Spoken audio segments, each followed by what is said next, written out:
The Immortal's Wine Store. Chapter 200, Yang Zenki's Power. Following Lu Mendi's fast sword slashes, the tall youth who was madly charging at him received more than a dozen cuts and wounds. He almost lost his grip on his axe and he could barely hold it with his wounded arms. Arg! Since when did Lu Mendi become this strong? Was he hiding his strength all this time? The youth muttered in his heart as he looked at Lu Mendi. A hint of respect could be seen at the corner of his eyes. Whoa! Young Master Lu is actually hiding his strength. Although he is only a third-rank crusader, his sword techniques and fast movement speed is more than enough to fight toe-to-toe with someone at the fourth-rank Knight Crusader realm, so this tall guy here would not be able to defeat him. I never thought that the arrogant young Master Lu was actually this awesome.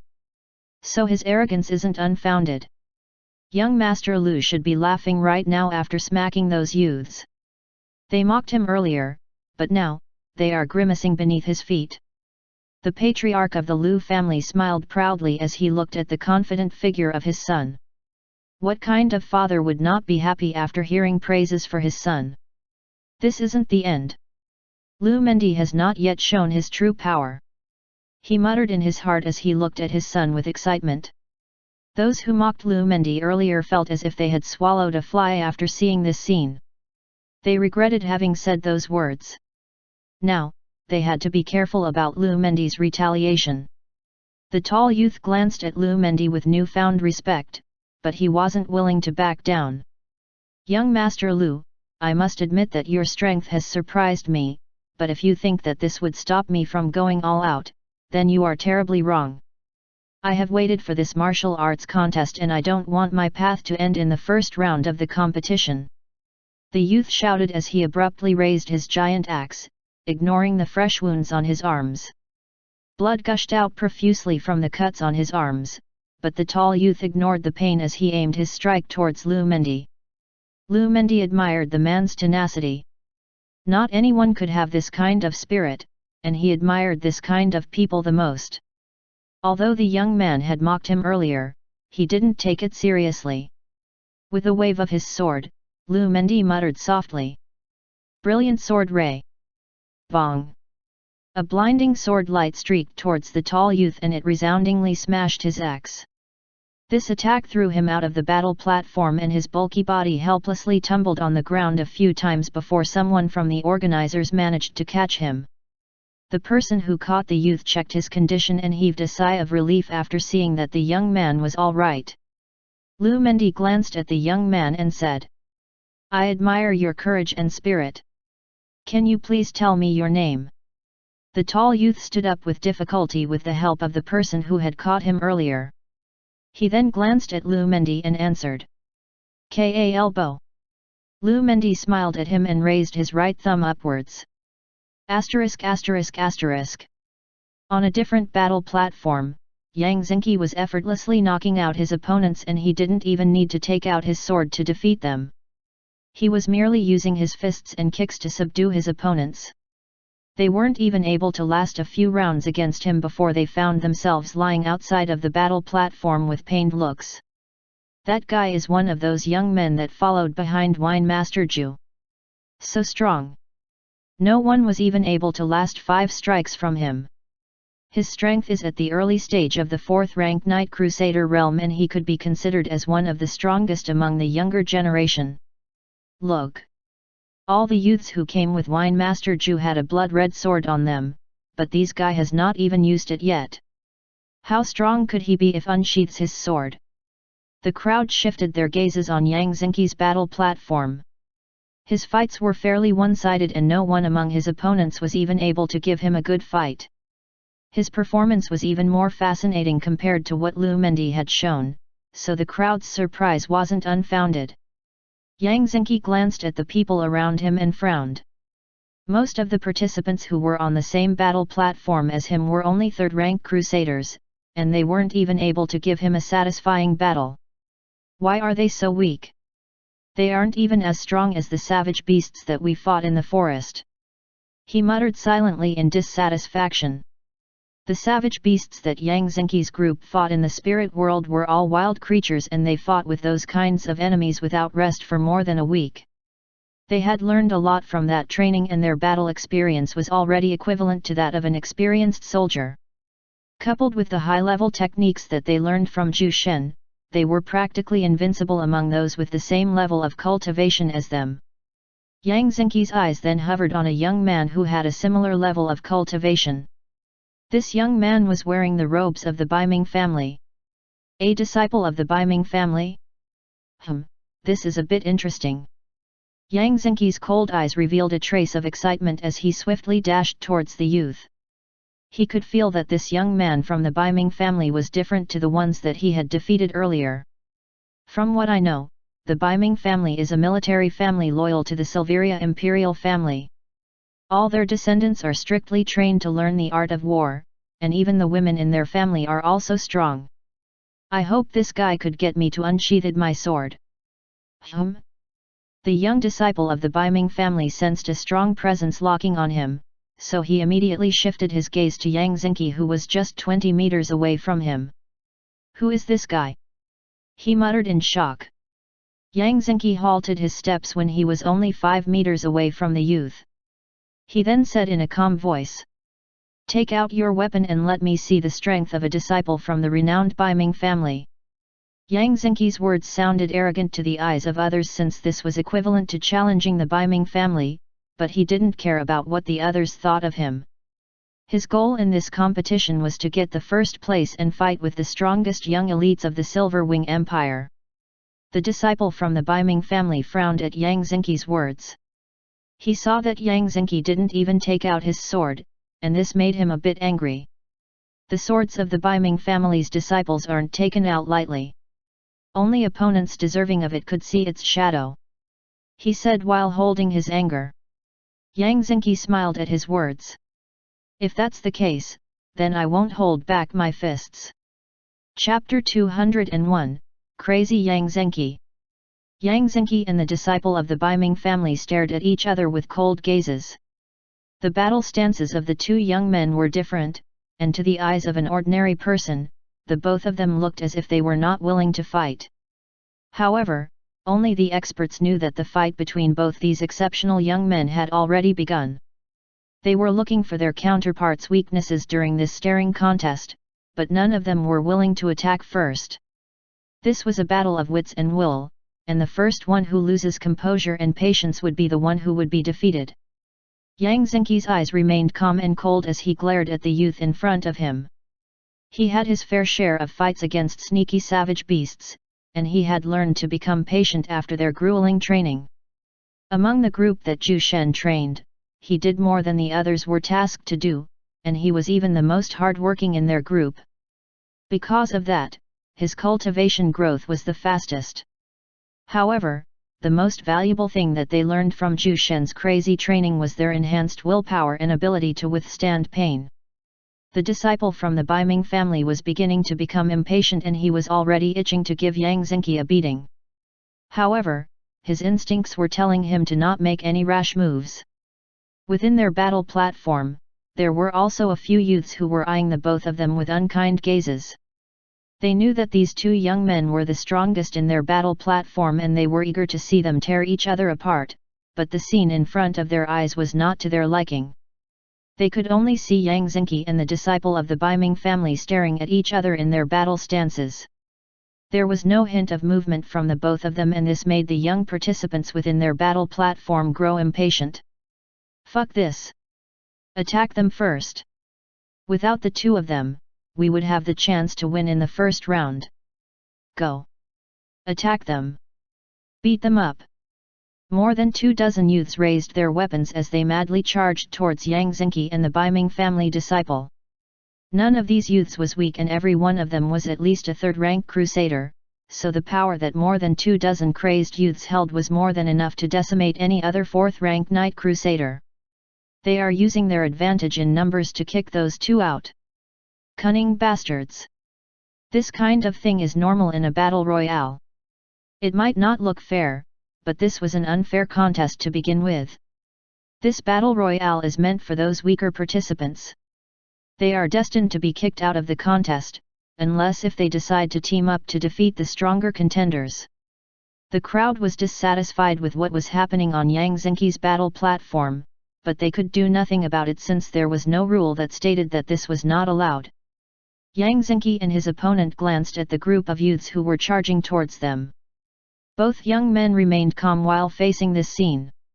"I'll get back to you in a moment," the Baiming family disciple muttered coldly as he stared at Yang Zenki.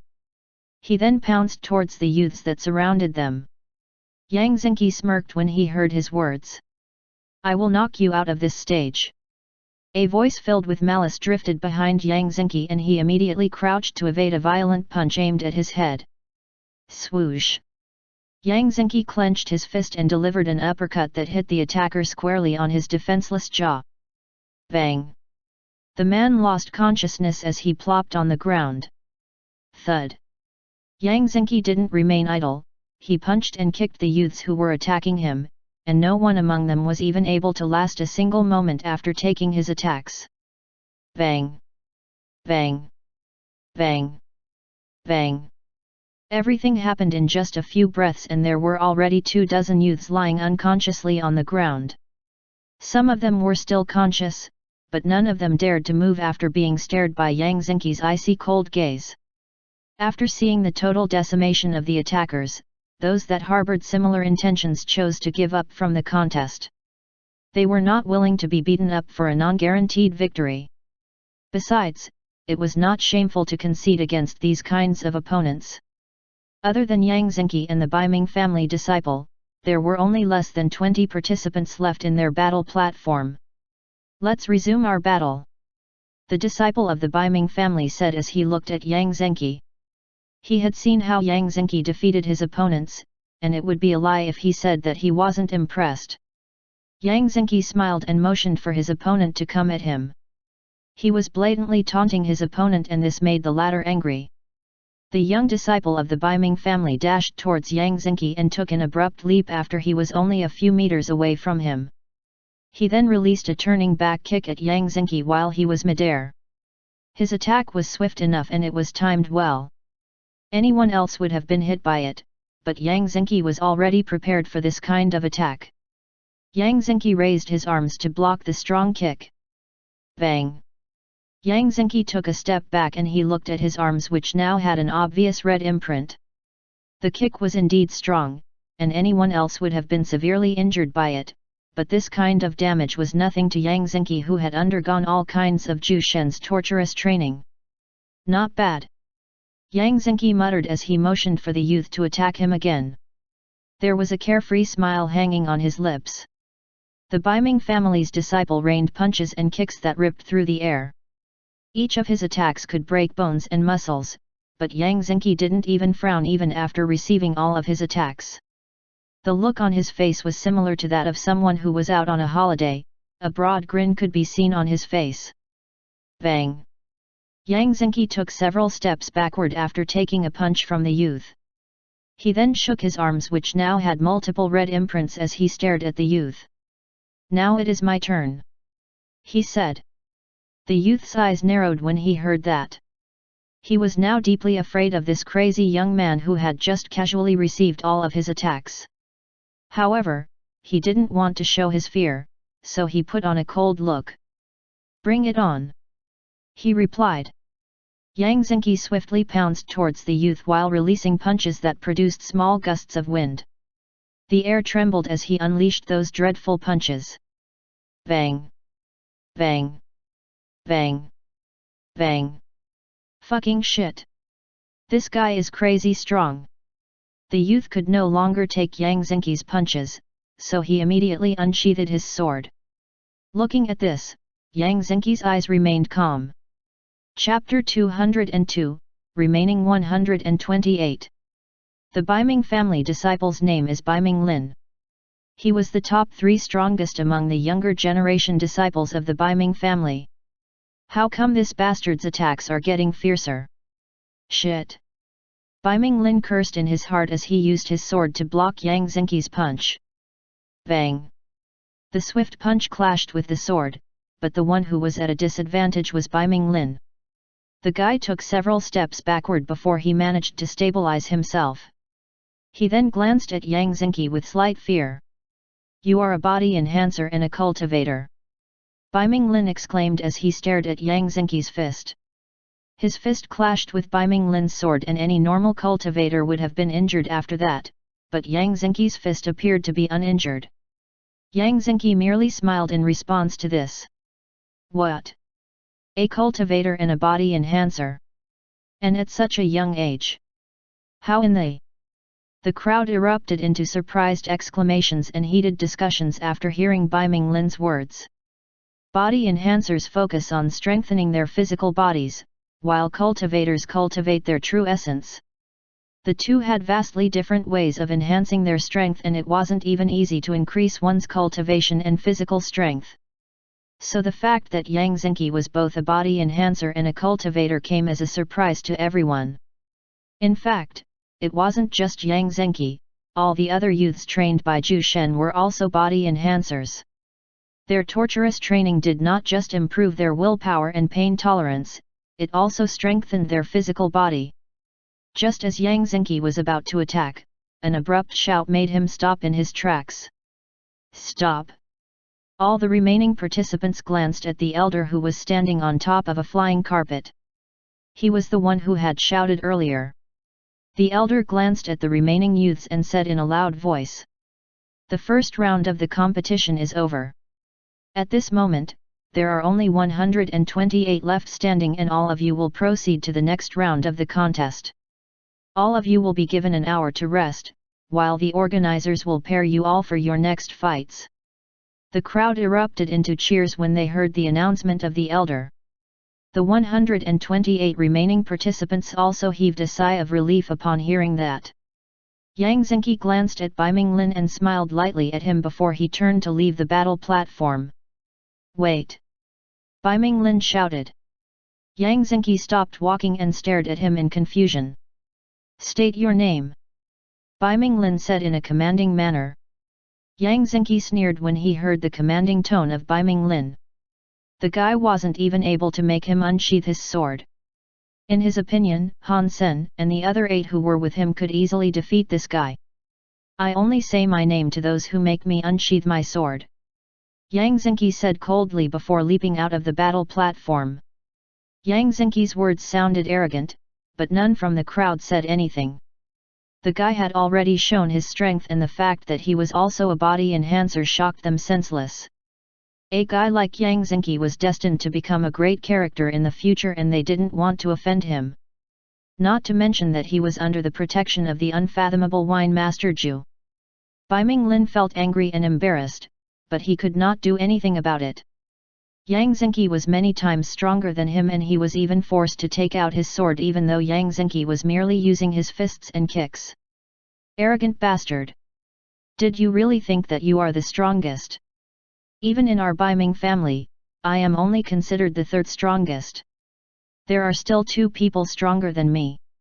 Aside from that, there are still a few others who are much stronger than me." Bai Minglin clenched his fists tightly as he glared at the figure of Yang Zenki. The first part of the competition was over and only 128 participants remained from the several thousand that joined. Among the 128 remaining participants, most of them are 4th-rank Knight Crusaders. More than 20 of them were 3rd-rank Crusaders, and there were also a few at the 5th-rank Spirit Realm. Among the 5th-rank Spirit Realm participants was the 4th Prince Dante Silveria, the strongest disciple of the Bai Ming family Bai Ming Chu, and a disciple from a declining noble family Zhu Ren. These 3 young men had the highest cultivation level among the participants, and they were also the most likely to get the first place. However, there were also several individuals with great power whose cultivation levels were only at the 4th-rank Knight Crusader, so it was still unknown who would come out as the final winner. All the youths that Zhu Shen brought with him passed the first round. Although the cultivation level of Han Sen and the others were not as high as Yang Zenki's, their overall strength was significantly stronger than those disciples who were grown inside the safe environment of their clans and sects. As for Lu Solan's disciples, all 10 of them similarly passed the first round, but they had injuries all over their bodies, which was a stark contrast to Yang Zenki's group, who appeared to be unharmed. "Master, are all of them body enhancers?" Lu Sulan asked as she looked at the youths behind Zhu Shen. She was also surprised when she learned that Yang Zenki was a body enhancer. Standing behind Lu Sulan, her disciples were similarly curious to know this. They didn't think that these cold-looking youths were also body enhancers aside from being cultivators. Zhu Shen nodded his head calmly in reply. "Indeed.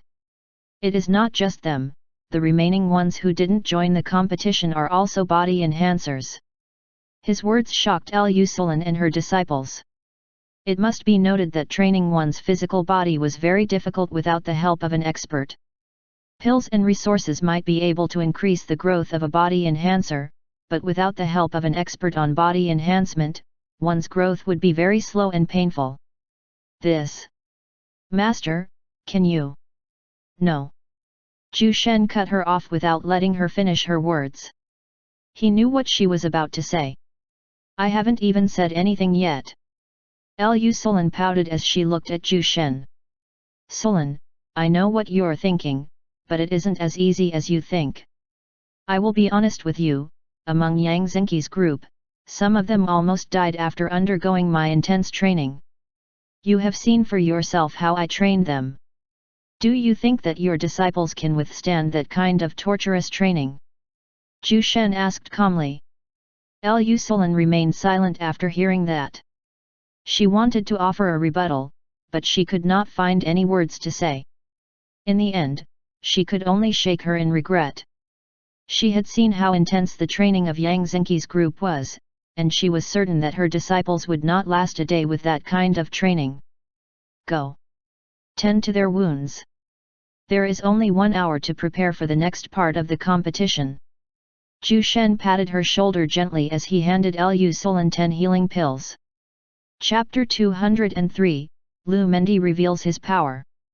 There were 100 battle platforms in the venue earlier, but now, 92 were taken out by the organizers, so there were only 8 battle platforms left.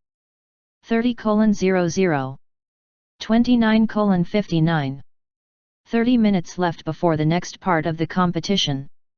All the remaining participants were preparing themselves with utmost seriousness. The 128 participants who passed the first round were all strong individuals and none of them were soft potatoes, so everyone did not dare waste their time. Suddenly, the elder who was standing on top of the flying carpet announced loudly, "Participants! Prepare for the drawing of lots. The next round is a one-on-one battle between the remaining contestants. The pairing will go like this: 1 vs 128, 2 vs 127, 3 vs 126, and so on. Now go." Everyone's ears perked up upon hearing his words. The next part of the competition was a 1 versus 1 battle, and the pairing was chosen by drawing lots. It was down to their luck on whoever they were paired with. Some of them were already praying to not be paired with the 3 participants who were at the 5th rank spirit realm. After the elder's announcement, all the participants immediately went to draw lots. Some were nervous, while the others looked confident. "Brother Yang, what number did you get?" Han Sen asked while peeking at the piece of paper that was in Yang Zenki's hands. Yang Zenki ignored him as he took a look at the number that he had picked. 7. 7? That means my opponent is 122. Who could it be? Yang Zenki muttered as he handed the piece of paper to Han Sen. Han Sen and the others heaved a sigh of relief after knowing that they weren't paired with him. Number 7? Good thing no one is paired among us brothers. I got number 13, I wonder who my opponent will be. Han Sen said. Yang Zenki glanced at the 3 strongest contestants. He wanted to see who among them was the strongest. As for the others, he didn't place them in his eyes at all. It wasn't blind confidence, but he really had the strength to defeat those at the same level of cultivation as him. 30 minutes later. Participant number 1 and participant number 128, proceed to the first battle platform. Participant number 2 and participant number 127, proceed to the second battle platform. Participant number 7 and participant number 122, proceed to the seventh battle platform. Good luck, Brother Yang. Good luck, Brother Yang. Han Sen and the others said as they looked at Yang Zinqi's figure. They also wanted to see who his opponent was. Yang Zinqi stood on the seventh battle platform and eyed his opponent with a calm look. His opponent wasn't someone famous, but he was still an early-stage 4th-rank Knight Crusader. Although he could already be considered as one of the best in the younger generation, he was still nothing in front of Yang Zinqi. Yang Zinqi didn't even need to draw out his sword to defeat the guy, and he ended the fight in just a few moves. It wasn't even suspenseful. Yang Zinqi didn't show any overwhelming power, but his win was very straightforward, so it still garnered a bit of attention from the crowd. After his victory, Yang Zinqi leaped off the stage with a calm look. He was already expecting the congratulations of his friends, but he suddenly discovered that their attention was not on him. Instead, he saw them looking at the eighth battle platform with shocked gazes. Yang Zinqi was curious when he saw this, so he also shifted his gaze on the eighth battle platform. There he saw a familiar figure. Isn't this young Master Lu Mendi? Wait. His cultivation level. 5th rank Spirit Realm. It was not just Yang Zinqi, everyone from the crowd was similarly surprised when they sensed the level of cultivation that Lu Mendi revealed. Who would have thought that this guy was actually a 5th rank Spirit Realm? The person that they treated as an arrogant silk pants was actually a top expert of the younger generation. On top of the 8th battle platform, the expression of Lu Mendi's opponent did not look good. Just a few moments ago, he was still glad and excited that he was paired with the renowned trash young master of the Lu family. Looking at it now, he could only sigh as he stared at Lu Mendi, who was now wearing a light smile. Young Master Lu, you hid yourself well. To think that you are actually a 5th rank Spirit Realm cultivator. I still find it hard to believe, but the proof is already in front of my eyes. I admit defeat. Lu Mendi's opponent shook his head regretfully as he looked at Lu Mendi. He was only an early stage 4th rank Knight Crusader and he was not confident enough that he could defeat someone who was one realm higher than him. Lu Mendi remained silent and he just smiled brilliantly at the crowd as he looked at everyone's faces. His gaze lingered longer on the Lu family's people and those that met his gaze felt scared. They could feel the strong murderous intention behind Lu Mendi's warm expression. Whoa! I never knew that young Master Lu is actually hiding his true strength. He is even on the same level as the 4th prince and the other two who are at the 5th rank Spirit Realm. I wonder why he is hiding his strength all this time. Bro, do you not know about the current circumstances of the Lu family? Listen closely, young Master Liu's uncles are planning to take the patriarch position forcibly. Most of the noble families already know this, but I'm still perplexed as to why young Master Lu revealed his strength. I mean, he could have remained hidden until he has the strength to defeat his uncles. That way, he would be able to grow without getting detected. Something must have happened in the Lu family that made young Master Lu reveal his strength. The crowd discussed animatedly after they learned about the true strength of Lu Mendi. The internal conflict of the Lu family was also discussed by them after this surprising revelation. The uncles of Lu Mendi who were watching this competition frowned. This brat is actually a 5th rank Knight Crusader. This won't do. We have to eliminate him while he's still young. We've already provoked this father and son pair and we face Lu Mendi's retaliation if we don't kill him now. It's not a good idea to kill him now. Let's wait until the competition is over before we make our moves. This place is protected by the Silveria imperial family and it is unwise to offend them. You're right. We must make sure that this brat would not see the sun after this competition is over. He is still so young, but his cultivation is already in the 5th rank Spirit Realm. Such a talent would be a very dangerous threat to us if we leave him be. Lu Mendi's uncles discussed among themselves. They were itching to kill Lu Mendi after they saw his true strength. Who would not fear such a talent? They didn't want their plans to be spoiled by his sudden show of strength. They knew that they would not end well if Lu Mendi was left alive. Chapter 204, Emperor's Protection. The second part of the competition continued for more than 5 hours, but this amount of time was nothing to cultivators. In fact, the crowd was still in a state of excitement after watching the battle between the best of Silverwing Empire's younger generation. However, the part which everyone was more excited about was the revelation of Lu Mendi's cultivation level. Lu Mendi had also become one of those considered as the most likely to win in this competition. He was even compared to the 3 participants who had the same level of cultivation as him. Lu Mendi, who was the man of the day, was nowhere to be seen after all the battles were finished. It was as if he had suddenly disappeared. Many were curious about his sudden disappearance, and everyone had various speculations about why he was gone. Some said that he was hiding, while others said that he was secretly killed. However, no one knows that had truly happened except for one person who was watching Lu Mendi's every action through his spiritual perception. This person was none other than Zhu Shen. He had been monitoring Lu Mendi from the start and he knew where the latter had gone to. Everyone! The 1 versus 1 battle will be continued tomorrow morning. To the remaining participants, make sure that you won't be late or you will be disqualified immediately.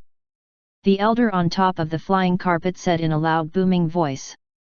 Just as the crowd had started to disperse, Emperor Elik suddenly stood up from his seat and said with a dignified tone. Before everyone leaves, I would like to say a few words. He paused as he surveyed the crowd. The emperor then continued after seeing that everyone was looking at him. All the remaining participants will be protected by the Silveria imperial family. If I ever find out that they are harmed by anyone, I would not sit idly by. The emperor's voice was calm and cold, and everyone could sense the seriousness in his tone. This was a warning. A warning specifically aimed at the uncles of Lu Mendi. The emperor was a wise person and he didn't want the young elites of his Silverwing Empire to perish before they could even grow. He wanted to protect them since they would be a valuable asset to the empire when their strengths reach a certain point. The faces of Lu Mendi's uncles turned gloomy upon hearing that. Although the emperor didn't implicitly speak about anyone, they knew that these words were meant for them. They were angry, but they didn't dare talk back to the emperor. The emperor's gaze lingered on them for a brief moment and this made Lu Mendi's 3 uncles freeze on the spot. That gaze was an obvious warning. Some people from the crowd sneered at the 3 of them, while others wore mocking smiles on their faces. Everyone didn't like these 3. They just did not show it since they were deeply afraid of the 3's revenge. Let's go. The 3 uncles of Lu Mendi left the venue. They had already embarrassed themselves enough and they no longer wanted to continue spectating the event. Besides, the emperor had already stated his warning. It would be foolish to kill Lu Mendi in front of a large crowd, so they could only choose to wait until the martial arts competition was over. The crowd finally dispersed after that short interlude. Brother Yang, how many among you guys won in the 1 versus 1 battle? Xiaohua initiated a conversation between her and Yang Zhenqi. This of course made their friends whistle and smile knowingly. Yang Zhenqi spaced out when he saw the beautiful Xiaohua who was standing in front of him. Just a few months ago, he could not even dream to come in contact with the noble young ladies of the empire, but now, he was already considered as one of the best in the younger generation, and he had already earned the admiration of countless young maidens. Yang Zhenqi calmed himself secretly and answered in a slightly milder tone. Among the 10 of us, 2 are eliminated. One of them was paired with the 4th prince, and the other one was defeated by the Shui family's Shui Tong. Yang Zhenqi was not foolish enough to believe that he had captured the heart of Xiaohua after revealing his strength.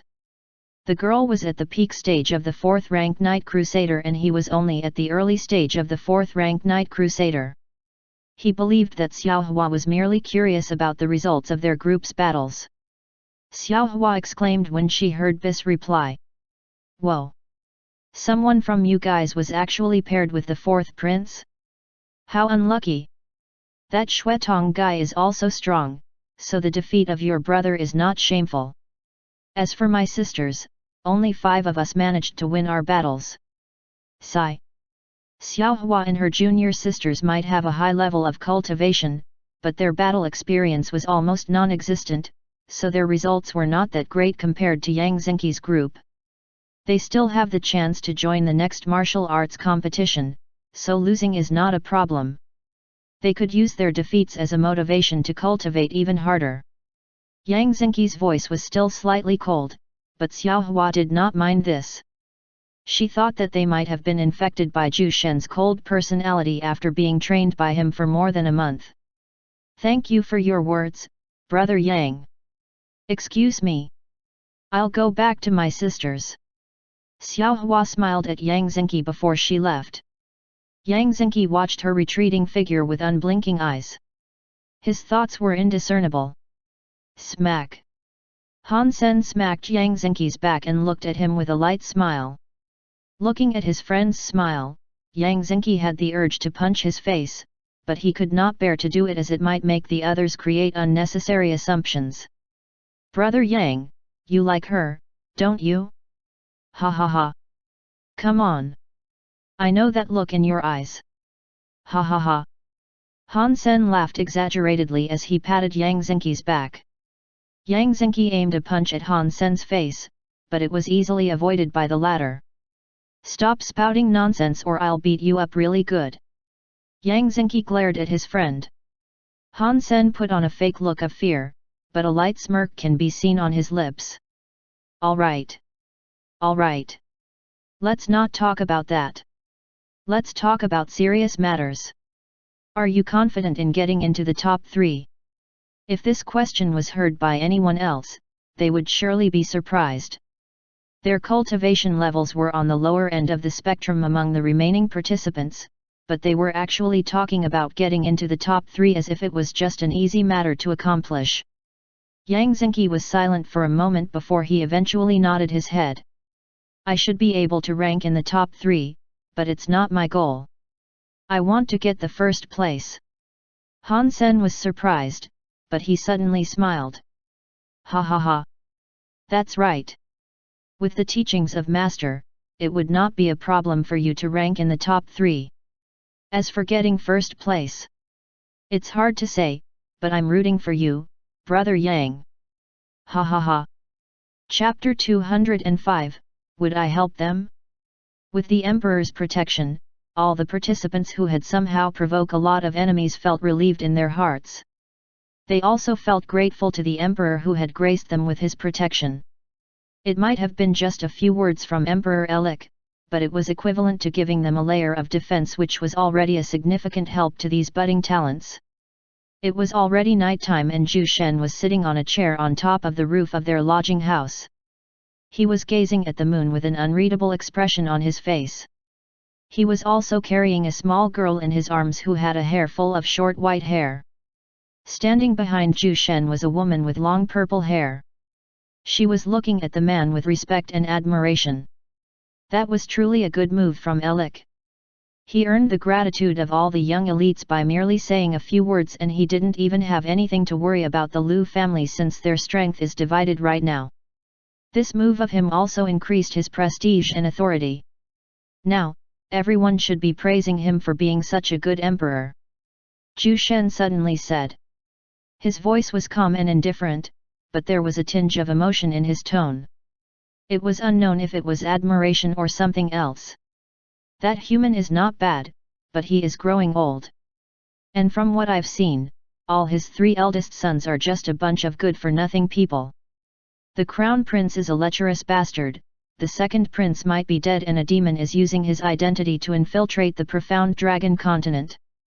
As for the third prince, although he is talented in the art of war, he is a very arrogant and conceited person. All 3 of them are not fit to carry his mantle, and the Silver Wing Empire would never have a good day if one of them managed to sit in on the throne.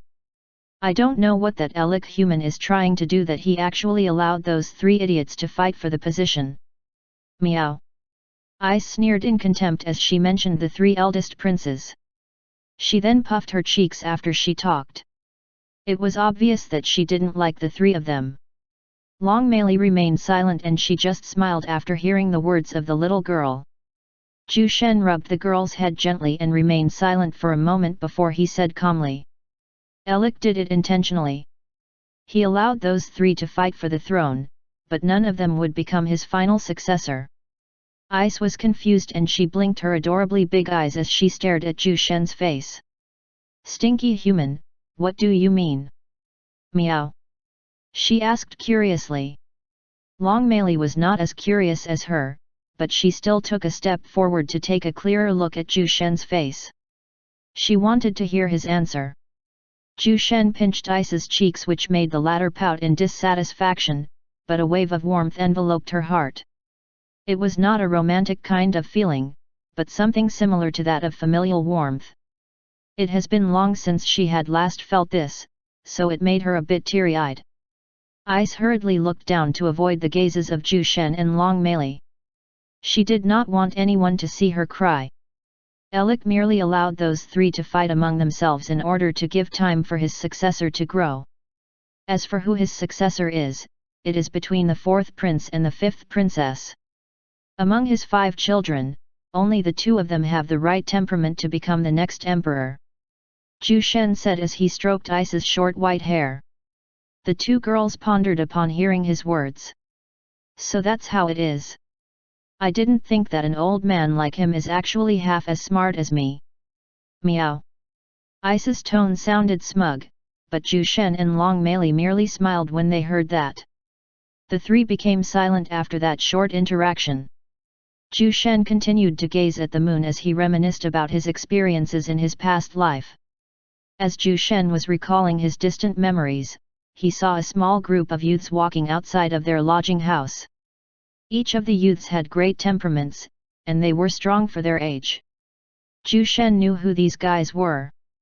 These young elites were among those who had won in the 1 versus 1 battle. His Majesty is truly magnanimous and kind. It is our Silverwing Empire's luck to have such a capable and just leader. I'm just a bit worried.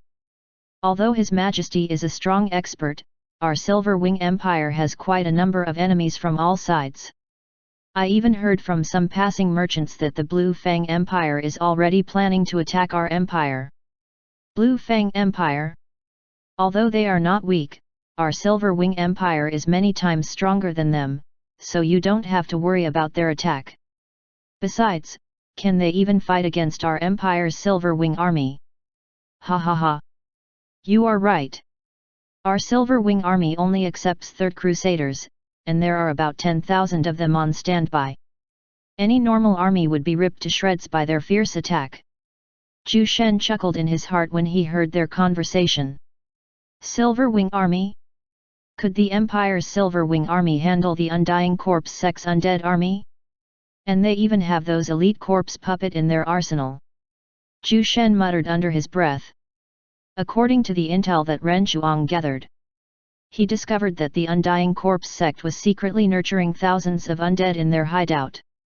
These undeads were not just random undeads either. Each of them was the corpses of deceased experts, so their strength was not weak at all. From what Ren Zhuang had discovered thus far, the overall strength that the Undying Corpse sect and Shui family possess is enough to trample the Silverwing Empire. The Silveria imperial family would not be able to fight them equally unless if they get the support of the Lu family, Baiming family, and the other noble families. And even if they did offer their assistance, they would still be at a disadvantage. If that time comes, would I help them? Zhu Shen closed his eyes as he pondered deeply in his heart. Chapter 206, Contest resumes. The next day, everyone went towards the venue of the martial arts competition. The atmosphere was filled with excitement and anticipation as the crowd waited for the contest to begin. Suddenly, the overseer of the competition came flying through the air in his flying carpet. He surveyed everyone as he loudly announced. Good morning, everyone.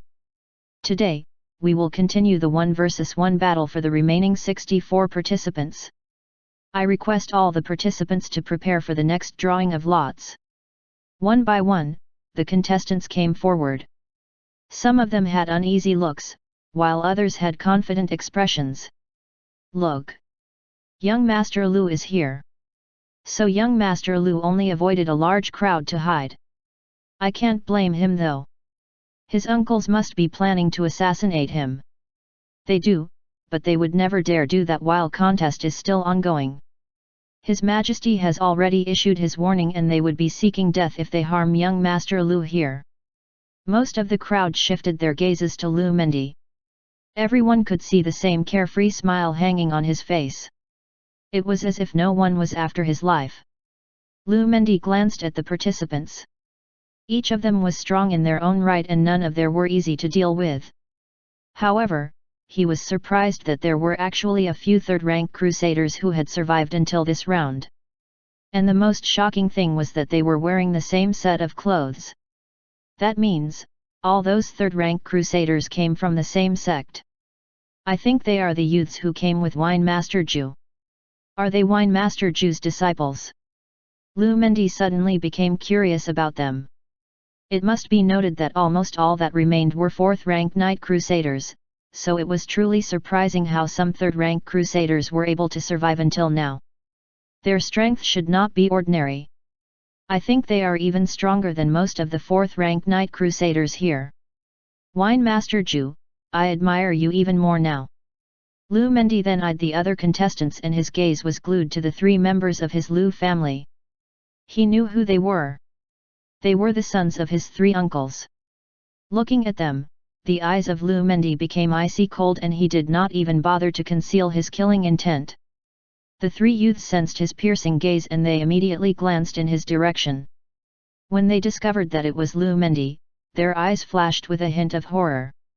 They had always bullied Lu Mendi since they were young, but looking at it now, they did not even dare to look straight in his eyes. After a few more minutes, the drawing of lots was concluded and the first 8 pairs were called to come up on their battle platforms. Xiao Hua vs Bai Minglin. Han Sen vs Mu Ta. Dante Silveria vs Shui Erlang. Xiao Hua's opponent was the same guy that fought with Yang Xingqi in the battle royale yesterday. She did not have a good impression of this young man because of his conceited attitude.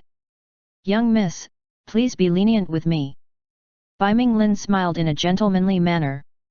He was enchanted by Xiao Hua's beautiful face. He likes her icy temperament and cool bearing. Humph. Xiao Hua did not reply and she merely snorted at him. She was already at the peak stage of the 4th-rank Knight Crusader and her opponent was only at the early stage of the 4th-rank Knight Crusader. She was confident that she could beat him in less than 5 moves.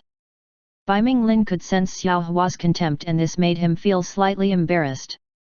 Since when was he treated like this by a woman? Xing.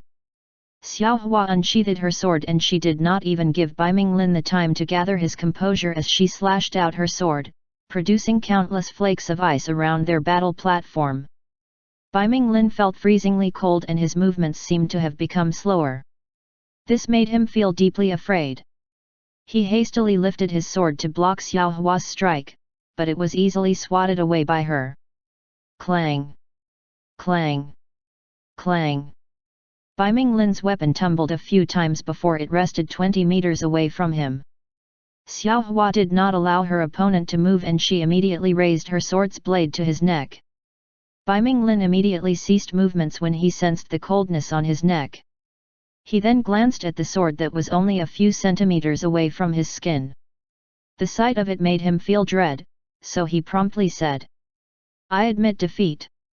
Xiao Hua glared at him before she sheathed her sword back to its scabbard. "You are not even worth mentioning compared to Brother Yang," she said before she leaped out of her battle platform. Bai Minglin was rooted on his spot when he heard that, but he could only sigh in his heart. He was indeed not confident about beating Yang Xingqi and he even feared the latter's crazy fighting style.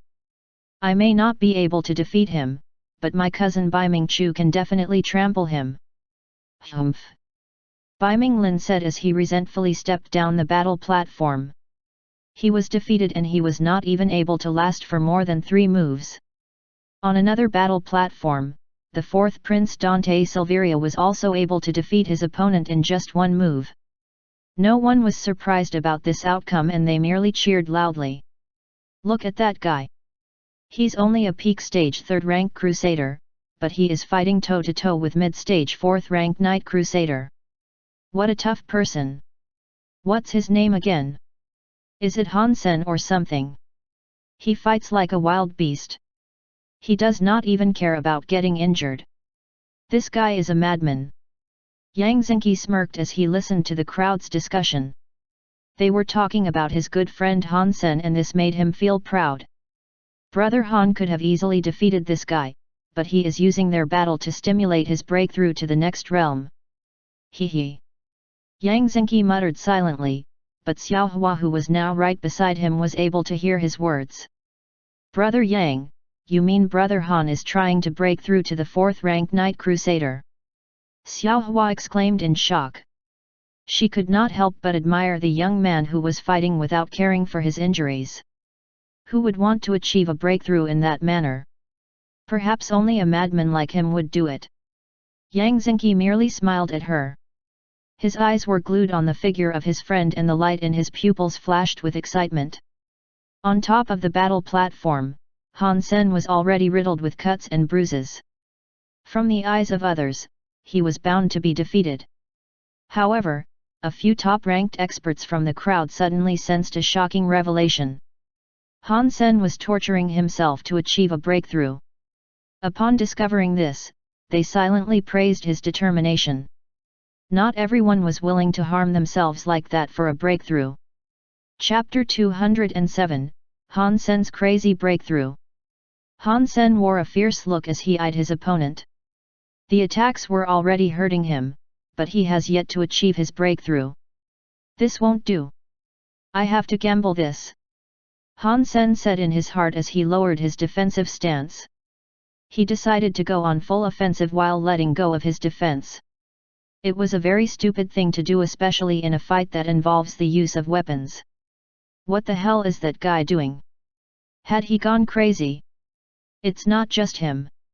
All the other guys who came with Wine Master Zhu are a bunch of crazy lunatics. They fight like madmen, and they would not even care if they get severely injured.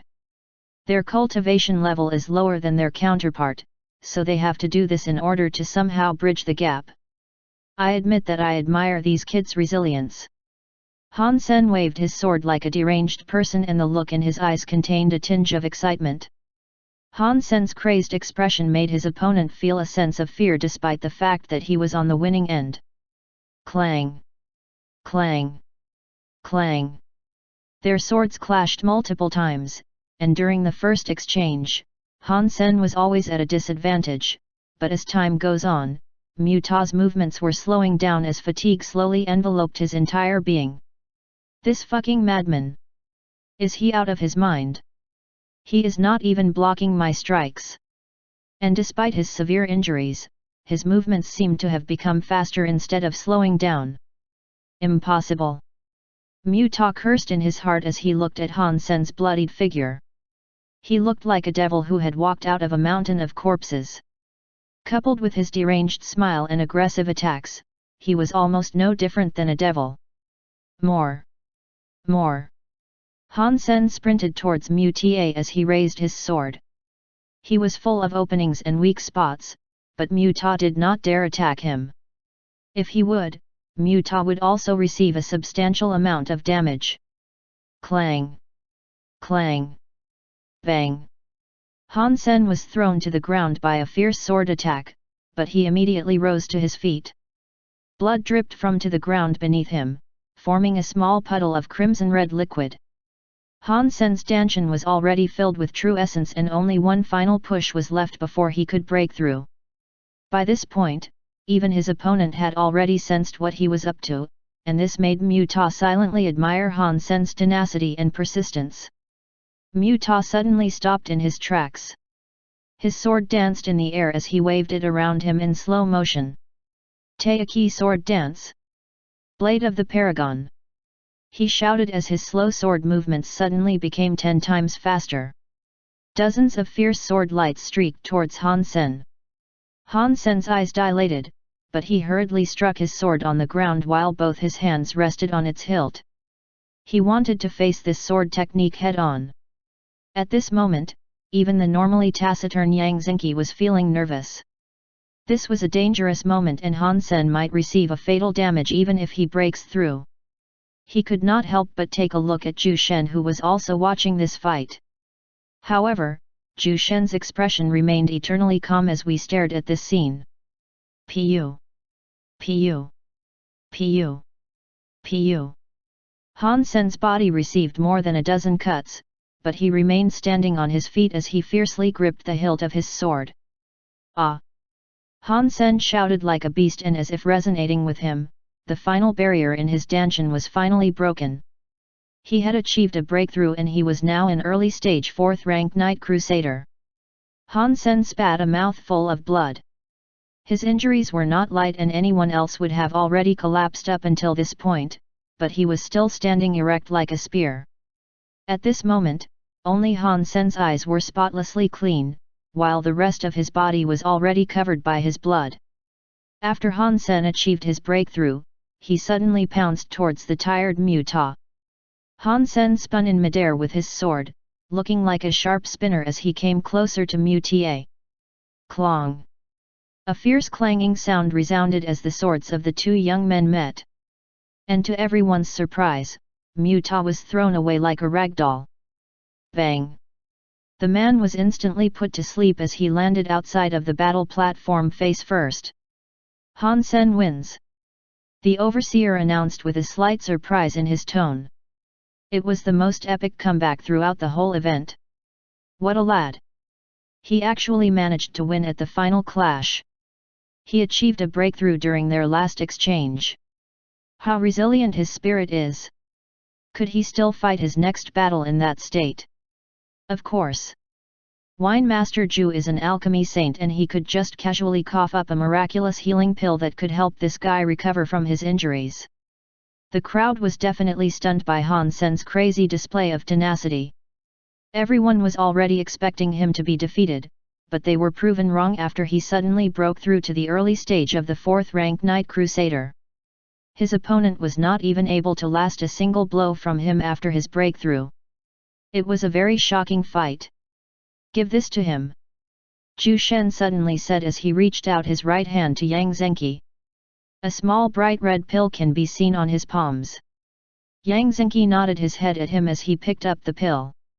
He was very familiar with this pill since Zhu Shen always gave this to them after their daily torturous training. It was a very effective pill in healing injuries and invigorating their blood. After ingesting it many times, he had also learned of the pill's name from Zhu Shen himself. It was a 9th rank pill called the Blood Restoring Dan. Although it was a precious 9th rank pill, Zhu Shen did not feel a pinch for giving it away like that. He could casually refine dozens of such pill in less than an hour if he had the necessary ingredients, so it was not worth mentioning to him. Yang Zhenqi leaped on top of Han Sen's battle platform and handed him the pill. Buddy, everyone thought that you have gone crazy.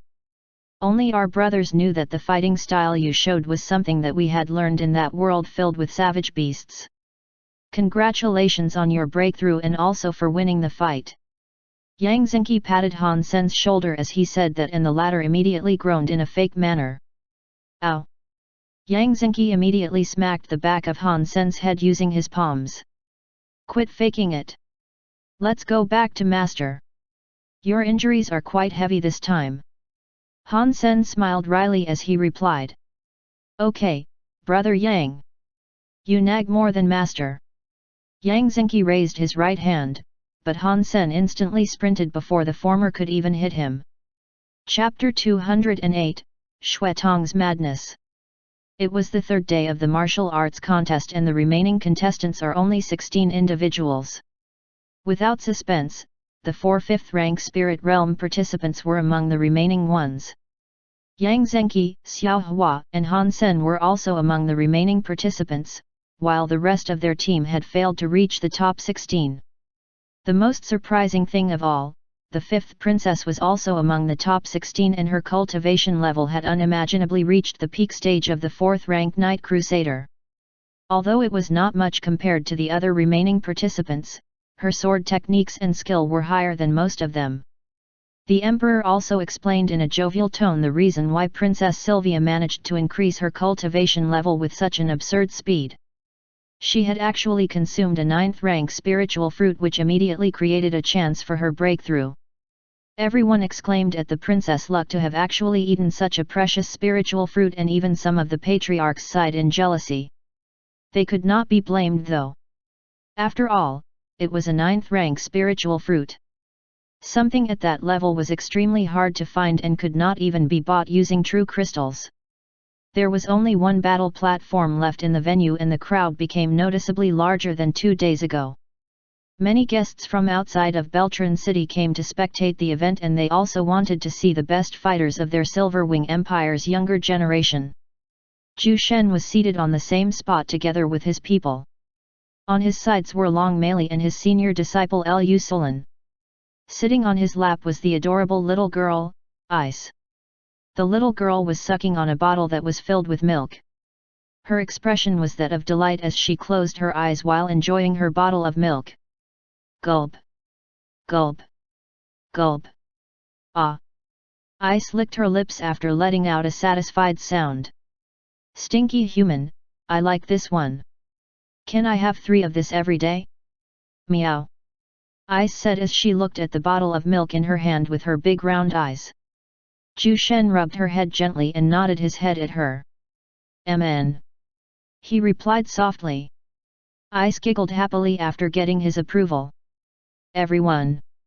It is the 3rd day of the martial arts contest and all of us will see the top 16 youths of our Silverwing Empire battle among themselves to prove who among them is worthy to be crowned as the top youth of the generation.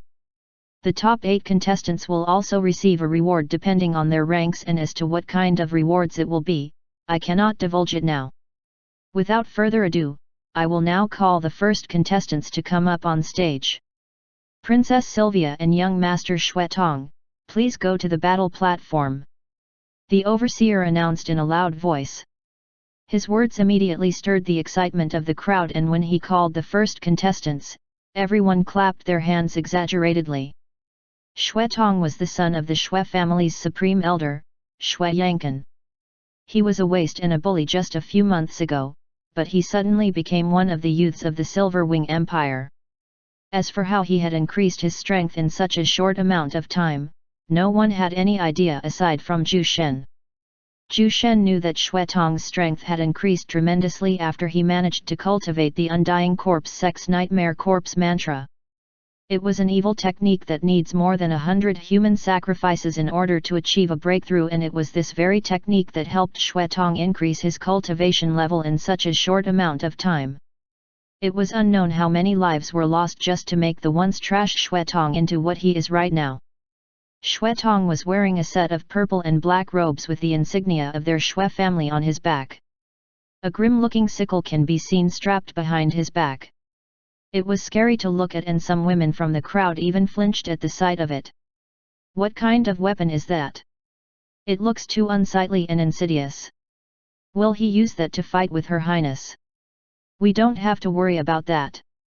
Her Highness is already at the peak stage of the 4th-rank Knight Crusader, and her strength is on par with young Master Xuetong's level. Besides, there are a few Imperial guards below the battle platform who would immediately rescue anyone from impending doom.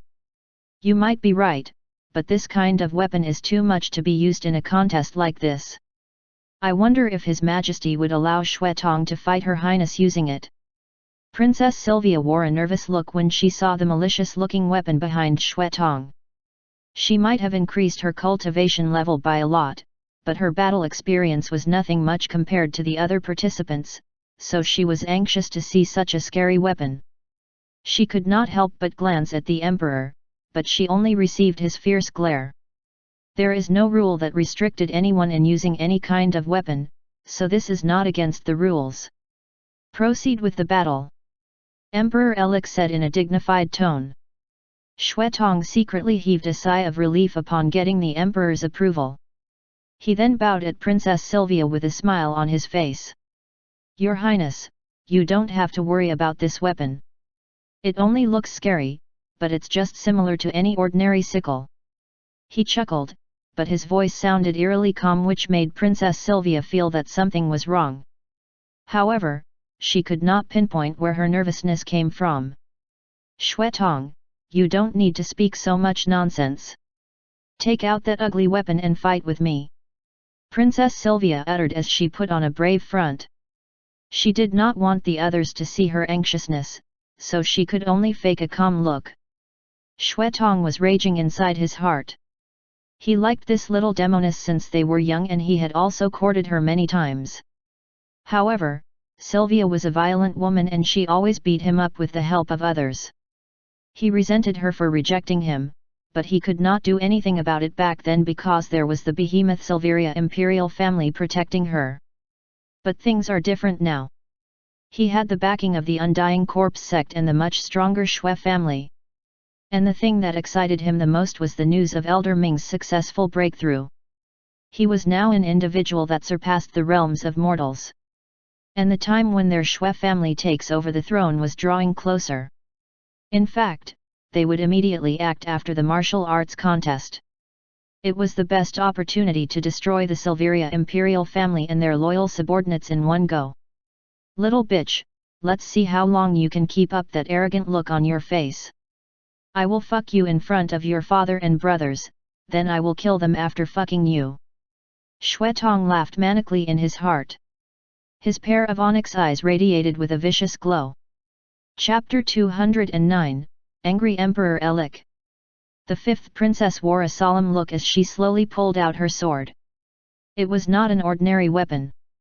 It was an earth weapon and something that was almost on the level of saint weapons. From this, it could be seen how much the emperor doted on this daughter of his.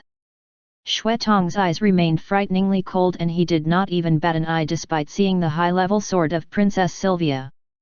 Her weapon might be a tad stronger than his sickle, but because of the princess' lack of fighting experience, he could still overpower her. Not to mention that he still had a few things up his sleeves. The crowd held their breaths as they watched the face-off between these two young elites. Even the emperor, who looked calm outwardly, was already panicking in his heart. He was worried about his daughter's safety, especially because she was facing someone with more experience than her.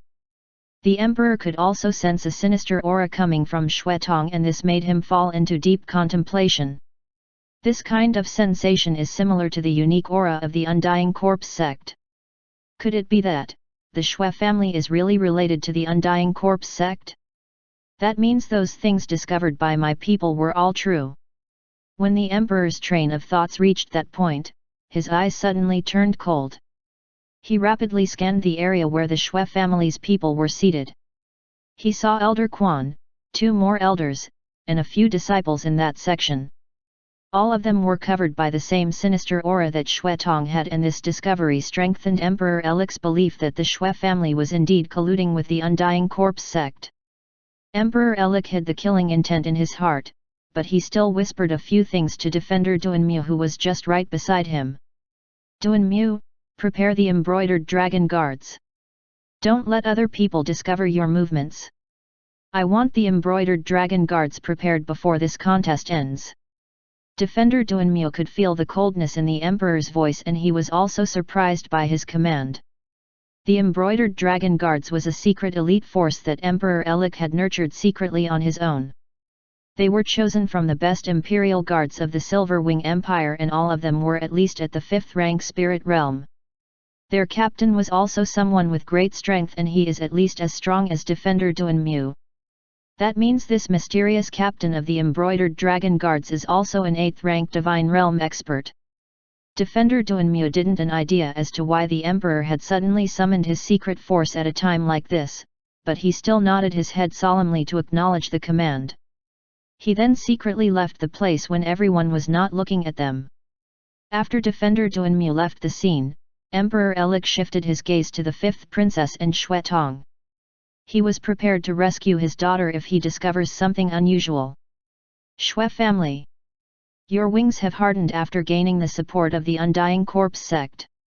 Did you really think that our Silveria imperial family is an easy opponent? I have already awakened my father, who had sealed himself for more than 100 years. Since you want to play with us, then don't blame me for being ruthless." Emperor Elik clenched his fists tightly as watched the battle between Xuetong and his daughter. Zhu Shen glanced at the emperor's location when he sensed that the latter's emotions were in disarray. He could feel that the emperor was suppressing his killing intent. Did you finally discover that the Xue family and the Undying Corpse sect are related? Elik, allow me to see your next course of action. He muttered in his heart. Zhu Shen then took back his gaze and closed his eyes for a moment as he thought. Is it about to start? How many lives will be lost this time? Should I intervene? How troublesome! When Zhu Shen opened his eyes, he glanced at Long Meili and whispered coldly. After this contest, take the kids back with you to the store and protect everyone. Kill whoever decides to harm our people. Long Meili's eyes narrowed into slits upon hearing his command. She then nodded her head lightly as she said. Yes, Master. Zhu Shen then focused his gaze on the battle platform. His attention was on Xuetong.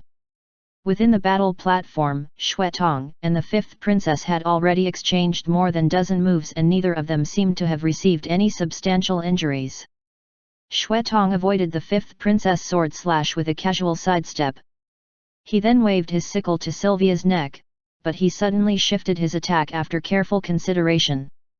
Slash! The sickle created a deep wound on the princess' shoulder and this made her groan in pain. Xuetong abruptly raised his sickle in a bid to make another attack, but he suddenly sensed an unconcealed killing intent locked on him. He furrowed his eyebrows as he took several steps backward. He then lifted his head and looked in the direction of the emperor. The killing intent that he sensed earlier came from the emperor. This made Xuetong slightly fearful, but he hurriedly calmed his heart. He smiled at the emperor and shrugged his shoulders. Sylvia, admit defeat. Emperor Elik suddenly said. Princess Sylvia stood up while clutching her injured shoulder. She glared at Xuetong indignantly, but she did not dare oppose her father. She could sense her father's fury, so she immediately said in a sour tone. I admit defeat. Xuetong smiled innocently at her and bowed politely as he said. Thank you for making me win, Your Highness. Humph.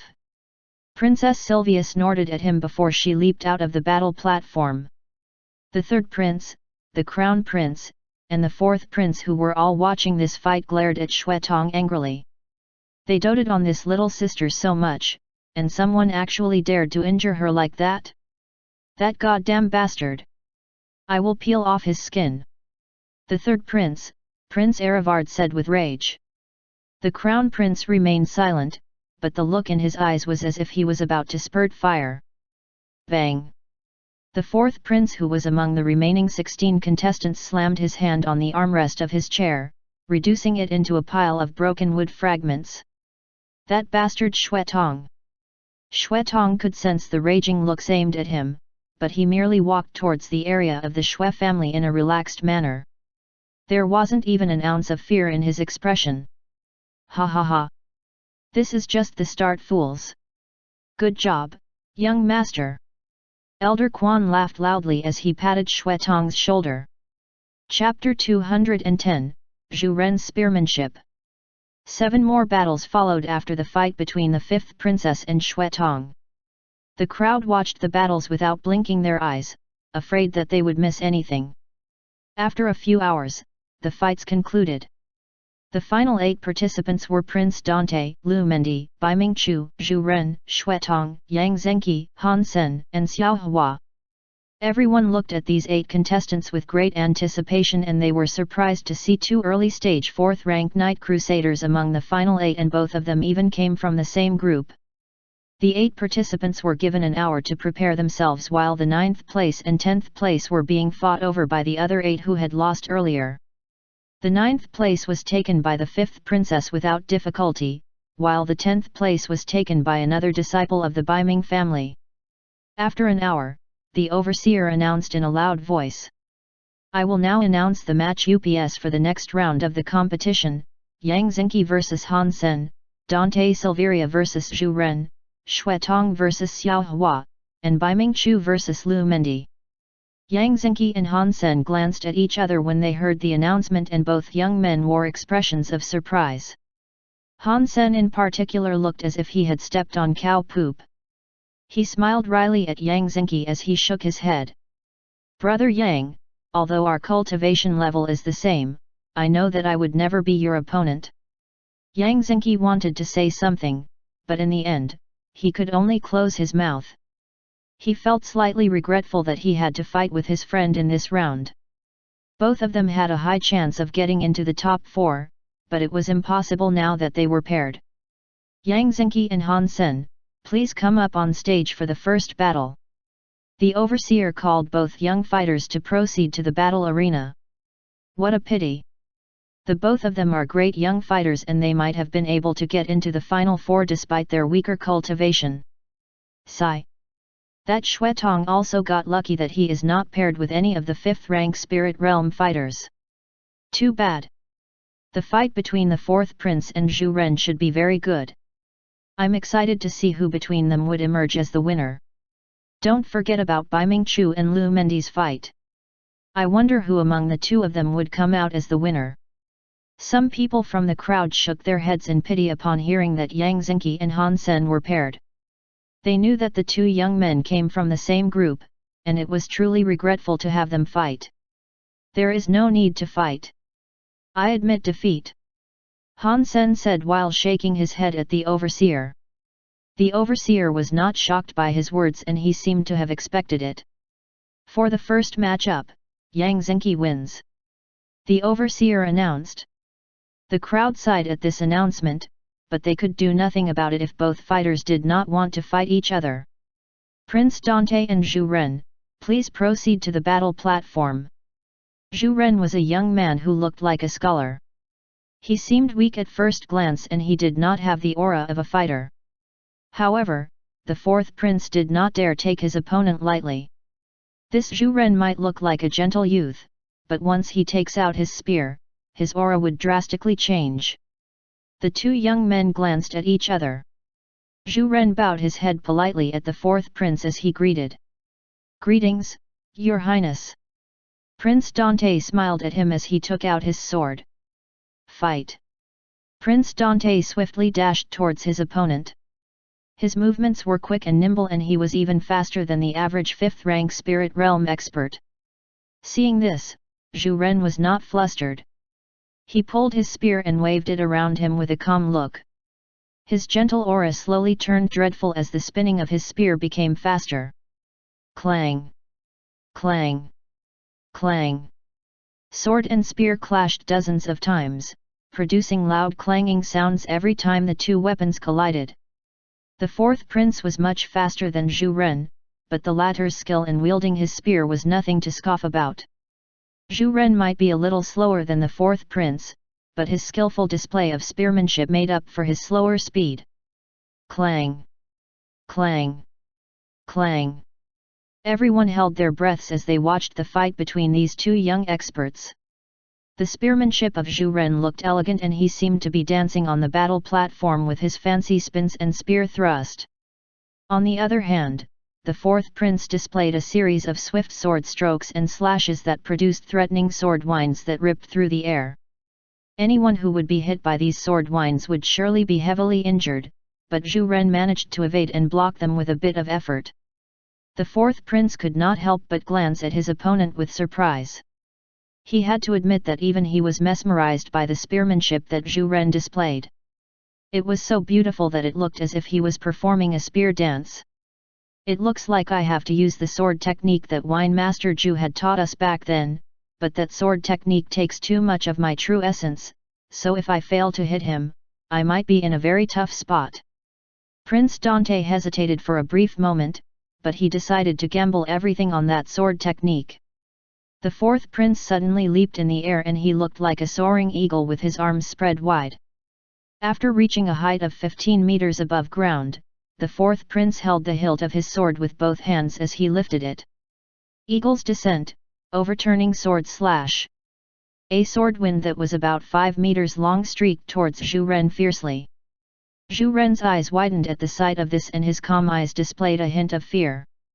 He had no choice but to use his strongest move to block this attack. He rapidly spun as he aimed his spear on the incoming sword wind. He then released his spear and it shot through the air like a bolt of lightning. Bang! A violent explosion rang out after the two attacks collided and a shadow was thrown out of the battle platform. Zhu Ren somersaulted in midair in order to land gracefully on the ground. He was already outside of the battle platform, so he was already defeated. Zhu Ren stared at the fourth prince and bowed at him politely. The latter smiled at Zhu Ren and said, "You're the best spearman I've fought in the younger generation. It was a good battle, brother Zhu. Prince Dante wins," the overseer announced. The battle between the two of them lasted for a couple of minutes and it was by far the most spectacular fight in this competition. What a great battle! To think that there is actually a youth as strong as Zhu Ren in our Silver Wing Empire. What a lad! That guy's spearmanship is insanely good. Just who is the master of this young man? Chapter 211, Distressed Lu Mendi. Xuetong and Xiao Hua's fight was also intense, but it was not as great as the fight between Prince Dante and Zhu Ren. Xuetong's attacks were sly and insidious and each of his strikes could seriously injure Xiao Hua if she were to be hit. However, Xiao Hua was not an easy opponent, she was able to skillfully block and evade Xuetong's malevolent sickle strikes. In the end, Xuetong managed to get the win after catching Xiao Hua unprepared. She was also seriously injured, but it was not life-threatening. Her bloodied figure made the hearts of the young men from the crowd feel pain and heartache. They also did not forget to curse Xuetong for being so ruthless. That bastard! How dare he injure Sister Xiao Hua like this? I want to beat him up. Xiao Hua's junior disciples expressed their fury and all of them stared at Xuetong's figure with hateful glances. If looks could kill, they could have killed him thousands of times over. Even Yang Zhenqi felt angry when he saw the pitiful look of Xiao Hua.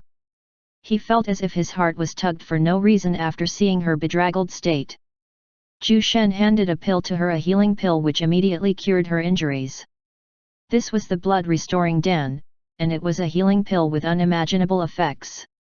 Xiao Hua's injuries healed at a discernible speed and her wounds slowly mended. Everyone heaved a sigh of relief after seeing this. "Are you okay?" A rare trace of concern can be seen in Yang Zhenqi's eyes. Xiao Hua smiled weakly at him as she nodded her head. "Mn." She felt slightly nervous and shy at the sight of Yang Zhenqi's concerned expression. Yang Zhenqi suddenly grasped her shoulder as he checked the wounds on her body. This sudden contact from Yang Zhenqi made Xiao Hua slightly flustered, but she was not repulsed by his touch. Instead, she felt a sense of warmth pervading her heart when she saw the gentle look in the man's eyes. "Don't worry. If I meet him on the stage, I will beat him up for you," Yang Zhenqi said with a cold look. Xiao Hua remained silent when she glanced at his incomparably cold eyes. She did not feel afraid when she saw it since she knew that he was angry for her sake. Ahem. Cough. Cough. Yang Zhenqi, who was still grasping Xiao Hua's shoulder, suddenly felt annoyed when he heard the fake coughing from behind him. He knew that it was definitely his good friend Han Sen. He released Xiao Hua's shoulder and glared at Han Sen as if he wanted to eat him alive. "Brother Yang, I know that you still want to hold Sister Xiao, but you have to remember that she is still injured." Han Sen scratched the back of his head as he faced Yang Zhenqi's dark expression. Yang Zhenqi's gaze softened after hearing Han Sen's words and he immediately apologized to Xiao Hua for suddenly holding her. "No, it's fine, Brother Yang. Grandmaster's pill is so effective that I no longer feel much pain. My injuries are also healing at a very fast rate. I should be fine after another hour of rest." Xiao Hua smiled tenderly. Just as the two of them were about to continue their conversation, the overseer suddenly called Lu Mendi and Bai Mingchu to proceed to the fighting arena. Everyone's eyes were glued on the two young fighters. Both these guys were also at the 5th rank spirit realm. Bai Mingchu was the strongest young disciple of the Bai Ming family and he was also the son of the Bai Ming family's patriarch. His position as the next patriarch of their family was already cemented since he was the most gifted and talented youth among their younger generation. As for Lu Mendi, his complexion was not as good as the other day. He seemed to be troubled by a certain matter and he appeared to be out of focus.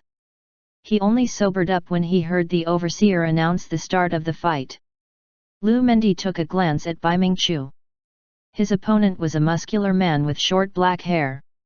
He did not look like someone from the younger generation, but he seemed to be a soldier who had experienced a number of bloody wars. Bai Mingchu was much slower than Lu Mendi, but his striking power and strength were obviously many times greater than the latter, and this could be seen from the devastating attacks that he released. Each time Bai Mingchu releases a punch, a violent gust of wind would follow. His kicks also carried a tremendous amount of power that could immediately trample anyone on the same level as him. This was the power of Bai Mingchu, the top expert of the Bai Ming family. Lu Mendi carefully evaded Bai Mingchu's attacks and he did not even dare to block them using his body. It was foolish to do that and it could only injure him seriously. With a tight grasp of his sword, Lu Mendi decided to use his advantage in speed to defeat Bai Mingchu. Bai Mingchu's weapon was a pair of battle gauntlets that looked like an arm of a draconic savage beast. His legs down to his toes were also fully covered by his dragon-like armor. Bai Mingchu looked like an imposing war general in that armor. Zhu Shen frowned when he saw how Lu Mendi fought. He could sense that the young man was not in his best state of mind before the battle even begun. He quickly scanned the crowd, but he failed to see Lu Mendi's father. He made a few guesses in his mind, but he was not entirely sure of what had happened. Too bad. The kid is going to be defeated if this continues. That Bai Mingchu is not an ordinary fighter and his physical strength is even greater compared to the fourth prince. The body strengthening technique of the Bai Ming family seems to be similar to that of Huzayandao's. Is the Bai Ming family related to the Mythos wildlands? Zhu Shen silently speculated in his heart. Chapter 212, Lu Mendi's defeat. Bai Mingchu's fist collided with Lu Mendi's sword and the latter was thrown 5 meters away because of the impact from their clash, while Bai Mingchu stood rooted on his spot. The difference in their power was clear to see, and if this continues, Lu Mendi was bound to lose the fight. Where is father? Why did he suddenly disappear this morning? Had he gone back to the Lu family's headquarters? But he should have at least told me before he left. Lu Mendi's mind was too preoccupied at the moment to offer a fierce battle against Bai Mingchu. And in no less than a few moves, Bai Mingchu was finally able to hit his chest with a nasty jab. Bang! Lu Mendi groaned as he clutched his chest and he spat several mouthfuls of blood. He could hardly breathe from the strong impact brought by Bai Mingchu's punch. It was too powerful that it rocked his internal organs into disarray, and if Bai Mingchu had not been lenient, he would have been severely injured. God damn it! This guy is too strong. Brother Lu, you are not in your best condition to fight with me. I hope that we can fight again when you are already in your peak condition. Bai Mingchu muttered as he stared at the man who was violently coughing his guts out. Cough. Cough. Cough. Lu Mendi grasped his chest as he breathed with great difficulty. He could not even offer a reply to Bai Mingchu's words, so he could only stare at him wordlessly. After seeing that Lu Mendi could no longer fight, the overseer announced Bai Mingchu's victory. Whoa! Good job, young master! That's our young master! The Bai Ming family's people immediately cheered in unison after their young master won the fight.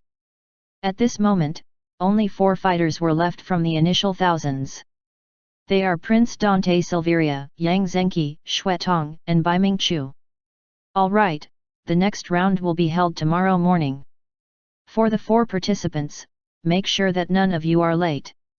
The overseer announced.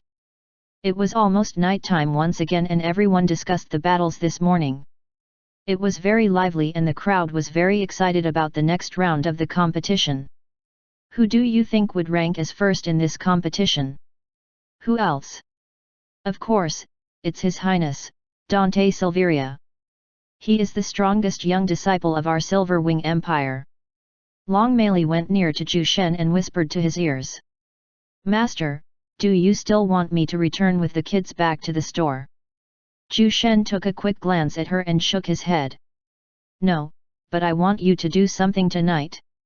Long Mei furrowed her eyebrows as she asked. What is it, Master? Zhu Shen stared at the distant figure of Lu Mendi, who looked rather desolate at the moment. I want you to protect that kid secretly. Make sure that nothing bad happens to him and bring him back to me if he is going to be attacked tonight. Long Mei followed her master's line of sight and she saw the lonesome silhouette of Lu Mendi, who was walking away with heavy steps. I understand. She replied. Good. Tell Lu Solan to protect our disciples tonight. Zhu Shen added.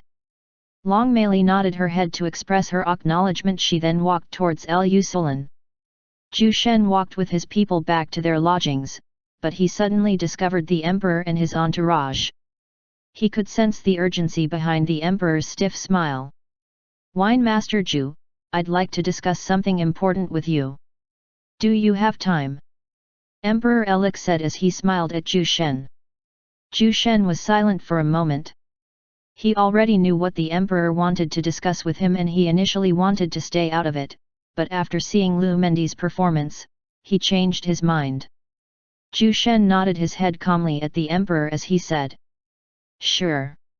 Follow me to my room. Let's talk there. Inside Zhu Shen's room, the emperor and Zhu Shen were seated opposite each other. Both men were deep in their thoughts. Wine Master Zhu, I can sense that Shui family is about to strike our Silveria imperial family. I think they will attack us after the competition. I would not care about them, but the incoming fight against them is bound to cause too much bloodshed. Many of my Silverwing Empire's citizens would certainly perish. I hope that you could bring away Dante and Sylvia with you. Emperor Elik said as he looked at Zhu Shen with a hint of pleading. Zhu Shen nodded his head calmly at his words. Sure, but can your Silveria imperial family handle both the Undying Corpse sect and the Shui family alone? He asked. Emperor Elik's expression hardened as he pondered deeply, but he still nodded his head with certainty. I won't hide it from you, Wine Master Zhu. I have awakened my father, who had sealed himself in a crystal coffin for almost 100 years.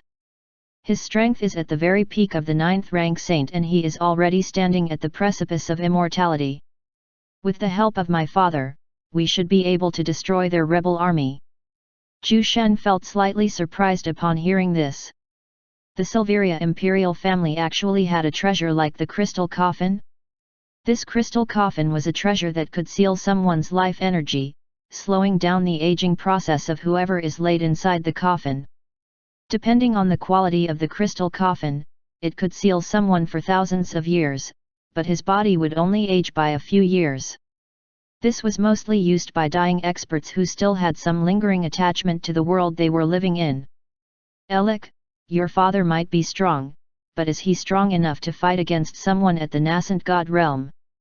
Zhu Shen asked. Nascent god realm? Emperor Elik furrowed his eyebrows at this alien word. Listen closely, Elik. I don't want to make this long. After a 9th rank saint expert survives their tribulation lightning, they would break through to the nascent god realm. Chapter 213, Zhu Shen's Promise. The emperor found himself speechless and curious at Zhu Shen's words. He was a bit surprised by Zhu Shen's knowledge about this matter, that it seemed like it was just normal for him. How come Wine Master Zhu knows so much about this? Wine Master Zhu, you mean there is someone from the Shui family and Undying Corpse sect with that kind of power? Emperor Elik easily deduced after he heard Zhu Shen's words. Zhu Shen nodded his head and replied. Indeed. Do you know Elder Ming? Emperor Elik searched through his memories and recalled a kind-looking middle-aged man. He then nodded his head. Yes, I know him. He should be an elder in the Shui family. Wait. You mean to say, he is a nascent god realm expert? The emperor exclaimed in surprise. Zhu Shen remained silent, but the emperor understood it immediately.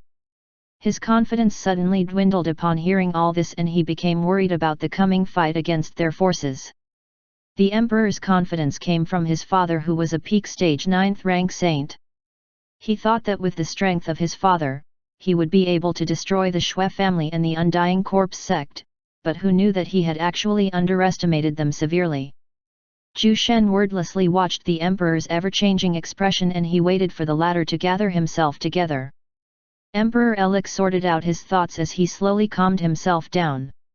He had to remain composed in this kind of situation, and his anxiety would never help him overcome this.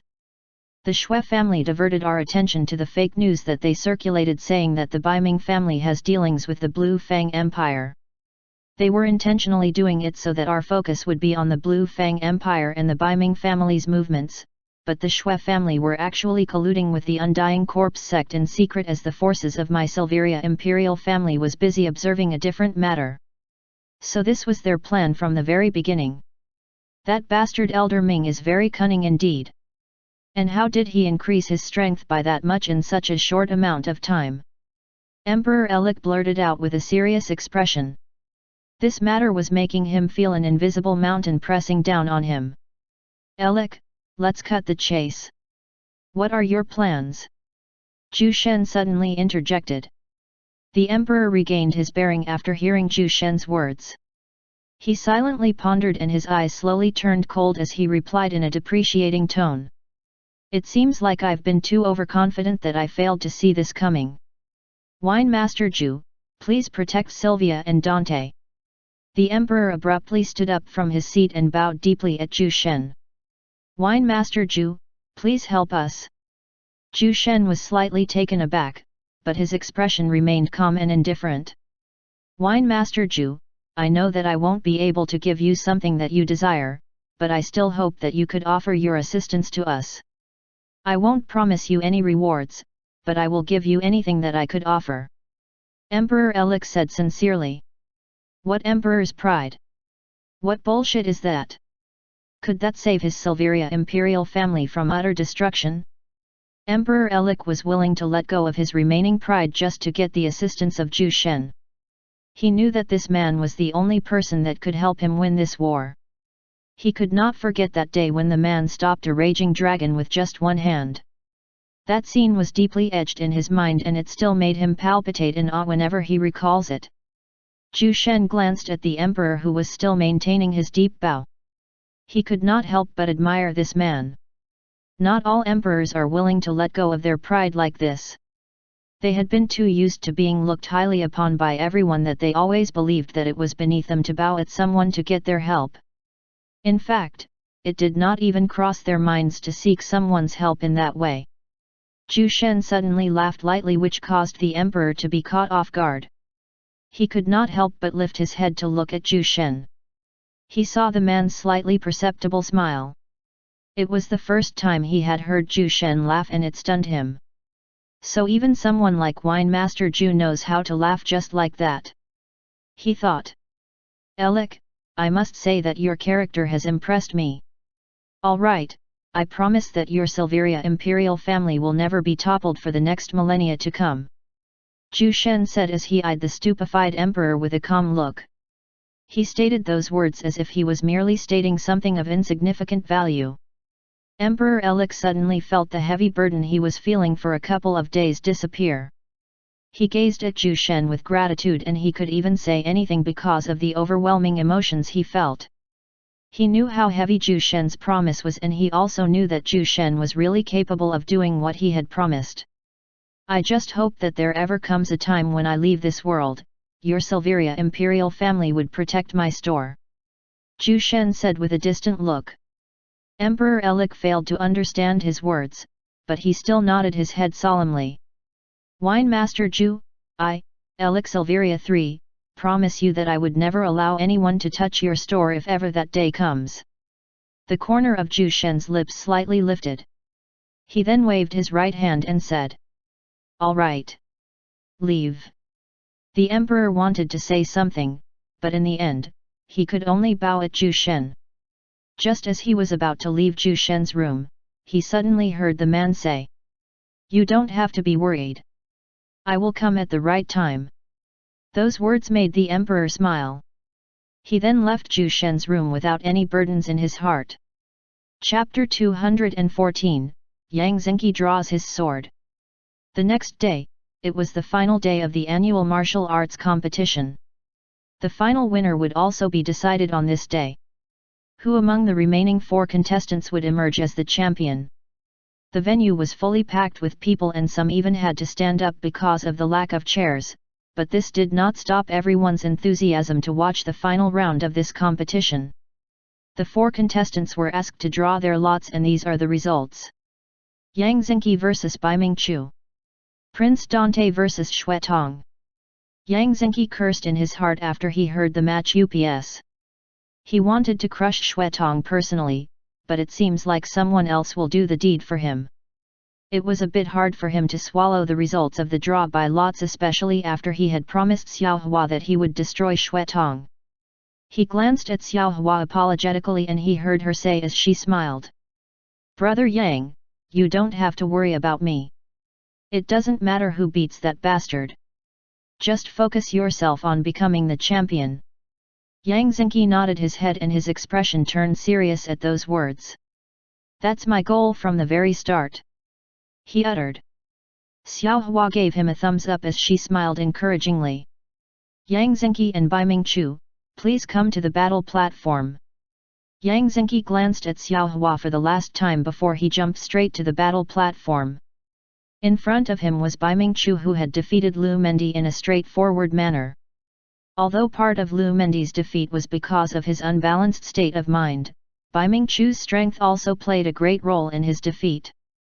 The guy was a body-strengthening expert who has a violent form of martial arts. His rich battle experience and explosive strength were more than enough to crush someone in the same generation. However, Yang Zhenqi remained unperturbed as he faced this guy. He was also a body-strengthening expert and his growth was something that any other person would find it hard to believe. He survived more than a month of torturous training. Anyone else would have already succumbed after experiencing that kind of pain. Yang Zhenqi's confidence did not just come from that. In all his battles, he was yet to showcase the sword techniques that he had learned from his master. Heck! No one was even able to make him take out his sword. The battle between the 2 youths begun. Bai Mingqiu glanced at his opponent with a serious look. He had seen Yang Zhenqi's fights and the guy defeated all of his opponents without even using his sword. He was like a crazy savage beast on the battle platform, and even Bai Mingqiu felt slightly nervous as he faced this man. He's only an early stage 4th rank Knight Crusader, but he managed to defeat his opponents without even using his weapon. This guy. I can't calculate his power, he thought. To everyone's surprise, they saw Yang Zhenqi putting up a defensive boxing stance. He wanted to fight Bai Mingqiu in an unarmed battle. Bai Mingqiu was stunned at this and a small smile formed on his lips a moment after that. "Since you are that confident, then let me see how you will fight me in hand-to-hand combat without even a gauntlet." Bai Mingqiu charged like an enraged bull as he lifted his right fist. He channeled his Anma and gathered it in his fist. Yang Zhenqi similarly circulated the Anma in his body and covered all of his weak spots with it. This guy's Anma circulation speed is way too slow. His body strengthening technique must be many times weaker than what Master had taught us. He thought. If anyone else could hear his thoughts, they would surely bash his head on a wall. Since when did the Baiming family's body strengthening technique become weak? However, Yang Zhenqi's thoughts weren't wrong. The body strengthening technique that Zhu Shen taught them was something that was more than 100 times stronger than the Baiming family's technique. Boom! Bai Mingqiu's gauntlet and Yang Zhenqi's bare fist collided with a loud booming sound. Even the battle platform beneath them caved in under the impact of their fierce collision. Everyone from the audience gaped in shock at this stunning scene. What the hell? He is actually able to fight young Master Bai Mingqiu with his bare hands. Oh my god! Are his arms made of profound steel? This guy's body is insanely tenacious. Han Sen and his buddies smiled proudly after hearing the crowd's exclamations. In terms of physical strength and raw power, Yang Zengqi was the absolute strongest among them. The only thing that Han Sen could boast in front of Yang Zengqi was his intellect and wisdom. Other than that, Yang Zengqi exceeded him in other areas. Bang! Bang! Bang! Bang! Fists and kicks tore through the air, creating violent ripples that produced thunderous sounds. Everyone could see that Yang Zengqi's fists were already bleeding, but the guy did not even stop. It was as if he had turned into a malevolent savage beast as he continued his fierce onslaught despite the fact that he was at a disadvantage. Bai Mingchu was still calm at the first few minutes of their fight, but after a few more minutes, he suddenly grew nervous because the power behind Yang Zengqi's attacks did not diminish. In fact, his attacks seemed to have slowly become stronger as their fight continued. What the fuck? Is this guy using me as a whetstone? The more he thought about it, the angrier he got. You want to use me to sharpen your skills? Then receive this strike of mine. Bai Mingchu leaped through the air as he channeled his Anma to the maximum. He gathered his Anma swiftly in his arms as he held his hands tightly to form a hammer fist. Hammer of Punishment. Sundering Evil Sky Hammer. Bai Mingchu's forehead creased as he released his ultimate skill towards Yang Zengqi. He could still not use the full power of this technique, but he was confident that this was enough to defeat Yang Zengqi. Facing this attack, Yang Zengqi, who had a crazed expression earlier, suddenly calmed himself. He smiled and said in an excited tone, "Finally! Someone worthy enough for me to draw my sword." Xing. Chapter 215, Fourth Prince vs. Xuetong. Yang Zengqi's sword drew a blood-red arc in midair as he waved it. Earth-devouring sword stroke. He calmly uttered. The red arc suddenly expanded and formed a huge crescent-shaped blade light that tore through the skies. The air trembled as this blood-red light streaked towards Bai Mingchu, who had just cast his ultimate technique. Bai Mingchu felt a sense of dread upon witnessing this attack, but he could no longer evade it since he had already released his ultimate technique. Forcefully stopping his attack would only damage him, and he did not want it to happen, so without any options left, Bai Mingchu decided to go all out. All of his Anma was now gathered on his fist and his arms had noticeably enlarged. Boom! A violent and thunderous explosion rang out, creating massive ripples in the air. Everyone's hair and clothes danced as the fierce gusts of wind hit them. What the hell? Are they really from the younger generation? Such strong attacks! Holy shit! Could an early stage 4th rank Knight Crusader really survive that kind of devastating blow? The technique that Bai Mingchu used earlier was the strongest body strengthening skill of the Bai Ming family, the Hammer of Punishment, Sundering Evil Sky Hammer. Even a 5th rank Spirit Realm expert would die after receiving the full brunt of such skill. The crowd exchanged their viewpoints upon witnessing the battle, but most of them favored Bai Mingchu in that collision. The thick cloud of smoke slowly subsided and everyone could see a silhouette standing erect like a divine spear. Zhu Shen activated his spiritual perception and his lips lifted slightly after seeing the man standing on the battle platform. Other than him, the others were worried about Yang Zengqi. After all, he was facing the strongest young expert of the Bai Ming family who had defeated Lu Mendi with his brute force. Even Xiao Hua, who was confident about Yang Zengqi, felt slightly nervous as she stared unblinkingly at the silhouette behind the thick smoke. Everyone then saw the face of a smiling young man. His sword was already sheathed back to its scabbard. They then heard him say, "You are the first person who made me draw my sword." His voice sounded calm, but everyone could sense the praise and sincerity in his tone. Yang Zengqi took one last look at the unconscious man on the battle platform before he jumped off the stage. Clap!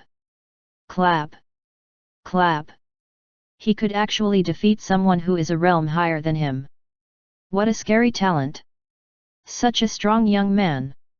How did Wine Master Zhu train this kid? The emperor was also astounded by Yang Zengqi's performance. Wine Master Zhu's sect is about to be established. I must make sure that Sylvia and Dante would be able to join his sect. He said in his heart. Yang Zengqi wins. The overseer announced.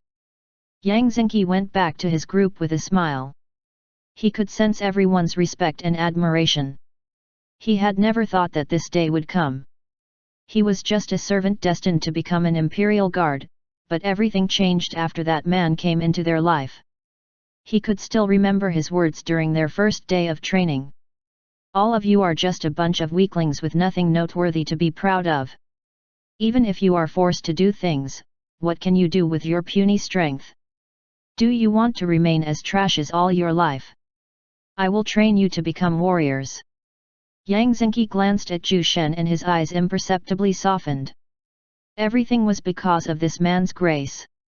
He changed his fate, and even the fates of Han Sen and all of his friends drastically changed because of Zhu Shen.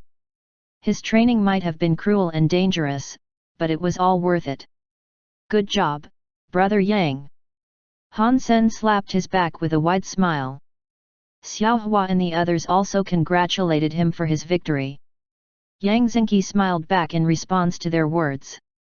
Prince Dante Silveria and Xue Tong, please come up on the stage. Prince Dante, who had been silent the entire time, stood up with a fierce look. His eyes burned intensely as if he was about to spurt fire. He could finally fight the guy who had severely injured his beloved sister. Xue Tong. I will destroy you today. Dante, kill that guy. A cold whisper suddenly echoed silently beside his ears. Prince Dante's eyes widened upon hearing his father's words. Kill Xue Tong?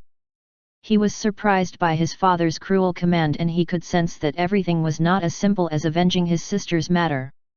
The fourth prince glanced at the emperor with a questioning look, but all he could see was his father's calm and dignified expression. Father wants me to kill Xue Tong. But for what? Did the Xue family do something intolerable? The fourth prince became curious, but he knew that it wasn't the time to ask for such questions. In the end, he nodded his head solemnly before jumping to the battle platform. On the other hand, Xue Tong calmly walked to the battle platform. He strode nonchalantly and he even waved at the crowd with a broad grin on his face. That fucking bastard! Beat that retard to death! Beat him up! Let him eat shit! Xue Tong merely smiled condescendingly after hearing the crowd's words. Watch how I beat this idiot of a prince! Let's see if every one of you could still laugh by then. Ha ha ha! Xue Tong laughed in his heart. Fourth prince? The greatest genius of the Silver Wing Empire? Xue Tong scoffed at this. Everything is different now. He might not be able to defeat the fourth prince with his own strength, but if he uses his trump card, he was confident that he could destroy the fourth prince. Thinking about that, the corners of Xue Tong's lips curled upwards. This day had finally come. He thought that he would still have to wait for a long time before this could happen, but the plan changed after Elder Ming's lucky encounter. Elder Ming was supposed to break through to the peak stage of the 9th rank saint, but something unexpected happened during his breakthrough. He decided to merge with his corpse puppet and force a breakthrough to become a full-fledged immortal. Elder Ming's plan was difficult and something unforeseen might happen, but he persisted in his endeavor, and after a few months, he was finally able to merge with Bis corpse puppet. However, his breakthrough did not come without a price. Their Xue family had to sacrifice thousands of slaves and disciples just for him to successfully ascend to immortality. Dante, I will let you experience the horror of fighting a corpse puppet. Xue Tong thought maliciously as he smiled at the fourth prince, who was now glaring at him with rage. Begin. Right after the overseer announced the start of their battle, the fourth prince immediately sprinted towards Xue Tong with his sword in hand. His eyes flashed with thick killing intent. Xue Tong was surprised when he sensed this, but he was not flustered.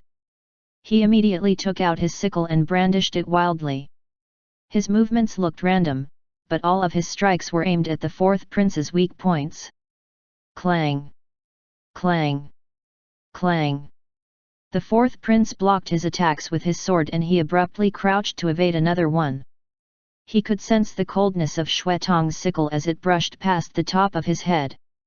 A few strands of his hair were cut apart and it looked as if the fourth prince had luckily evaded at the right time. Xuetong suddenly felt a sense of foreboding, so he immediately leaped away. Swoosh! The fourth prince slashed the spot where Xuetong was standing just a few seconds ago. Fuck! Is this bastard trying to kill me?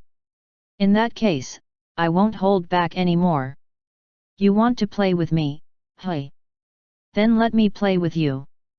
Xuetong cursed in his heart. The fourth prince clicked his tongue after his attack was evaded. This Xuetong is like a slippery cockroach, but if this is all he got, then he could only await his death.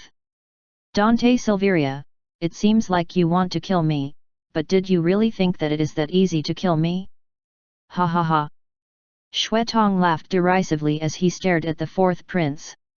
He even directly called the fourth prince's name without hesitation.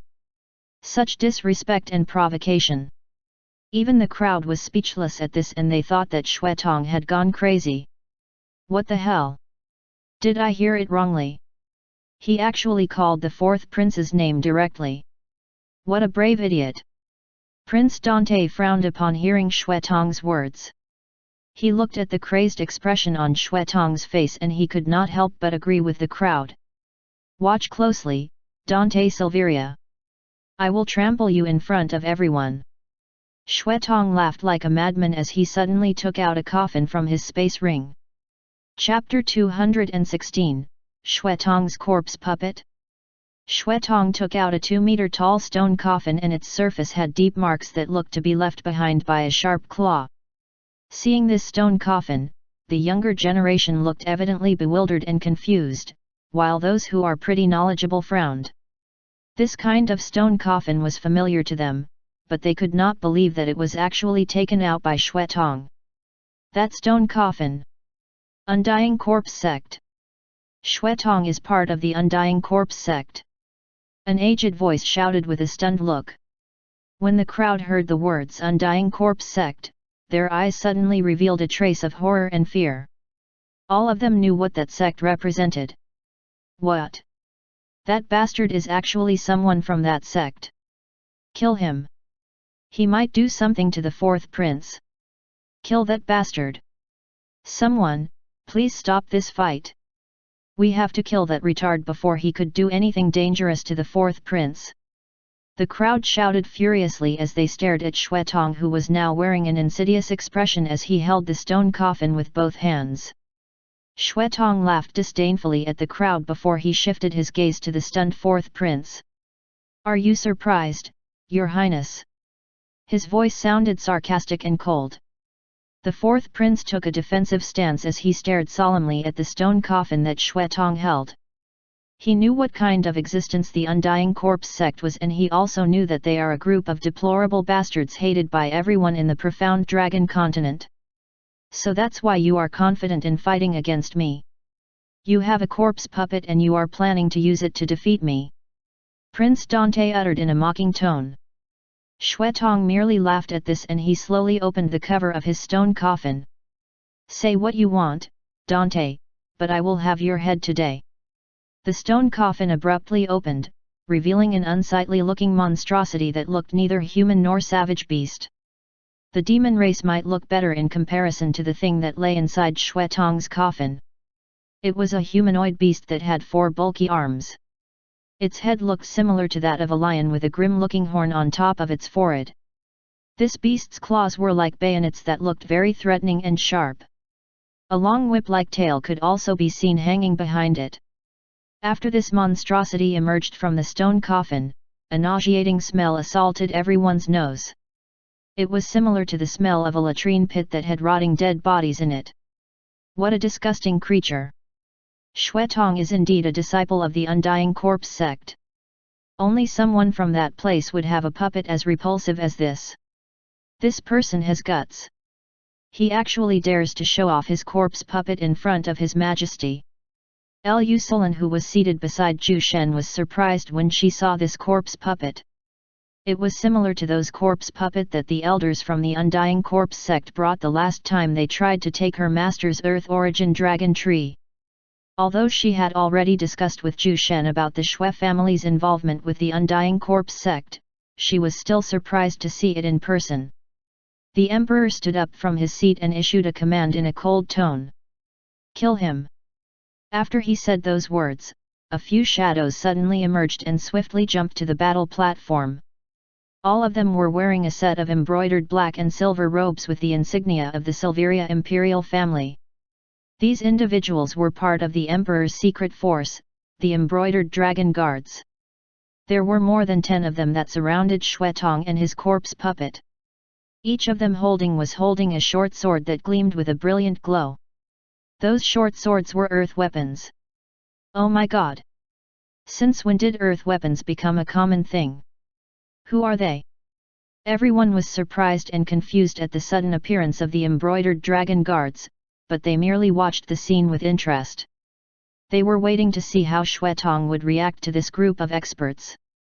Xuetong glanced at the embroidered dragon guards before he raised his head to look at the emperor with a defiant gaze. "Your Majesty, I have to thank you for giving food to my puppet." "Kikik." He chuckled eerily. The emperor frowned at his words and he took one more look at the corpse puppet beside Xuetong. He could not sense an ounce of true essence from this corpse puppet, but his gaze suddenly froze when he discovered its power. "Shit! That's not his corpse puppet. Retreat!" the emperor shouted as he swiftly dashed towards the battle platform. "It's too late." Kikik. A burst of cold laughter rang out just as the emperor was about to step towards the battle platform. In front of him was the patriarch of the Xue family, Xue Yangkai. Xue Yangkai blocked the emperor's path as he eyed the latter coldly. "I've been holding back during the past few months. Now, I could finally avenge my son's death. I will start by killing you, Elik. Die." Xue Yangkai leaped towards the emperor and aimed a fist right straight to his face. Swoosh! The air trembled as this 9th-rank saint released a devastating punch. The emperor was slightly taken by surprise at the sudden arrival of this person, but he immediately took out his silver wing sword to block Xue Yangkai's punch. The corner of Xue Yangkai's lips lifted to form a cruel smile. He suddenly shifted his punch as his figure twisted in midair like a slithering serpent. The emperor belatedly realized this surprising move and it was already too late for him to evade it. Bang! The emperor was thrown back more than 20 meters away after receiving a fierce blow to his stomach area. Shit! Help His Majesty! Kill that bastard! Kill! Everyone from the crowd immediately stood up from their seats as they sprinted towards the emperor, but before they could even reach closer to him, they discovered that a group of black-robed individuals was blocking their paths. More people from the Undying Corpse sect. Are they trying to usurp the throne? Looking at this scene, Zhu Shen glanced at Long Meili who was beside him, and said in a calm tone. "Bring the kids back with you to the store. Make sure that all of them would be able to return safe and unharmed." Long Meili nodded her head solemnly at her master's orders. She then shifted her gaze to the stunned youths and beckoned them to follow her. "You heard the master. Follow me back to the store. You being here would only be a hindrance to master," she said coldly. Yang Zhenqi and the others clenched their fists tightly upon hearing this, but they could not offer a rebuttal. Even Emperor Elik, who was recognized as a top expert of the profound dragon continent, was thrown away after receiving a punch, so what help could they offer when the enemies were so strong? In the end, they could only nod their heads as they followed Long Meili out of the venue. "Sulan, go with them. Reinforce the store and the beast fighting arena's defense," Zhu Shen said as he stared at Lu Sulan. "Yes, master." Lu Sulan bowed before she dragged her disciples away from the place. The only ones left behind were Zhu Shen and the little girl in his arms. She was still sucking on that small bottle of milk as she watched the fighting on the battle platform. "Meow. Those people look funny. I want to bite them, but they smell even worse than horse shit," she uttered in a disinterested tone. On the battle platform, the corpse puppet that was unmoving just a few seconds ago was now destroying the embroidered dragon guards like a wild beast. It tore their bodies apart, crushed their bones, and fiercely bit them with its sharp saw-like teeth. "Your Highness, retreat to a safe place. We will cover your escape. Go. An embroidered dragon guard said the fourth prince. Prince Dante wanted to shake his head, but when he saw that all the embroidered dragon guards were already covering his escape route, he knew that he had to leave this place immediately. It was foolish enough to stay here and waste their efforts, so after a moment of hesitation, the fourth prince sprinted out of the battle platform. Shui Tong's lips twitched when he saw the fourth prince running away, but he could not follow the fourth prince since he was still surrounded by another group of embroidered dragon guards. Fuck that bastard! He slipped away. Damn it! He cursed spitefully. Zhu Shen stared at the corpse puppet with a calm look. A body enhancer corpse puppet that is at the peak stage 9th rank saint. He muttered softly. Chapter 217, Sky Rendering Sword Phantom.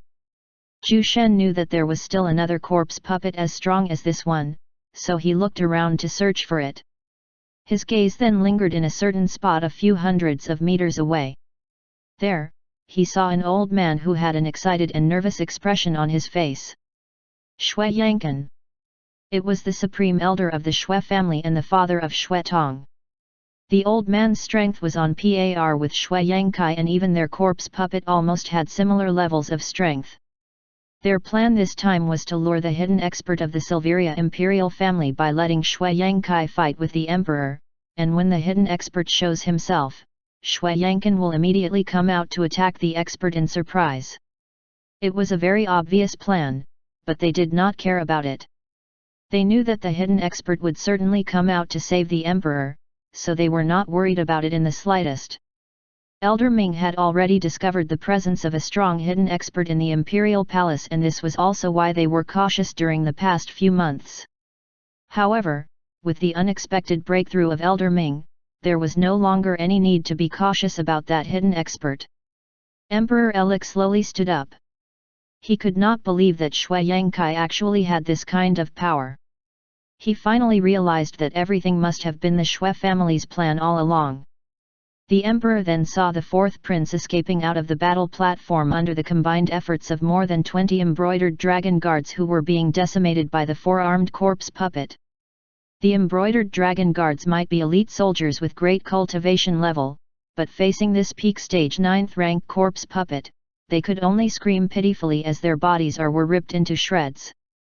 It was a cruel sight, and the emperor felt pain to lose his people, but he knew that this was the only way so that his son would be saved. He could only promise to take care of the families of those who had died.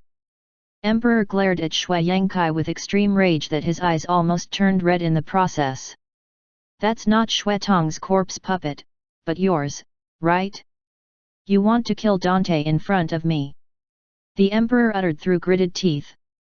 His suppressed voice sounded frighteningly cold, and everyone could sense the emperor's fury in his tone. Shui Yangkai smirked derisively when he heard this and replied in a mocking voice. So? What are you gonna do about it? Kill me? Do you even have the ability to do that? Ha ha ha. His disdainful laughter echoed throughout the whole venue, and the crowd could only stare at him angrily. They had seen how Shui Yangkai had easily thrown back the emperor with a single punch, so they were wary of his power. Shui Yangkai and Shui Yankan were both at the 9th rank saint, and any one of them could easily defeat the emperor, who was only a peak stage 8th rank divine realm expert. Emperor Elik ignored his taunting words. He was not worried about dying here. His father was just hiding in the shadows, waiting for the right opportunity to strike. Not to mention that he also had Zhu Shen, who was watching the scene calmly. Emperor Elik stared at Shui Yangkai before commanding the remaining embroidered dragon guards to retreat. Retreat from the battle platform. That corpse puppet is not something that you can defeat. The embroidered dragon guards immediately retreated upon hearing the emperor's command, but from the initial 24 embroidered dragon guards, only a little more than 10 of them were left. Shui Yangkai beckoned at the corpse puppet, and it immediately sprinted towards him. This terrifying creature looked evidently subdued in front of Shui Yangkai. The man patted the creature's back as he said, "Your Majesty, you see this big guy? He was created by stitching 5 strong creatures together. Awesome, right? Looking at Shui Yangkai's grinning face, Emperor Elik wished that he could spit on his face. Shui Yangkai, what does your Shui family want? The emperor spat coldly. Is it not obvious? We want this place. Shui Yangkai replied with a broad grin on his face. The crowd was immediately angered by his words. You bunch of crazy bastards! You are actually rebelling at a time like this. Who would want to recognize your Shui family as the ruler of our empire? Only retards would do that. Kill those sons of bitches! Kill! That voice came from the patriarch of the Baiming family, Baiming Liqiang. Their Baiming family had always been loyal to the Silveria imperial family, and even when facing the much stronger Shui family and Undying Corpse sect, their loyalty never wavered. Even when they were doubted by everyone in the Silver Wing Empire, they still stood behind the Silveria imperial family. Zhu Shen, who was watching at the sidelines, could not help but admire the Baiming family's unwavering loyalty. The Silveria Imperial was truly lucky to have them as their subordinate. Emperor Elik tightly held his silver wing sword as he pointed its tip to Shui Yangkai. You want to claim the throne to yourselves? Over my dead body! He shouted as he flew through the skies. Sky Diamond Protective Halo. Materialize! The Emperor uttered as he drew a diamond pattern in midair. The diamond pattern solidified, giving it an impenetrable look, but the Emperor knew that it was not enough to block the attack of the peak stage 9th rank Saint Corpse puppet. Seeing this, Shui Yangkai laughed coldly. Elik, you are a stubborn man, but your efforts are useless in front of true strength. He then ordered his corpse puppet. Kill him! The evil-looking creature immediately crouched down as if it was gathering the strength from its legs. The ground beneath the beast sank under the intense pressure it exuded. It then jumped straight towards the Emperor like an arrow as it aimed its sharp horn at him. It then released an ear-piercing roar that resembled that of a primordial beast. Roar! Emperor Elik felt nervous, but he swiftly drew a sword pattern in midair as he muttered. Sky-rendering sword phantom. Materialize! An incorporeal white sword slowly materialized in midair following the Emperor's incantations. He then pointed a finger at the corpse puppet as he shouted. Release! Swoosh! The ghost-like sword traveled like a beautiful mirage as it streaked towards the ascending corpse puppet. Everyone held their breaths as they stared at this scene with stunned gazes. Bong! The corpse puppet was thrown back to the ground by the Emperor's attack. Shui Yangkai frowned upon seeing this. His corpse puppet was not good at aerial combat since it was a body enhancer. It might not have received any serious injuries from that attack, but killing Emperor Elik would be difficult if he was up in the skies. It seems like I have to kill you with my own hands. Shui Yangkai said as he slowly flew above. Emperor Elik stared at Shui Yangkai as the latter slowly ascended. It looks like your corpse puppet is completely useless up here. The Emperor said. Shui Yangkai's lips twitched at his words, but he did not say anything in response. He just glanced coldly at the Emperor while chanting secretly. Rage of the Storms. Fierce Wind Territory. He whispered. The air around the two suddenly turned chaotic as fierce gusts of wind brushed past their figures. Invisible wind blades rotated around them in a random manner. Shui Yangkai appeared to be unharmed as he coldly stared at the Emperor. Emperor Elik knew that this must be a skill that Shui Yangkai had cast. He could sense the sharpness of the fierce wind around him. One wrong move and he might be cut into pieces. Solidify. Emperor Elik pressed his hands on his Sky Diamond protective halo to strengthen it. He was confident that it could block Shui Yangkai's attack.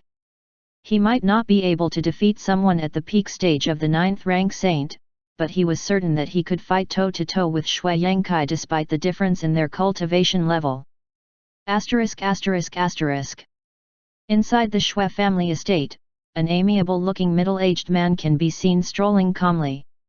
He suddenly raised his head when he felt a strong gust of wind above the skies. Are they finally starting? He said in a gentle tone.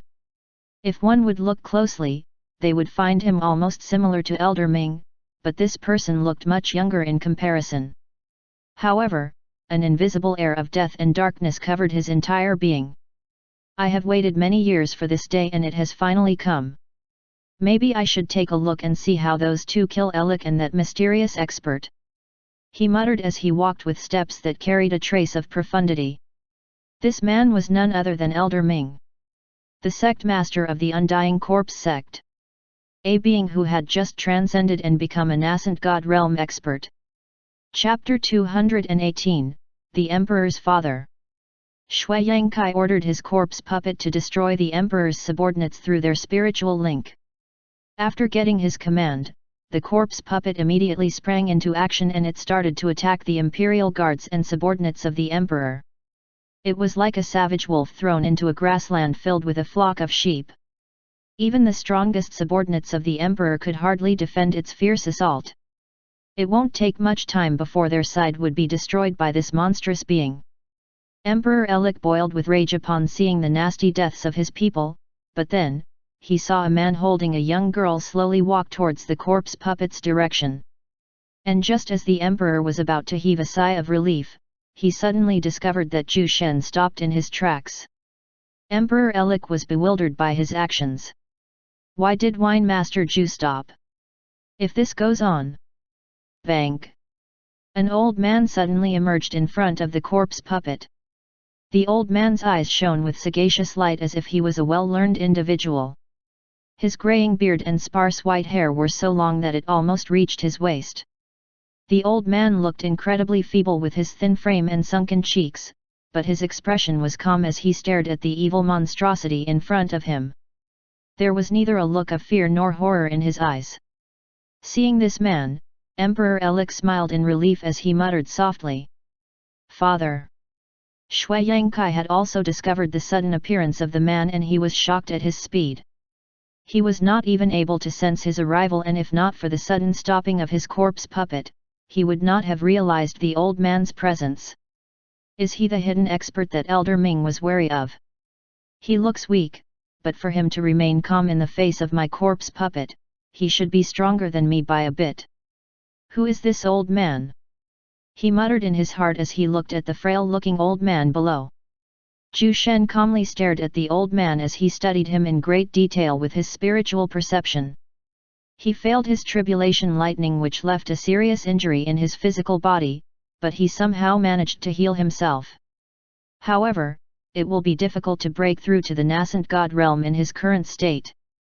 His Danshan might explode if he forcefully attempts a breakthrough, and this will turn him into a normal person with no cultivation. So that's why he sealed himself inside a crystal coffin. Zhu Shen said silently.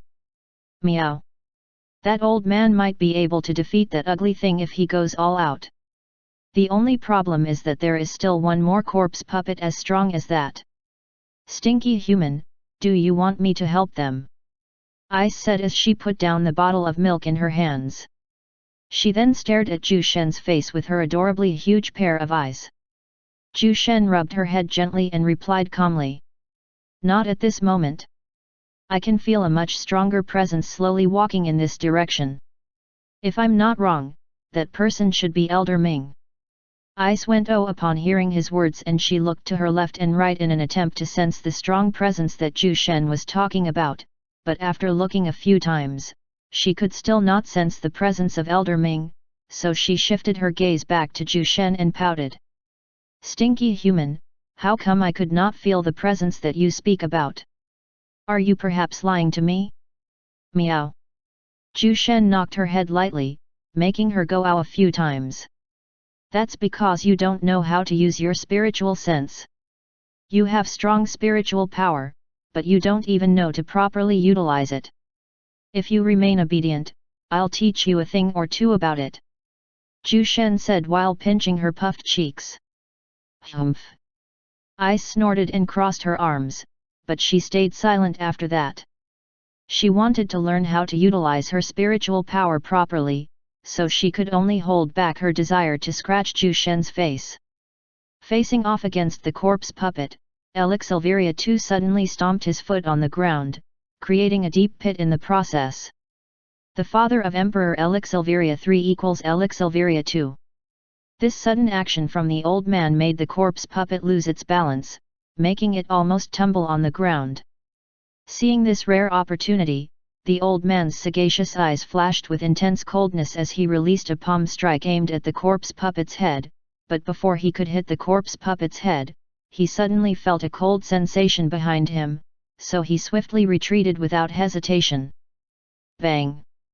A deep crater was formed in the spot where he had just stood, and the ground also turned black as it slowly corroded. Poison! No, it's a corrosive substance. The old man muttered in his heart as he glanced at the newcomer. It was another corpse puppet with long and thin twisted arms that looked incredibly grotesque. Visible black pus can be seen on this corpse puppet's arms. The creature was just half the size of the Shui Yankai's corpse puppet, but this thing looked deadlier with its corrosive black pus. Clap! Clap! Clap! To think that the former emperor of the Silver Wing Empire is still alive. What a surprising matter! Others might not be able to recognize you, but how could I, your good friend Shui Yankin, fail to recognize you? Ha ha ha! A burst of light-hearted laughter echoed throughout the place. Everyone glanced at the side and saw an old man holding a cane. He looked even older than the old man, but his murky eyes contained a strong sense of oppression that made everyone at the scene feel fear in their hearts. That old man! He's the supreme elder of the Shui family. Shui Yankin. What did he say? This old man is the former emperor. That means he is. Everyone slowly shifted their gazes to the old man wearing plain white robes. His clear and sagacious eyes scanned the crowd. The old man's gaze lingered a bit longer on Zhu Shen before he tore his gaze away from him. He then glanced at the grinning Shui Yankin with a calm look. I never would have thought that someone from my generation would still be alive to this day. How have you been, Shui Yankin? The old man asked in a gentle tone. It was as if the two were best buddies, but everyone could sense the strange atmosphere as the two old men conversed. Ha ha ha! I feel great. I thought you would die under my corpse puppet's surprise attack, but who knew that your strength did not even diminish after all these years? Shui Yankin sounded a bit jealous when he said that. The old man remained silent after hearing his words. Shui Yankin's eyes twitched at the old man's silence. He then glared at Shui Yankai, who was hovering in the skies, and shouted at him. You useless fool! Get down here! You could not even kill a puny 8th-rank Divine Realm dog. Shui Yankai felt rage and humiliated upon hearing that, but he still went down with a dark expression. I've already created an opportunity for you, but you were not even able to kill that old man. He shouted back in response. Hearing this, Shui Yankin swallowed the curses he was about to release. He glared at Shui Yankai and snorted. Humph! Let's get this thing done. Elder Ming ordered us to kill the emperor and this old man, so we have to do it. At the mention of that, Shui Yankai held back his anger. He knew that failing to do this mission meant a terrible punishment for them, so he could only work together with Shui Yankin to kill the emperor and the old man. After reaching a tacit agreement, the two immediately called their corpse puppets. While they were discussing, Emperor Elik came down and greeted his father. Greetings, father. The old man nodded his head calmly. You've done well in holding out against Shui Yankai even with the difference between your cultivation levels. Let's save the chit-chat later. We still have to kill those evil creatures. He said as he pointed at the two corpse puppets. Kill them! Shui Yankin and Shui Yankai shouted as they pointed at the emperor and the old man. The two corpse puppets swiftly darted out after receiving their master's commands. Shui Yankai's corpse puppet raised its four buff arms in preparation for a violent punch, while Shui Yankin's puppet swung its long pair of thin arms as it released corrosive black pus. Facing the attack of these two strong corpse puppets, Emperor Elik and his father did not dare take them head-on. Chapter 219, Elder Ming arrives. Zhu Shen calmly watched the two opposing sides as they clashed with fierce momentum. Although the Undying Corpse sect and the Shui family were outnumbered, they had their corpse puppets which greatly reduced the difference in numbers. Besides, the corpse puppet didn't fear getting injured or killed, making them a very fearsome opponent on the battlefield. Even the embroidered dragon guards did not dare fight these corpse puppets carelessly. On the other hand, Emperor Elik and his father were facing Shui Yangkai, Shui Yankan, and also both men's corpse puppets. The father and son pair was able to hold on despite the numerical disadvantage they were facing. Not to mention that their enemies were all at the 9th rank saint. It was already a very surprising matter for the father and son duo to survive up until now. Looking at this, Zhu Shen sighed regretfully. He initially planned to let his subordinates fight with the Undying Corpse sect and the Shui family for them to gain battle experience and also increase their sword comprehension. However, it seemed like this plan was now foiled. The Shui family's strength was too much for them to handle, and perhaps, only Long Meili and Ice would be able to defeat them. It was because of the presence of the newly ascended Elder Ming, who was now at the nascent god realm. He might have used external help to achieve his breakthrough, but he was still a bona fide nascent god realm expert, and someone with that kind of power could fight hundreds of 9th rank saint alone. Little tiger, you might have to fight later on. Zhu Shen muttered to the bored little girl. Ice glanced at him with shining eyes and she clenched her chubby fists while putting on a fierce look. I want to fight. I want to fight. Meow. She said excitedly. She was confident about her strength, and even if she fought with a nascent god realm expert, she was certain that she would be able to defeat them if she uses her true body. It must be noted that this little girl was merely disguised as a fat white cat. She is a true god-beast progeny, a glacial sovereign tiger. One of the most feared existences in the primordial god realm. Loud battle cries rang out as the two sides battled violently. The sounds of multiple weapons colliding echoed throughout the entirety of the venue. Many soldiers from both sides had already fallen, but they continued their fight. It was a cruel sight, but this was the fate of any soldier. They fight for their people and their country even if it means death. Zhu Shen could only sigh at the sight of this, but this was part of their fate. Another hour passed by and more people from both sides died from battle. The ground was already painted red as blood flowed unceasingly. Suddenly, Ice, who was still shaking from excitement, glanced in a certain direction with narrowed eyes. Stinky human, is that the person that you were talking about earlier? She asked. Zhu Shen did not even need to use his spiritual perception to know who she was talking about. He nodded his head at her and replied. "MN. That man should be Elder Ming." Ice stood up on Zhu Shen's lap and stared carefully at the incoming figure with her enhanced vision. She was a god-beast progeny, so her vision was far better than anyone in the same realm. Elder Ming was not even able to sense that he was already being monitored by a little girl. That man's aura looks evil and vile. I wonder how many lives he had taken just to achieve his breakthrough. Ice muttered solemnly as she stared at Elder Ming. Her usually childish demeanor was now replaced by a stern and grim atmosphere. Elder Ming, who was nonchalantly walking towards their direction, suddenly felt that he was being spied. He frowned and stared in the direction where he sensed the gaze. He narrowed his eyes when he saw the familiar figure of a man with long silver hair. He saw him carrying a small little girl with a head full of short white hair. Strangely enough, the sensation that he felt earlier actually came from the little girl in Zhu Shen's hands. Elder Ming could even see the girl smiling at him with a taunting look. Hey! I must be hallucinating. How could a little girl make me feel danger? It must be that Zhu Shen. Humph! Elder Ming snorted. He then tapped his feet on the ground as he flew through the skies at breakneck speed. He's coming closer. Stinky human, release me. I want to bite that old man to death. He actually snorted at me.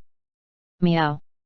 Ice said angrily as she tried to escape from Zhu Shen's grip, but she could not even move an inch no matter how she tried. Be patient. He muttered. Not long later, everyone on the battlefield suddenly sensed a suffocating aura that almost made them prostrate in fear. They gazed at the skies and saw the figure of a middle-aged man who looked rather ordinary, but they could somehow feel a trace of profundity in his eyes. The fierce fight between the two sides abruptly stopped upon his arrival. Who is that guy? Is he also someone from the Undying Corpse sect? If he's capable of flight, then he should be someone who is at least at the 8th rank divine realm. We're finished. It looks like we're going to die this time. Elder Ming put on an amiable expression as he surveyed the entire battlefield. He then frowned when he saw that both the emperor and his father were still alive and kicking. Seeing his darkening expression, Shui Yangkai and Shui Yankan cursed in their hearts, "Oh shit." Elder Ming slowly descended from the skies and ignored everyone else. His gaze was glued on the figure of a man carrying a little girl in his embrace. He then started talking with a smile. "This gentleman must wine Master Zhu. It is a pleasure to meet you." Zhu Shen did not even bother to reply and he merely glanced at him with a calm look. Elder Ming's smile froze after being disregarded in front of a large crowd. He thought that no one would ever dare disrespect him after becoming a nascent God Realm expert, but who knew that someone with the guts of steel actually exists in the Silver Wing Empire? "It looks like Wine Master Zhu does not want to become friends with me. Too bad. In that case, you'll have to die today." Elder Ming said, and his gentle eyes slowly distorted and turned incredibly hideous. His aura also turned malefic and insidious.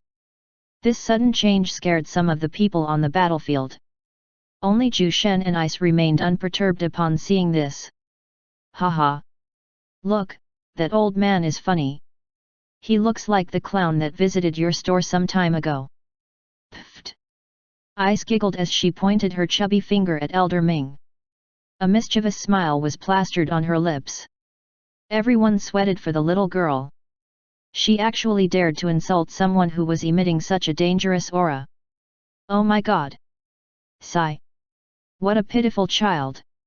Even if Wine Master Zhu is on her side, she would still not be safe. From how that guy looks, he seems to have a personal vendetta with Wine Master Zhu. She's finished. The Emperor's subordinates muttered regretfully. They wanted to offer their help, but they could not even move under the intense pressure of Elder Ming's aura, so they could only stare at the scene helplessly. Elder Ming cackled with a malicious expression. It was as if he could not wait to devour Zhu Shen and the little girl in his arms. "Zhu Shen! Zhu Shen! Zhu Shen! You almost spoiled my plans with your sudden arrival in the Silver Wing Empire. You even killed a descendant of my Shui family. Do you think we don't know about it? I would only be relieved if I see your corpse today. No, I will refine your corpse into my new corpse puppet. As for you little girl, I will eat your flesh." Kikik. Elder Ming's voice sounded almost beast-like and his eyes revealed a tinge of crazed madness. Zhu Shen ignored him and poked the back of Ice's head as he said, "Little tiger, it's time for you to make a move. If you kill him, I'll give you an additional bottle of milk tonight. What do you think?" Ice's expression brightened and she eagerly nodded her head. "Don't take back your words or I'll scratch your face," she said while looking at Zhu Shen. Although the voices of the two were not that loud, everyone present on the battlefield were elite individuals, so they were able to hear their conversation loud and clear. Elder Ming's dark expression became even more unsightly when he heard them. "Roar! Go fucking die!" he shouted like a deranged beast. Chapter 220, Glacial Sovereign Tiger. Elder Ming lost his reasoning as he pounced towards the direction of Zhu Shen and Ice. He raised his fist that carried pulsating dark energy, causing a violent fluctuation around his figure. Everything happened in an instant, and everyone on the battlefield was not even able to see how Elder Ming moved. In their eyes, it looked as if he had suddenly turned into a blur or a shadow that traveled like a phantom. Suddenly, the air turned still as if time seemed to have slowed down. Even Elder Ming, who was the embodiment of speed, appeared to be in slow motion. The leaves that were brought upon by the fierce wind can be seen moving ever so slowly. At this sudden change in the speed of time, the only ones who remained unaffected are Zhu Shen and the little girl in his arms. Go on. Make that you will destroy his immortal soul. Zhu Shen patted the little girl's head with a warm gaze. Once an expert survives their tribulation lightning, they would then gain an immortal soul. With this immortal soul, even if their physical bodies were destroyed, they could still manage to live, but they have to find a suitable physical body within 10 years or their immortal soul would slowly dissipate. Ice closed her eyes as she enjoyed Zhu Shen's gentle touch. She then replied in a small voice. Mn. After hearing her reply, Zhu Shen released the little girl from his embrace. The latter swiftly jumped and hovered through the skies like a small fairy. Stinky human, retract your power. I want to defeat this old man with my own skill. Meow. Ice said as she stared fixedly at Elder Ming. The latter's expression was still warped with madness and he seemed to be oblivious that he was already affected by Zhu Shen's power. Zhu Shen's lips curved slightly upon hearing the little girl's words. He then snapped his fingers nonchalantly. Snap! The speed of time went back to normal. Roar! Elder Ming's enraged roar reverberated like the crackling of thunder and the pulsating dark energy in his fist inflated as emitted a dangerous sensation. Hey! She's flying? Elder Ming was surprised at the sudden turn of events. Just a few milliseconds ago, he was certain that this little girl was still in Zhu Shen's embrace, so how did she suddenly appear in front of him? Elder Ming felt that something was wrong with this little girl, but it was already too late for him to realize that. He released the dark energy in his fist towards the hovering little girl. Facing this attack, Ice abruptly morphed and turned into a huge creature that emitted unprecedented coldness and power. Long and silky white fur, a pair of angelic wings, and 2 icy blue eyes. She turned into a white tiger with long snow-white fur. The deep and immeasurable aura of a god-beast progeny unconsciously gushed out of her body, sending chills to the onlooking crowd. Even Elder Ming, who was about to attack her, almost paused in midair when he saw her sudden transformation. Humph! Ice snorted and raised her large claws to block Elder Ming's outstretched arms. Bayog!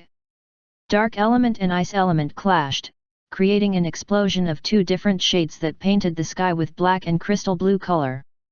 A few experts who were near the epicenter of the clash were thrown far away due to the violent gusts of wind that followed. Screams of terror and fear echoed about as everyone witnessed this absurd scene. How could a fight between 2 individuals create such an effect? It was too unbelievable and everyone thought that they were dreaming.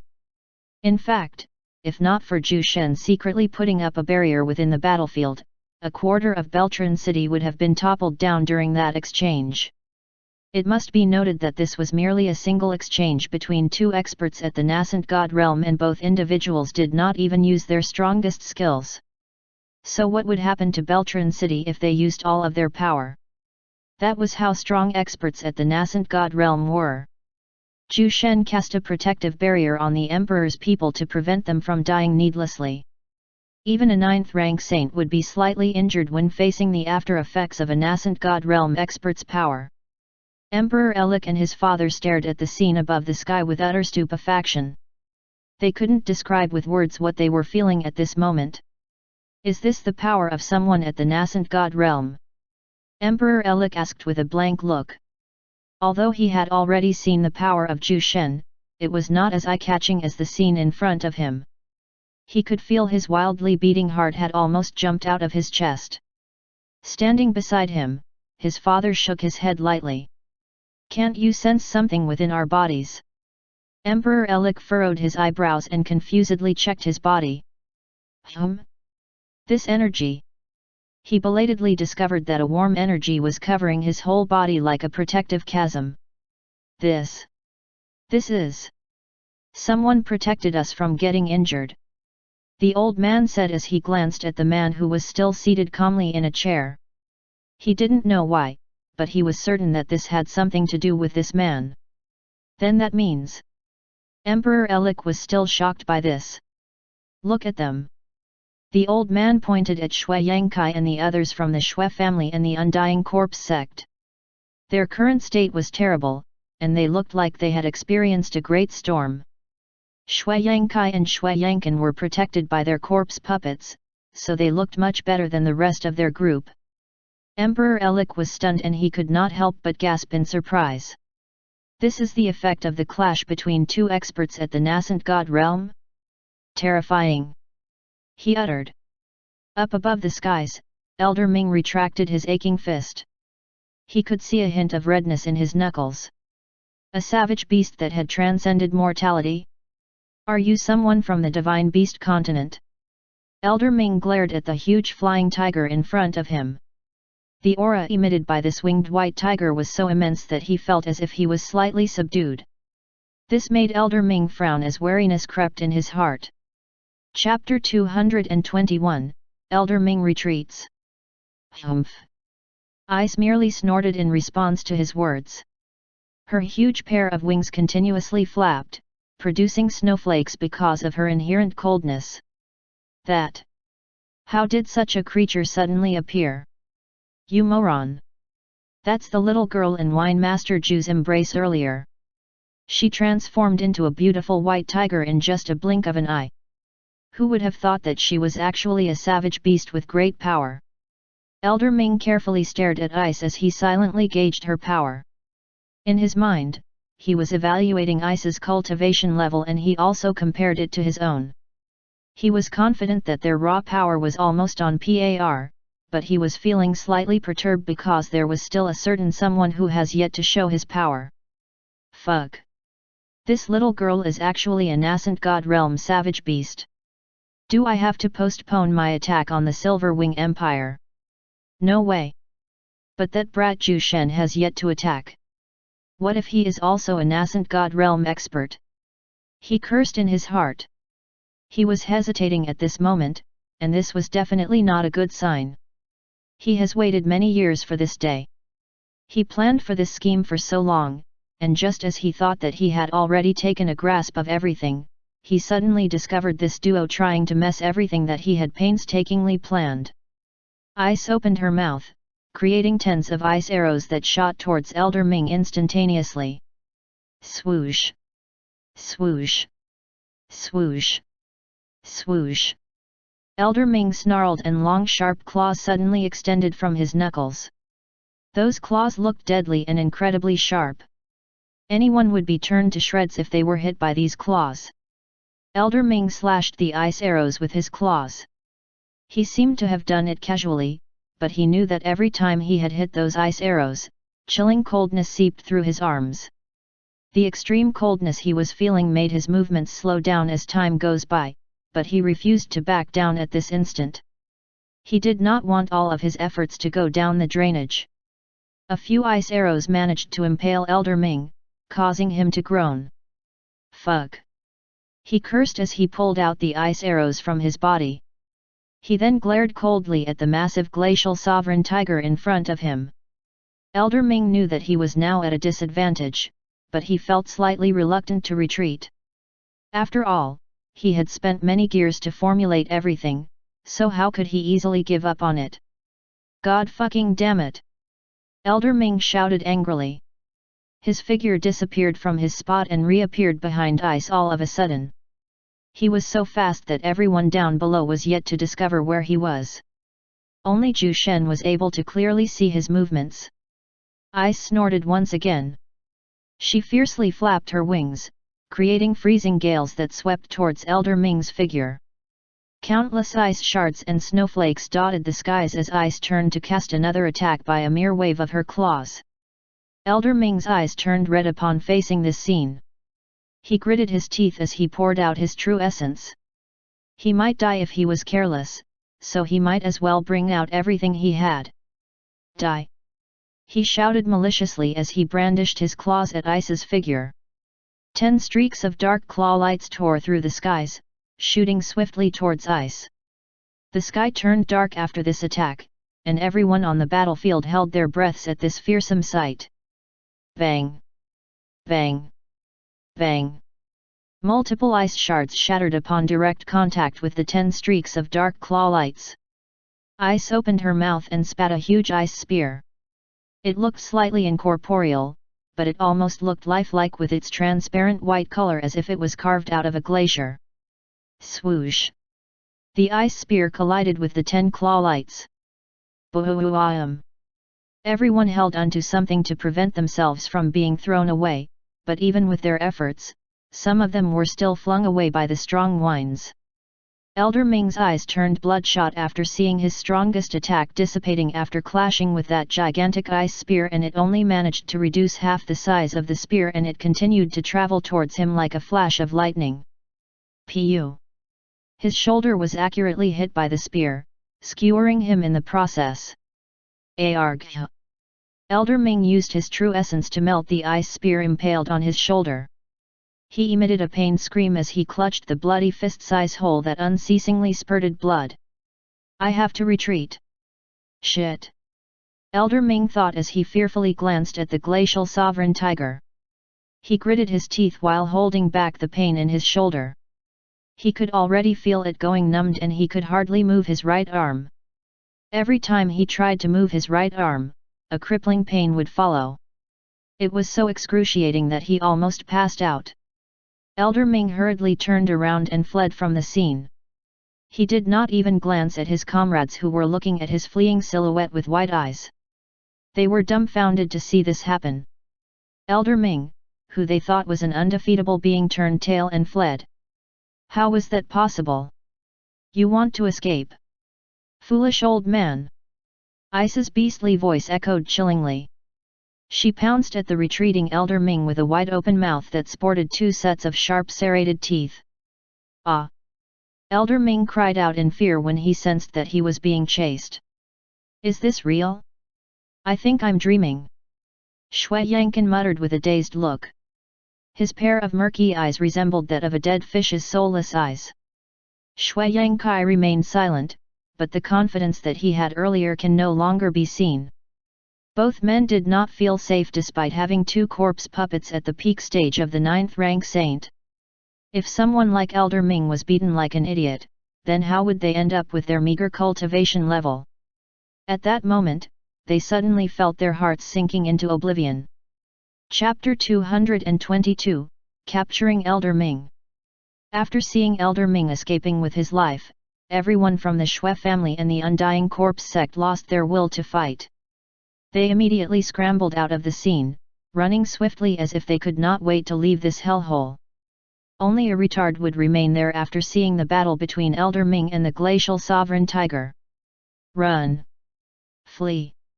Emperor Elik instantly ordered his men to kill the escaping enemies, his eyes burning with grim light. He knew that Wine Master Zhu would not fail him, but he did not think that he would help them this way. He did not even have to fight himself, and Wine Master Zhu just commanded a little girl who was actually a nascent god realm savage beast to fight. Kill them! Don't let them escape! Emperor Elik shouted as he raised his silver wing sword.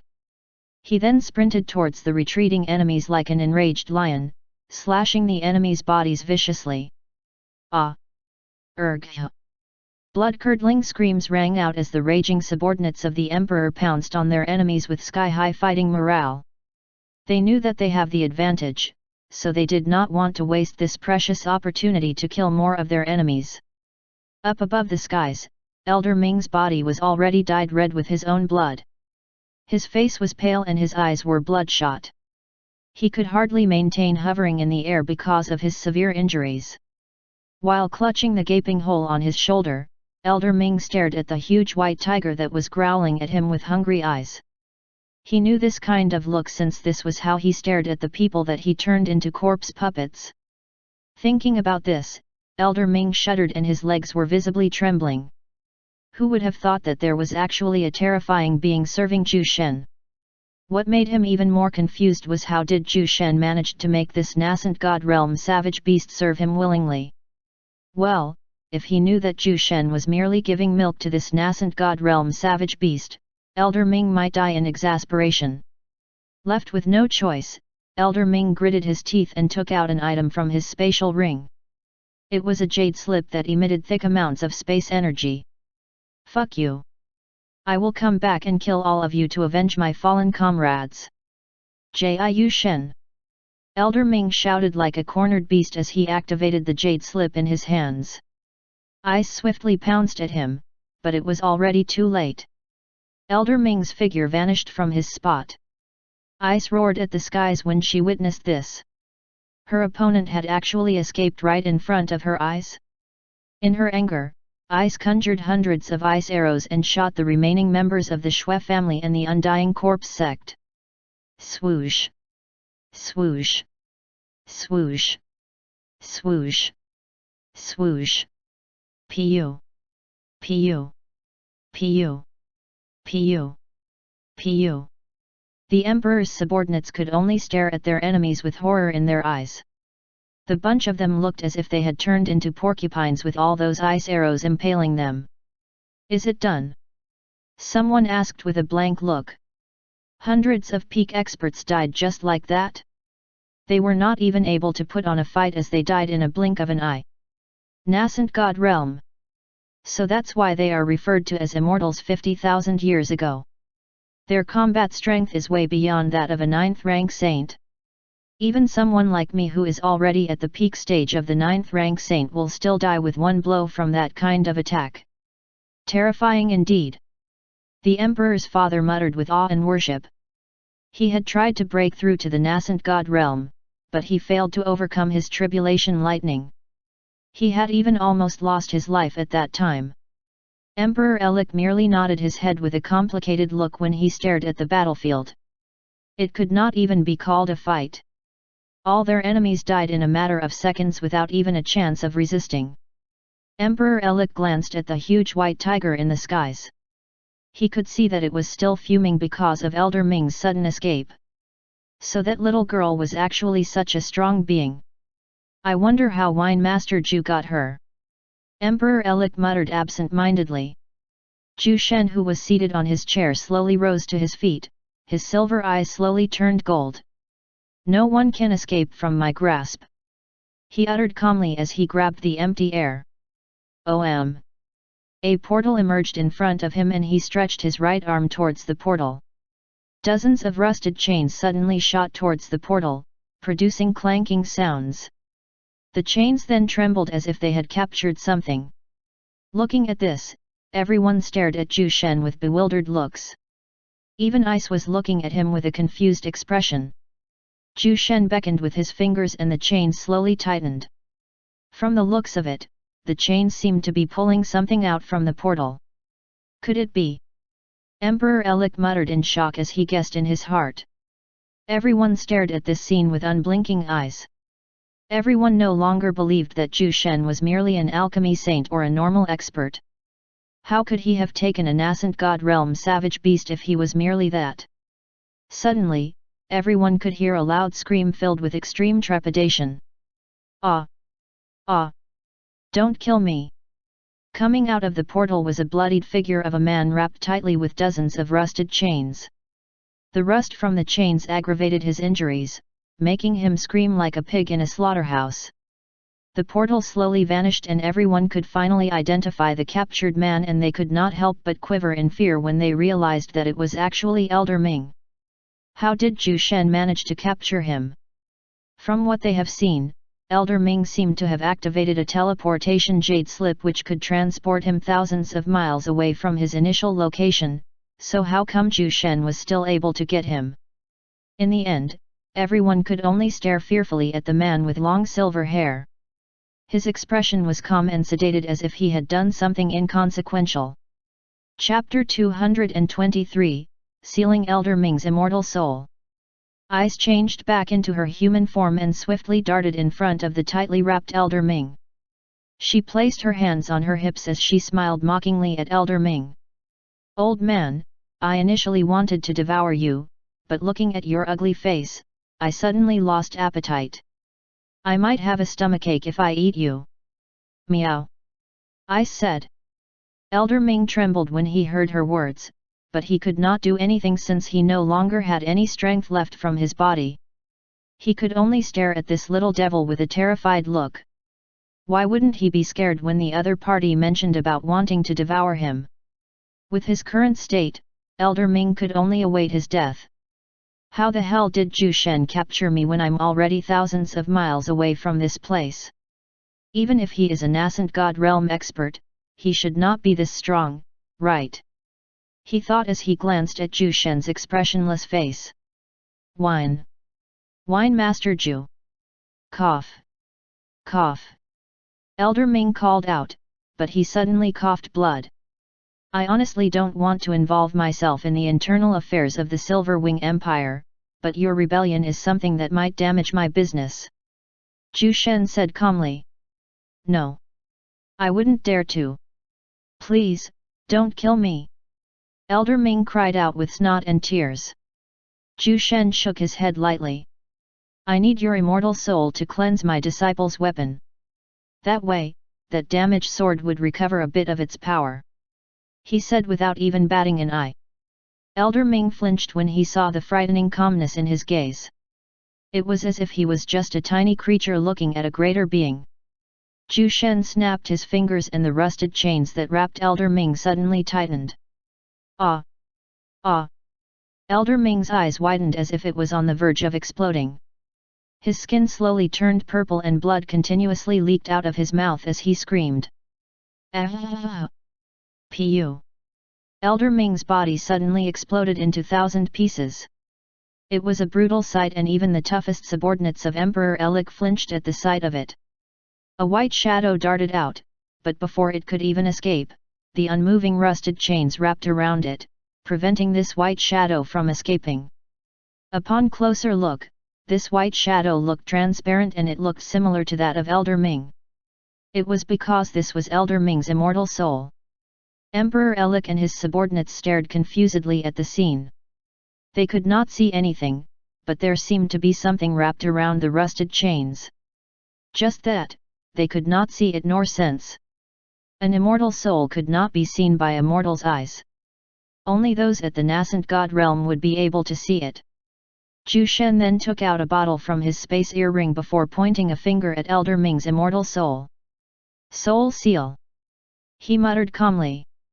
An invisible ray of light struck Elder Ming's immortal soul and when it hit him, he suddenly stopped moving as if he had been electrocuted. After that, Zhu Shen opened the bottle and placed Elder Ming's immortal soul inside. He then put the bottle back inside his space earring. Hey, stinky human, don't forget about my milk. Meow. Eyes crossed her arms as she haughtily spoke those words. Zhu Shen shrugged his shoulders before pinching her chubby cheeks. They then descended to the ground under the worshipping gazes of everyone. Wine Master Zhu, thank you for your assistance. Everyone would have died if not for you. Also, thank you for your help, young lady. I would gladly offer you the best kinds of milk we could offer. I heard from Sylvia that you like to drink milk. I wonder if this is enough for you. Hee. Emperor Elik bowed lightly at Zhu Shen and Ice as he said.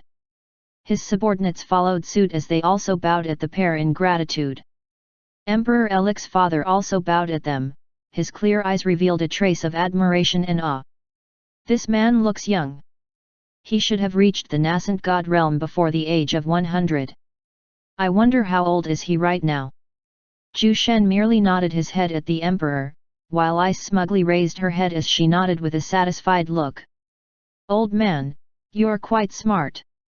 If the milk that you offer is palatable, then I don't mind accepting it. Meow. She said proudly. Emperor Elik laughed confidently as he said. Young lady, you don't have to worry about that. Ha ha ha. He could still not believe that this adorable young girl was actually a nascent god realm savage beast. And from the suffocating aura that she exuded earlier, she did not look like an ordinary savage beast either. If his guess was not wrong, then this little girl might be a descendant of a god beast. Oh, by the way, Wine Master Zhu, this is my father. Father, this man is the wine master that I mentioned to you. His name is Zhu Shen. Emperor Elik introduced them with a smile. Emperor Elik's father smiled humbly as he looked at Zhu Shen. Although Zhu Shen looked much younger than him, he did not put on airs. After all, this guy was a nascent god realm expert. It's my honor to meet you, Wine Master Zhu. I've heard a lot about you from my good-for-nothing son. The old man smiled warmly as he extended both his arms. Zhu Shen nodded his head at him and stretched his right arm. After reluctantly shaking the old man's hands, Zhu Shen swiftly retracted his arms. Wine Master Zhu, I also want to apologize for this. I know you must have wanted that little guy Yang Zhenqi to end up as the champion in the martial arts competition, but it looks like it's no longer possible with the current state of things. Emperor Elik smiled wryly as he shook his head. Zhu Shen shook his head and replied calmly. It doesn't matter. I only want them to experience fighting a real battle against those on the same generation as them. In that case, I have nothing to worry about. I'll take my leave first since I still have to command my men to clean up this place. Emperor Elik smiled. Chapter 224, The Emperor's Name List. A day later, news about the Shui family's downfall instantly circulated around the whole of the Silver Wing Empire. Everyone was surprised when they heard about it. After all, the Shui family was one of the three great noble families with power and authority that was only second to the Silveria imperial family. Stories about the Shui family's illegal dealings with the Blue Fang Empire and the Undying Corpse sect also sparked the hatred of the citizens. They could not believe that the Shui family had actually planned to start a rebellion. Man, I heard that the Shui family colluded with those crazy people from the Undying Corpse sect to rebel against the throne. And they even attacked during the annual martial arts competition. It happened at the final part of the competition. Too bad, the martial arts competition this year got suspended because of the Shui family's sudden attack. Well, I heard from my friend who is an imperial guard that the emperor managed to defeat the Shui family's experts with the help of an unexpected person. You guys will be very surprised if you hear this. It is the emperor's father, the former emperor of our Silver Wing Empire. Whoa! The former emperor is still alive? Man, according to my great-grandfather, the former emperor was unstoppable all those years ago. If he's still alive until now, I bet his strength should be at the very peak of the whole profound dragon continent. These kinds of conversations were the main topic of everyone, but the most discussed topic was still about the Shui family's sudden rebellion. Some of the citizens even joked about them for having been destroyed on the very first day of their rebellion. Of course, everything about Zhu Shen's involvement was omitted on purpose. He was the one who told the emperor to do it. Aside from making the citizens feel secured, all outside forces would think twice about invading the Silver Wing Empire if they heard it. Inside the Imperial Palace's throne room, Defender Duanmu, lead the embroidered dragon guards to destroy the remaining members of the Shui family. Kill everyone. We must not leave any roots behind or it might come back to haunt us in the future. Leave. Emperor Elik ordered coldly, his tone was filled with rage and fury.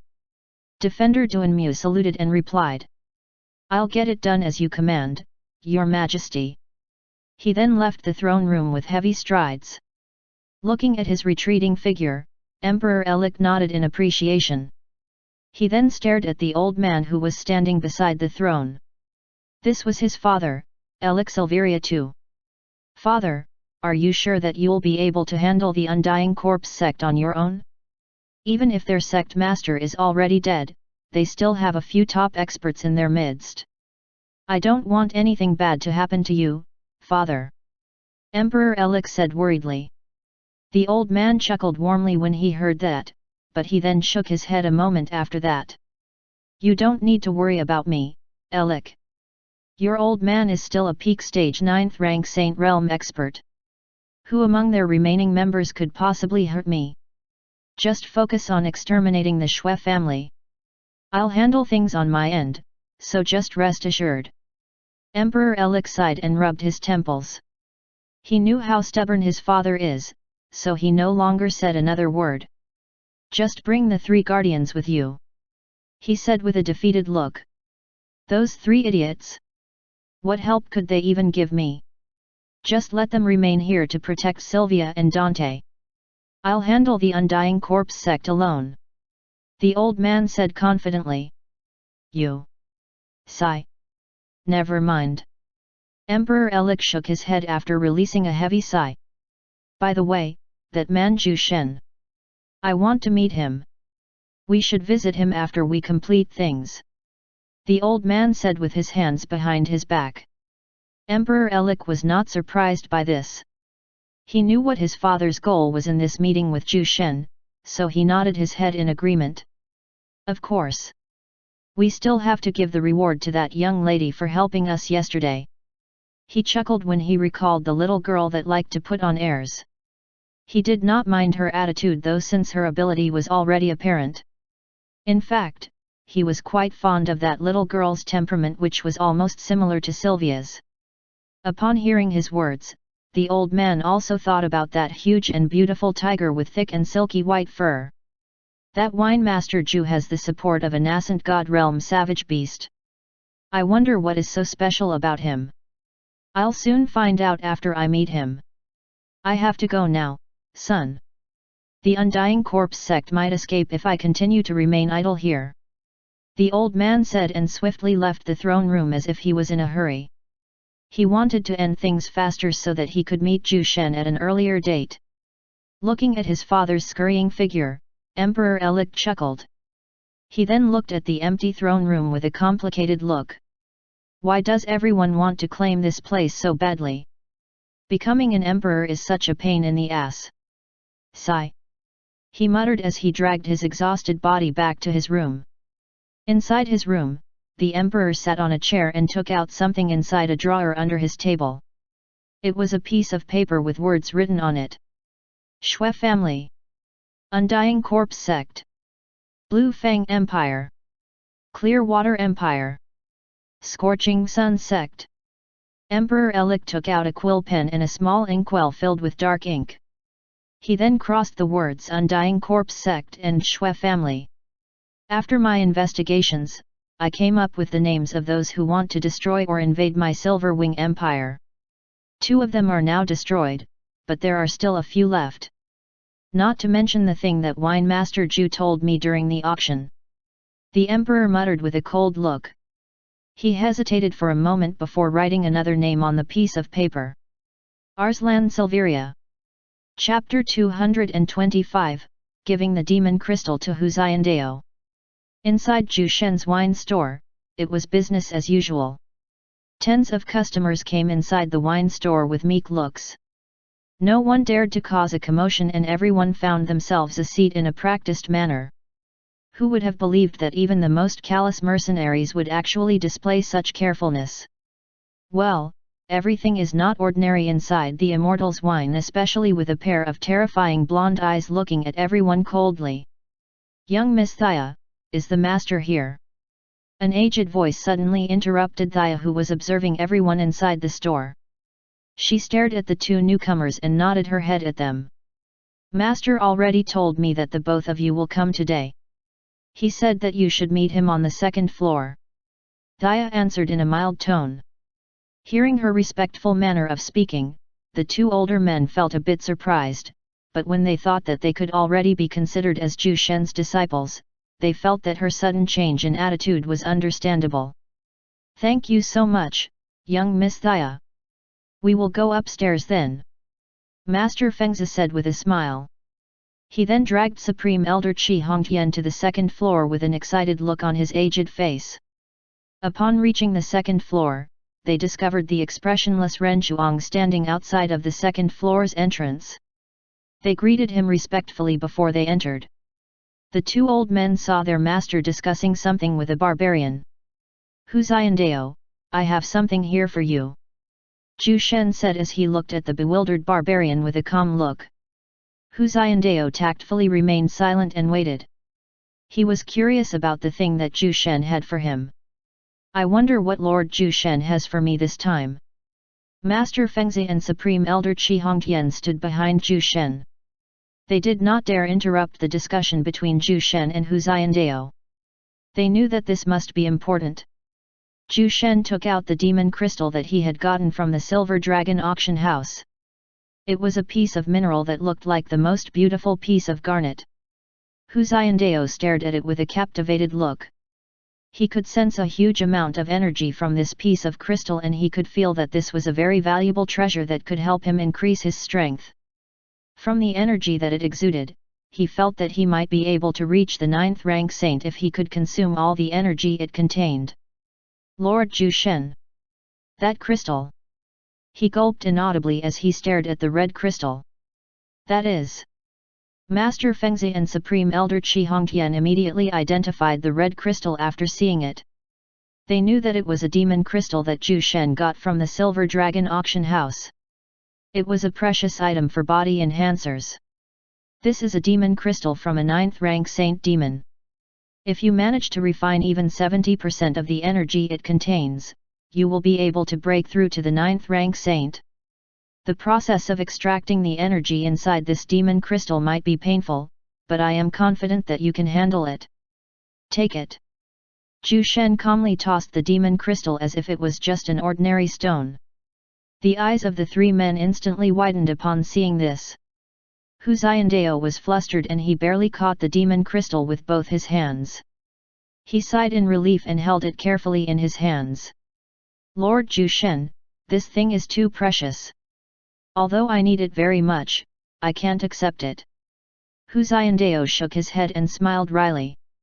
He then extended his right hand towards Zhu Shen. Zhu Shen did not even glance at his extended hand. He just calmly stared at the barbarian's face. Listen, I am not giving that to you for free. He uttered. What do you want me to do, Lord Zhu Shen? I will do anything for you even without this. Hu Xiandao said honestly. Zhu Shen had already given him a huge favor by healing his severed arm, so he could not really make himself accept another precious gift from him. Master Fengzi and Supreme Elder Qi Hongtian admired the barbarian's integrity. It was a very rare trait in the cruel world that they live in. Zhu Shen pressed his back on his chair with a lazy look and replied. I want you to help me train a few kids for me. Of course, you are not alone in this endeavor. My second disciple, Kenyet, will help you train those kids. Kenyet already has the training schedule and everything else is also prepared. You just have to help him monitor the kids' progress. Hu Xiandao was already prepared to receive a difficult mission, but when he heard that it was only to teach a bunch of kids, he was dumbfounded. Hey? I mean, that's it? He asked while looking at Zhu Shen. The job was too easy in exchange for a demon crystal, so he was still a bit reluctant to accept it. Zhu Shen shrugged and uttered a sound of agreement. Mn. Hu Xiandao glanced speechlessly at him and he was at loss for words. Should he accept it or not? Brother Hu, just accept it. Master wants to give it to you, and Brother Hu just has to work hard in training those kids. Master Fengzi said. Fengzi is right, Brother Hu. Just accept Master's grace. Qi Hongtian added. Hu Xiandao wavered when he heard the 2 old men.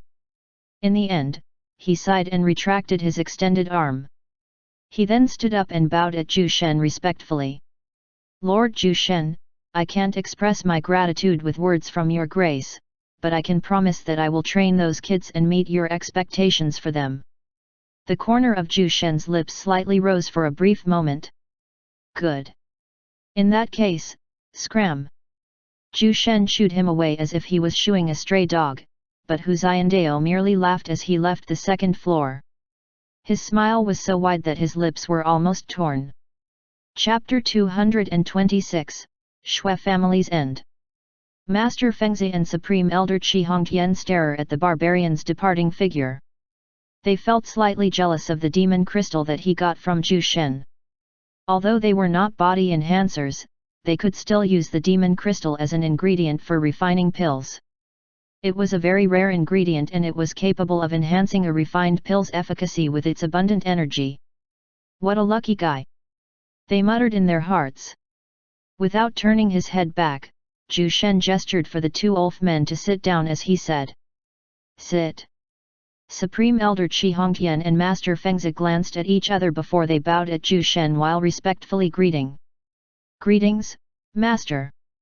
The 2 old men then sat down across Zhu Shen with expectant looks.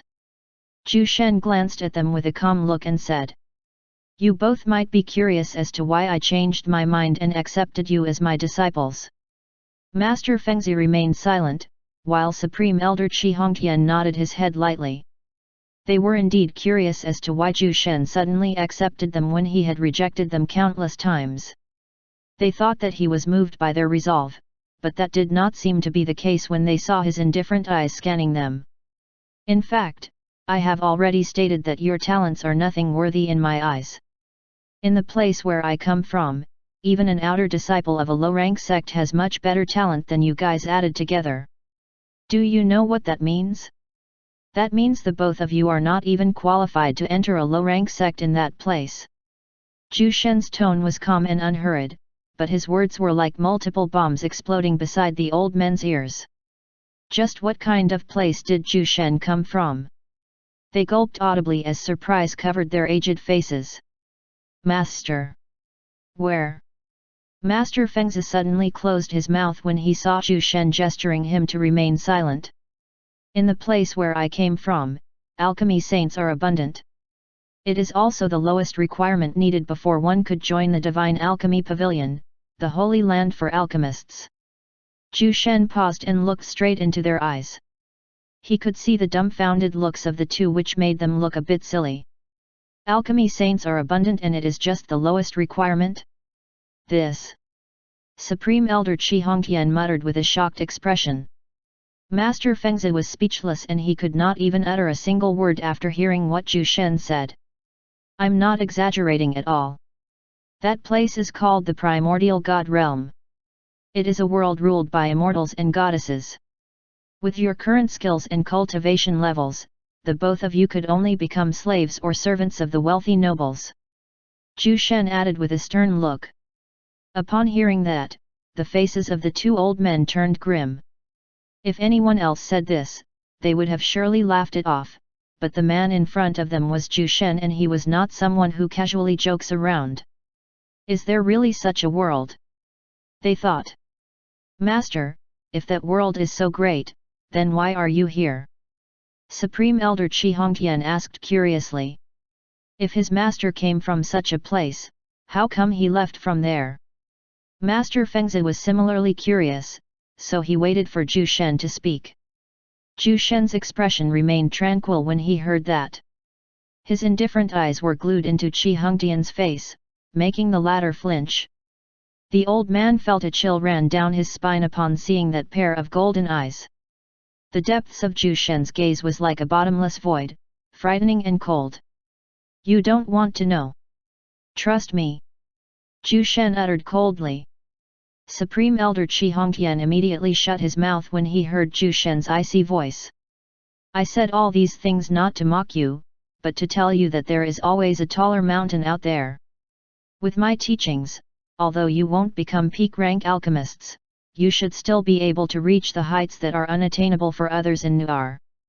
However, because of your meager talents, you have to work much harder than everyone. Are you prepared to exhaust yourself into bitterly refining pills to reach such heights?" Zhu Shen asked as he eyed the two with a solemn gaze. The two old men turned serious upon seeing Zhu Shen's look. They felt that something was amiss from his words, but the thought of breaking away from their shackles was just too tempting for them to pass on. In the end, the both of them nodded their heads as they answered in unison. "Yes, Master. We are willing." Zhu Shen smirked in his heart. Now, he did not have to worry about refining low-level pills. ******. A day later. The soldiers led by Defender Duanmio killed the remaining members of the Xue family. The son of their supreme elder, Xue Tong, was also captured and would be beheaded in public to serve as a warning for others. The news sent everyone into a frenzy.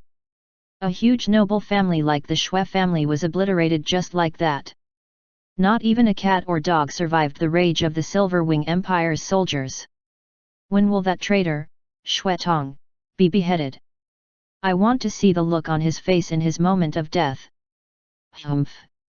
Too bad I could not kill him personally.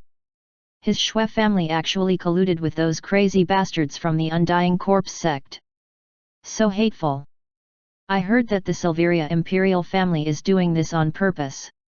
What do you mean? Come on. Don't keep us in suspense. God damn it.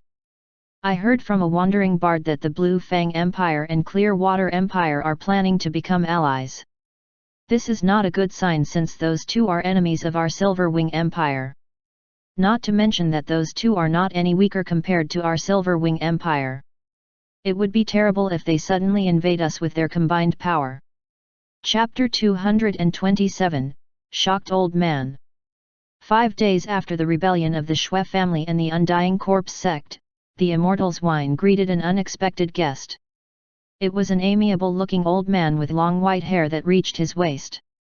He looked like a refined individual with his graceful bearing and sagacious charisma.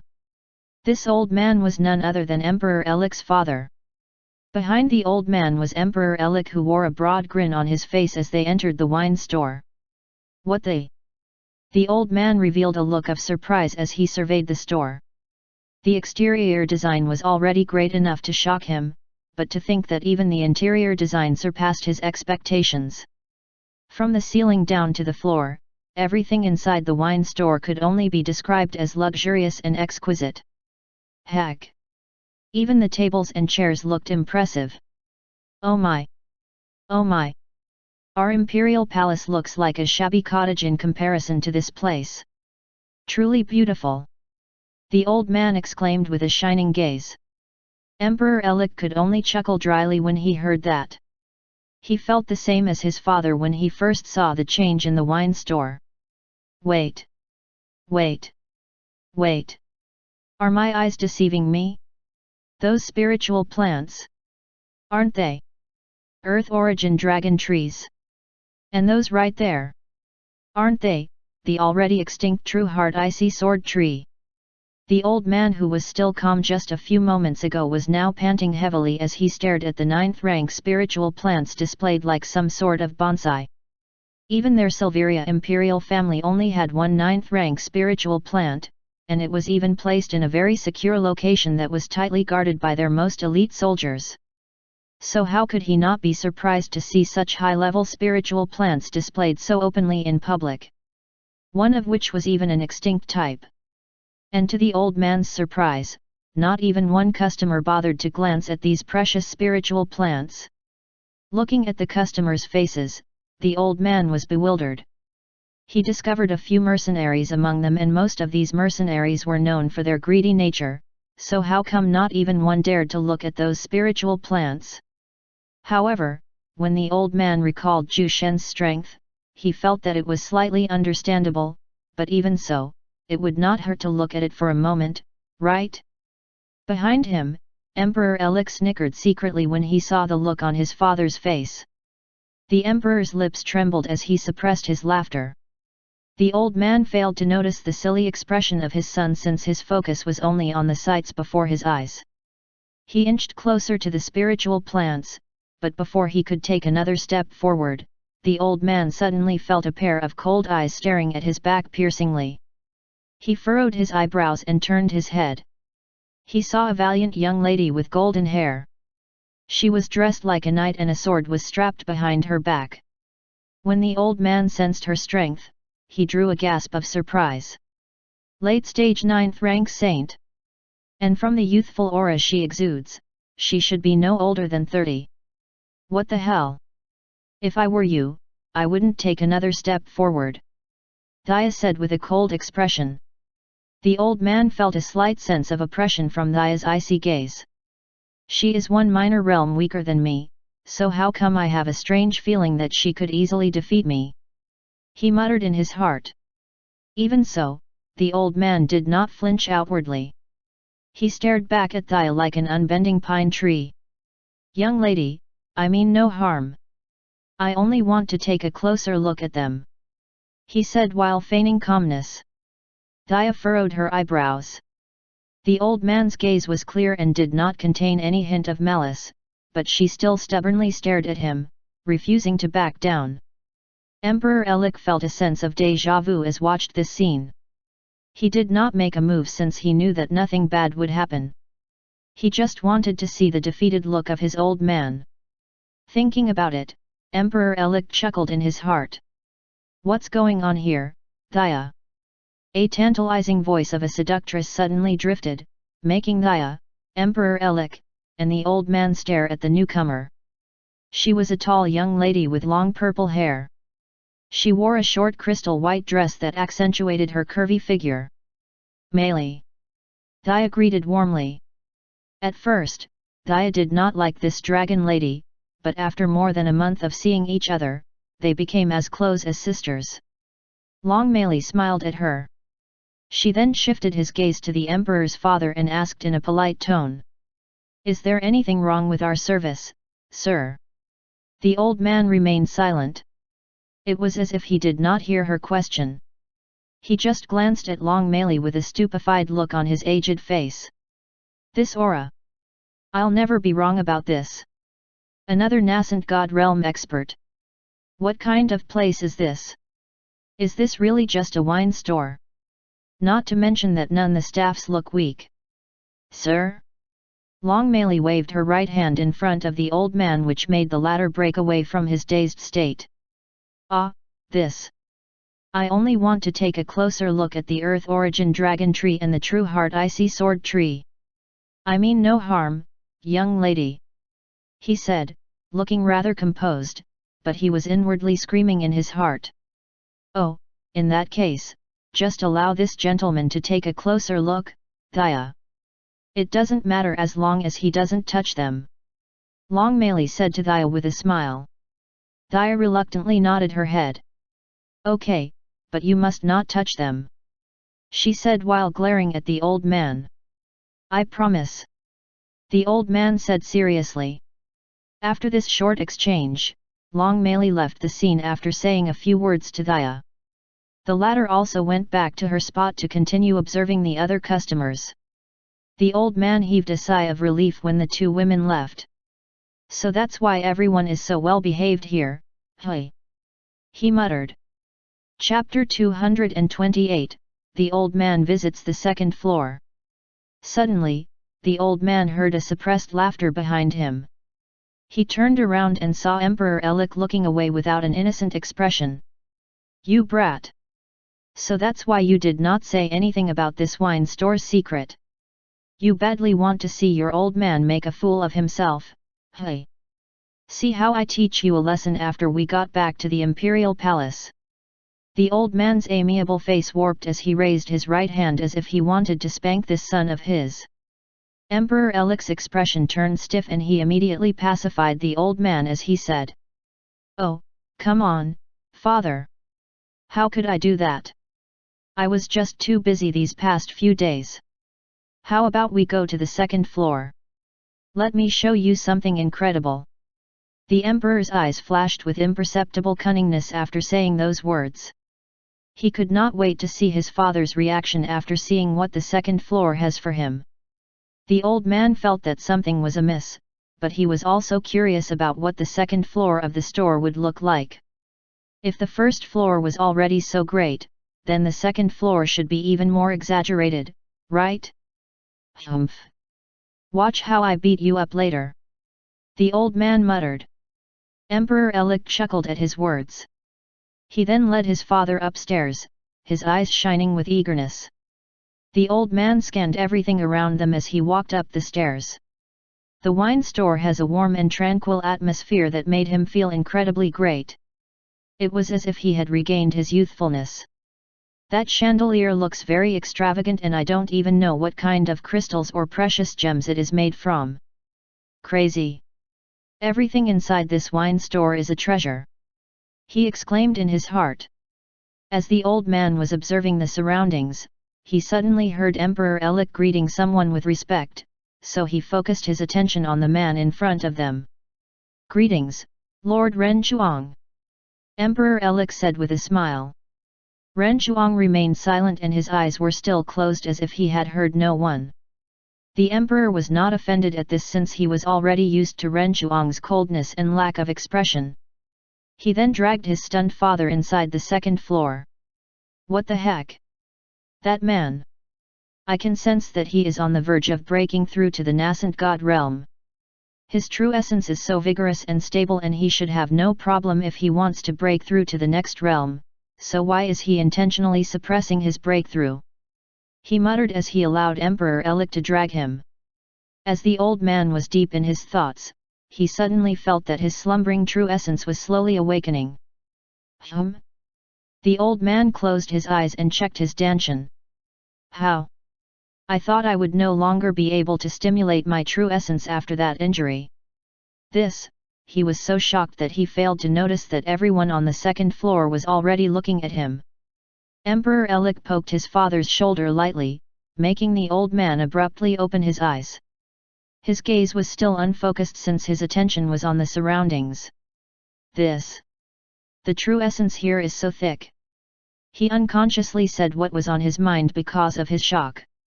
Ahem. Emperor Elik faked a cough to get his father's attention. Elik, you brat! Why did you not say that such a place exists in our Silverwing Empire? You goddamn bastard! I'll beat you up really good. The old man was prepared to beat up his son, but he suddenly discovered a sizable amount of crowd looking at them while suppressing their laughter.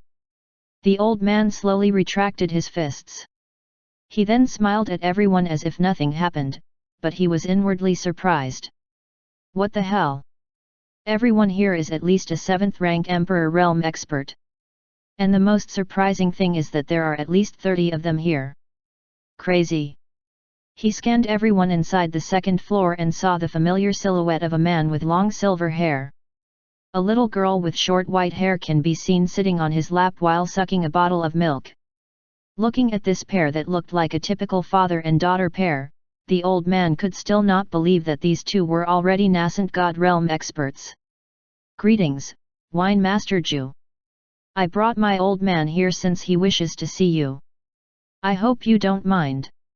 Emperor Elik said as he cupped his fists at the sitting Ju Shen.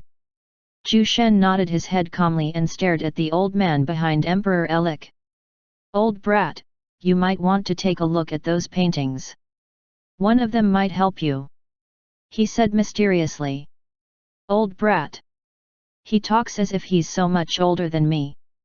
I bet he is just 100 years older than me.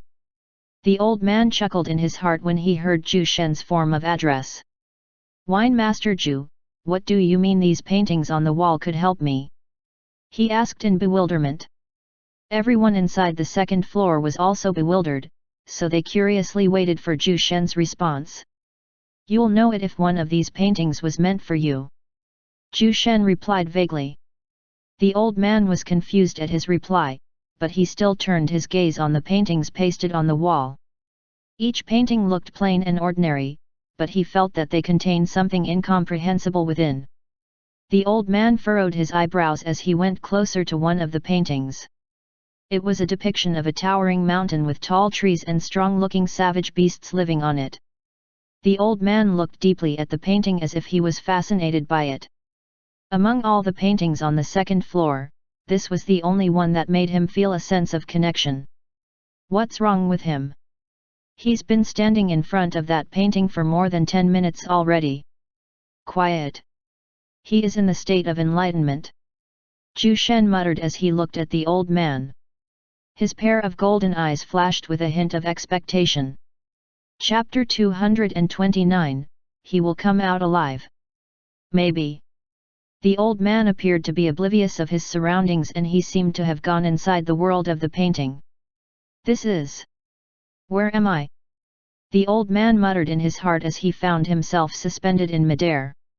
He tried to move, but he found himself unable to even lift a finger nor close his eyes. All he could do was stare at the towering mountain in front of him. This mountain looks familiar. Wait. Isn't this the mountain in the painting? He muttered inside his head. He couldn't even see the peak of the mountain since it had already pierced the heavens with its limitless heights. This tall mountain was covered by tall trees and healthy shrubberies. He could also see thousands of savage beasts walking freely on the mountain. Suddenly, everything in front of him changed. Bayong! Bayong! The towering mountain was struck by a fearsome wave of lightning. His tribulation lightning looked nothing in comparison to what he was seeing right now. The mountain remained standing tall and erect, but its vast greeneries was left with nothing but charred remains. Even the savage beasts living within the mountain was not spared and had become ashes, scattering along with the wind. The old man remained silent as he stared at the damage done on the mountain.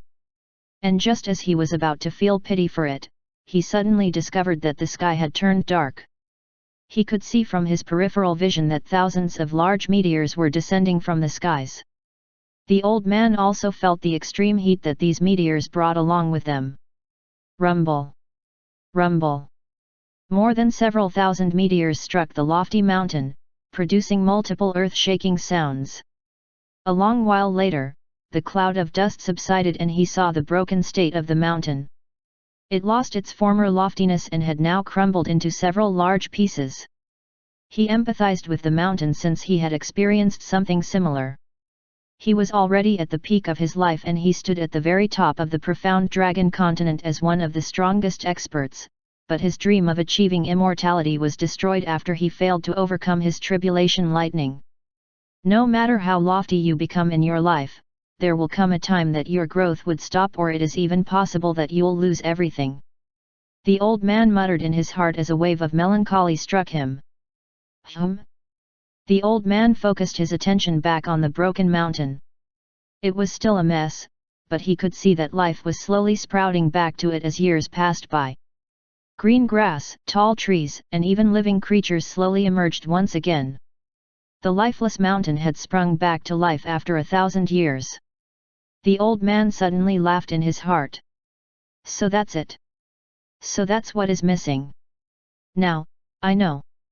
If anyone could hear his thoughts, they might believe that this old man had become a madman.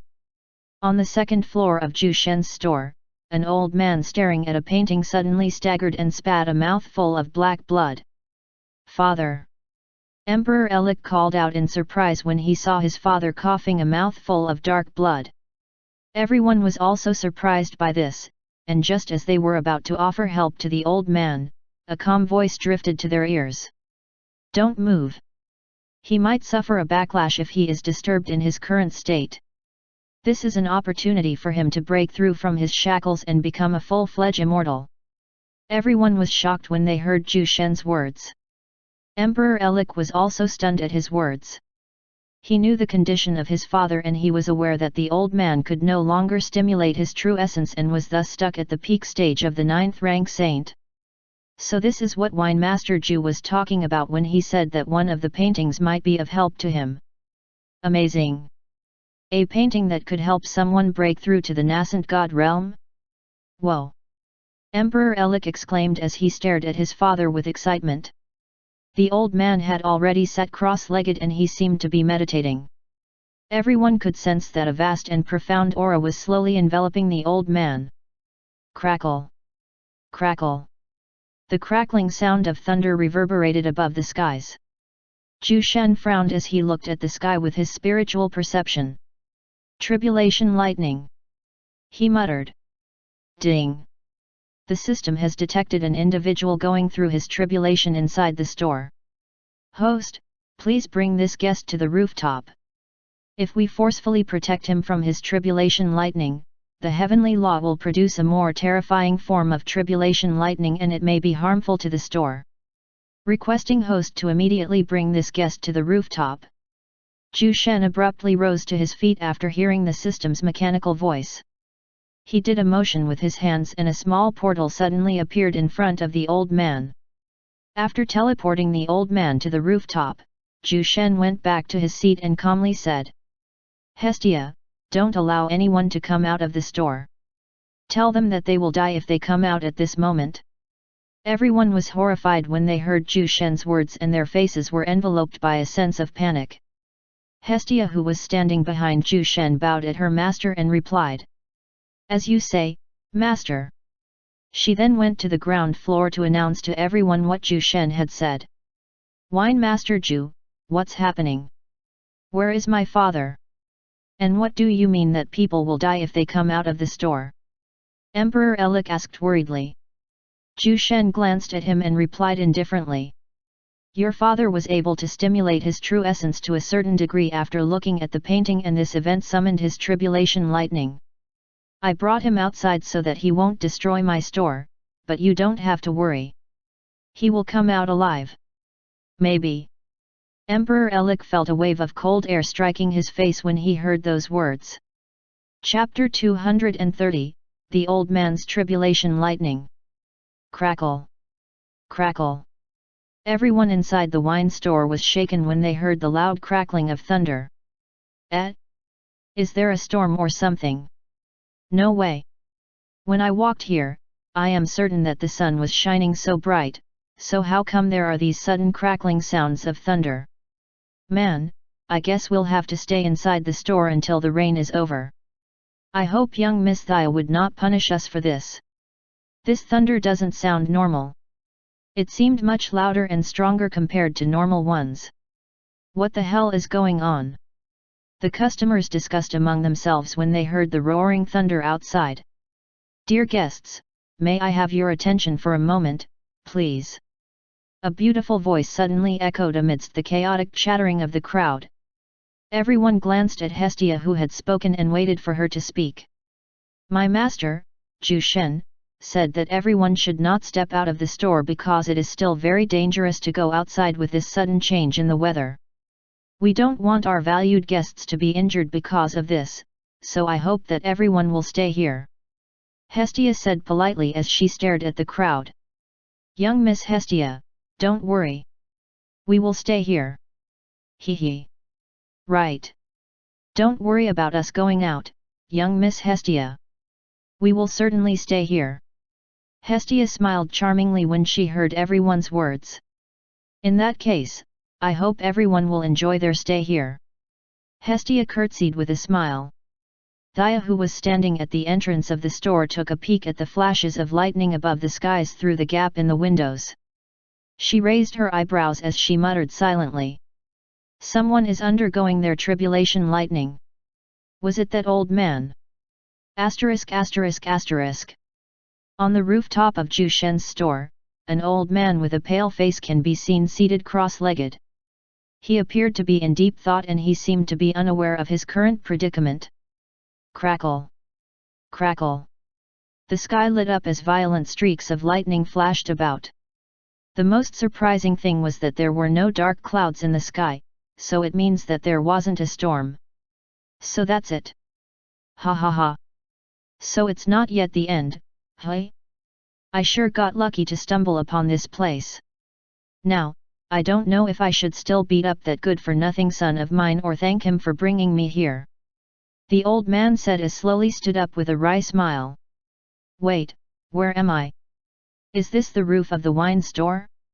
Strange. The old man muttered in surprise after discovering that he was no longer inside the second floor. He then stared at the streaks of lightning above the skies, and a hint of understanding dawned upon him. I see.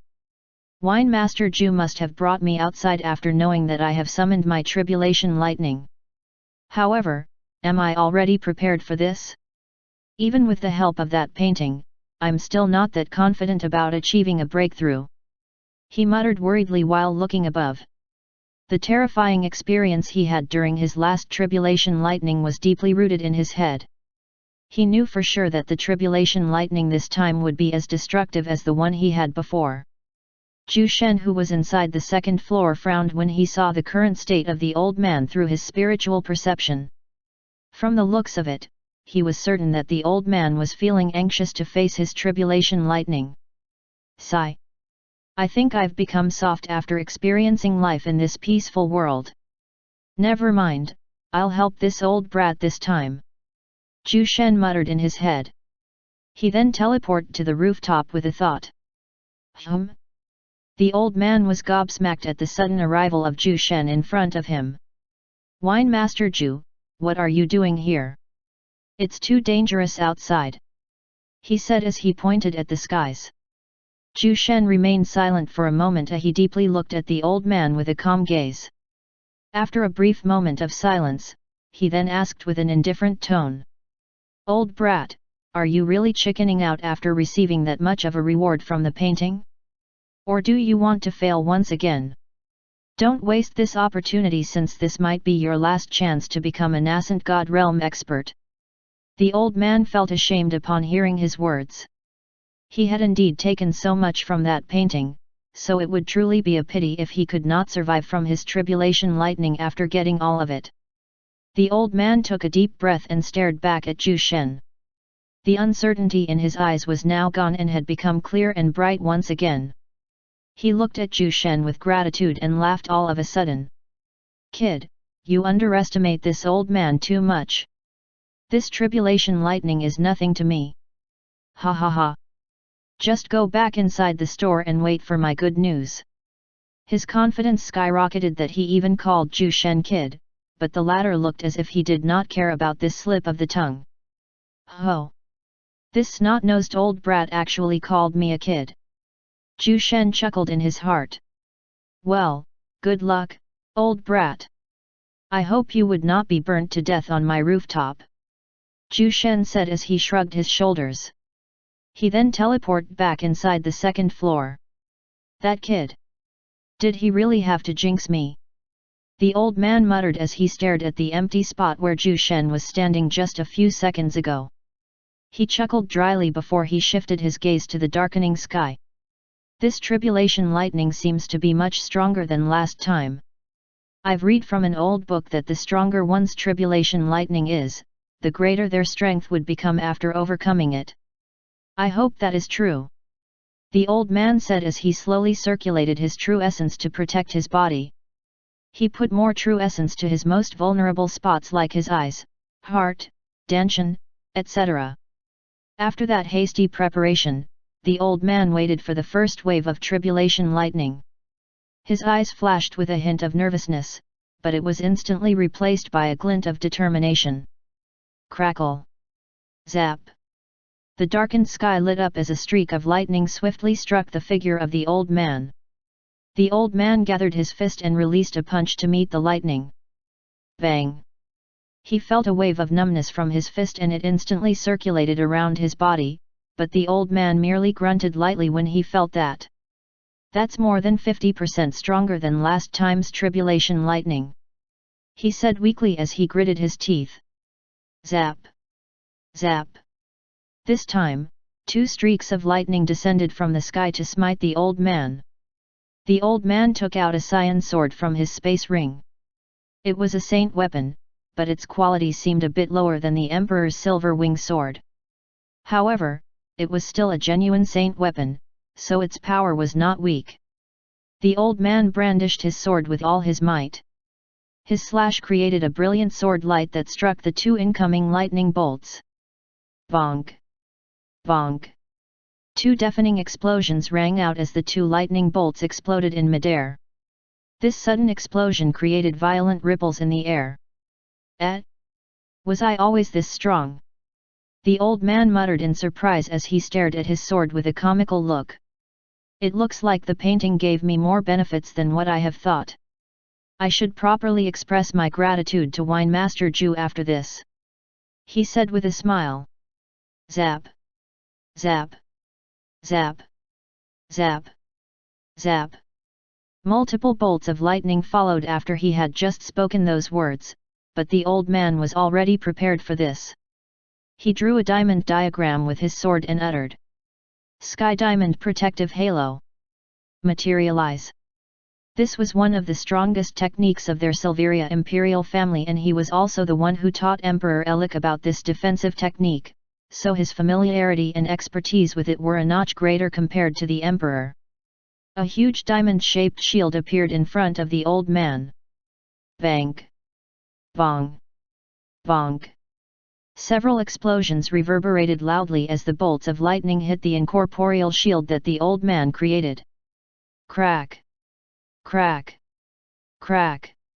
Spiderweb-like cracks surfaced within the shield, but it still managed to fully block the streaks of lightning. This elated the old man, but before he could even smile, he saw more than a dozen lightning bolts descending from the sky. Strengthen! Sky Rendering Sword Phantom! Release! The old man shouted as he strengthened the broken incorporeal shield with his true essence. He then released a sword skill which almost sucked all of his remaining true essence. Chapter 231, Successful Breakthrough. The broken diamond shield slowly mended together after the old man poured his true essence on it. The shield looked even sturdier, but he was still not reassured. Sky Rendering Sword Phantom. Release. A gigantic sword phantom soared through the skies, leaving behind a trail of brilliant light in its path. Boom! The old man's attack managed to block 5 lightning bolts and the remaining one streaked towards him while producing zapping sounds in the air. Bog. The Sky Diamond protective halo only managed to block 3 bolts of lightning, so the old man was struck by the remaining bolts. His face contorted in pain and his body spasmed after having been exposed to high voltage of electricity. Several burn marks appeared on his body and small parts of his flesh were also torn off. The most surprising thing of all was that the roof he was standing on seemed to be undamaged even after it was struck by the streaks of lightning.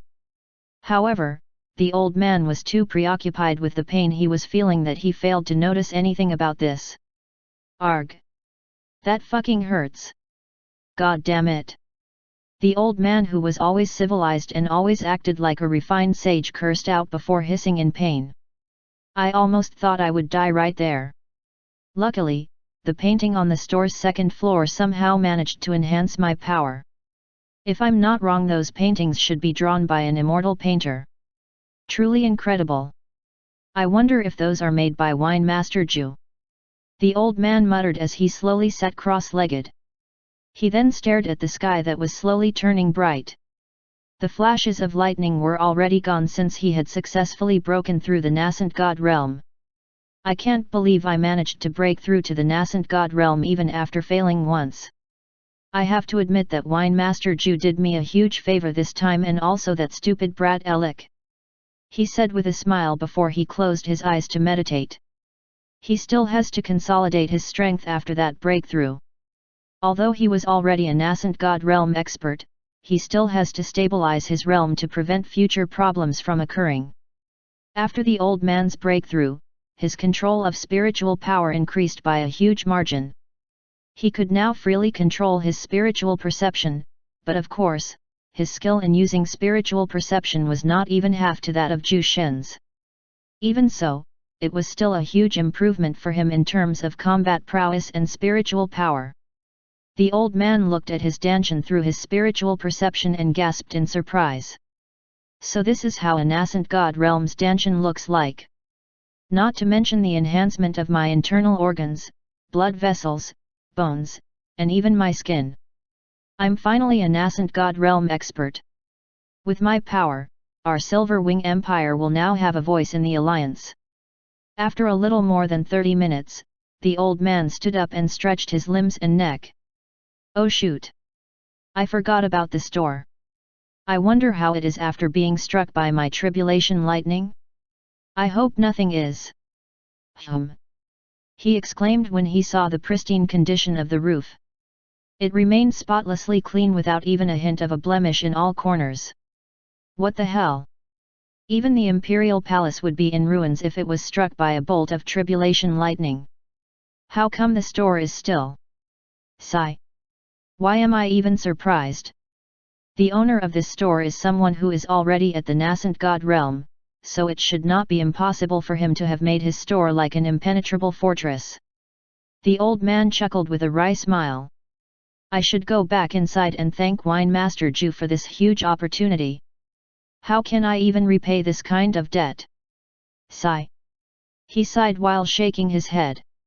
Inside the store, all the customers looked very calm despite the loud explosions that they have heard more than 30 minutes ago. Looks like those damned lightning strikes are now gone. Wait. Let me go and check it out. A customer stood up and peeked through the windows. He then turned to face everyone with an ecstatic look on his face. Everyone, the sky is now clear. Everyone broke into cheers after hearing his words. A few smart customers left the store since they were afraid that Thea might kick them out for overstaying. Some others also left after realizing that, while several people remained to order more wines.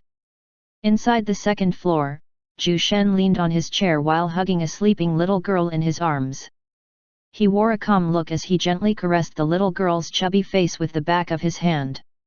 This little girl is actually able to sleep even with that tribulation lightning outside, he thought as he looked at the little girl's face with a hint of warmth. Zhu Shen did a motion with his fingers and teleported the girl to their room. Everyone saw this, but they remained silent. Who among them did not know that Zhu Shen was a nascent god realm expert? They were not surprised when they saw that he was able to control the element of space with such expertise, since only those at his level could manipulate the element of space with such ease. However, they were still overawed by how casual he made it look. "Wine Master Zhu, how is my father? Is he all right?" the emperor asked with a worried look.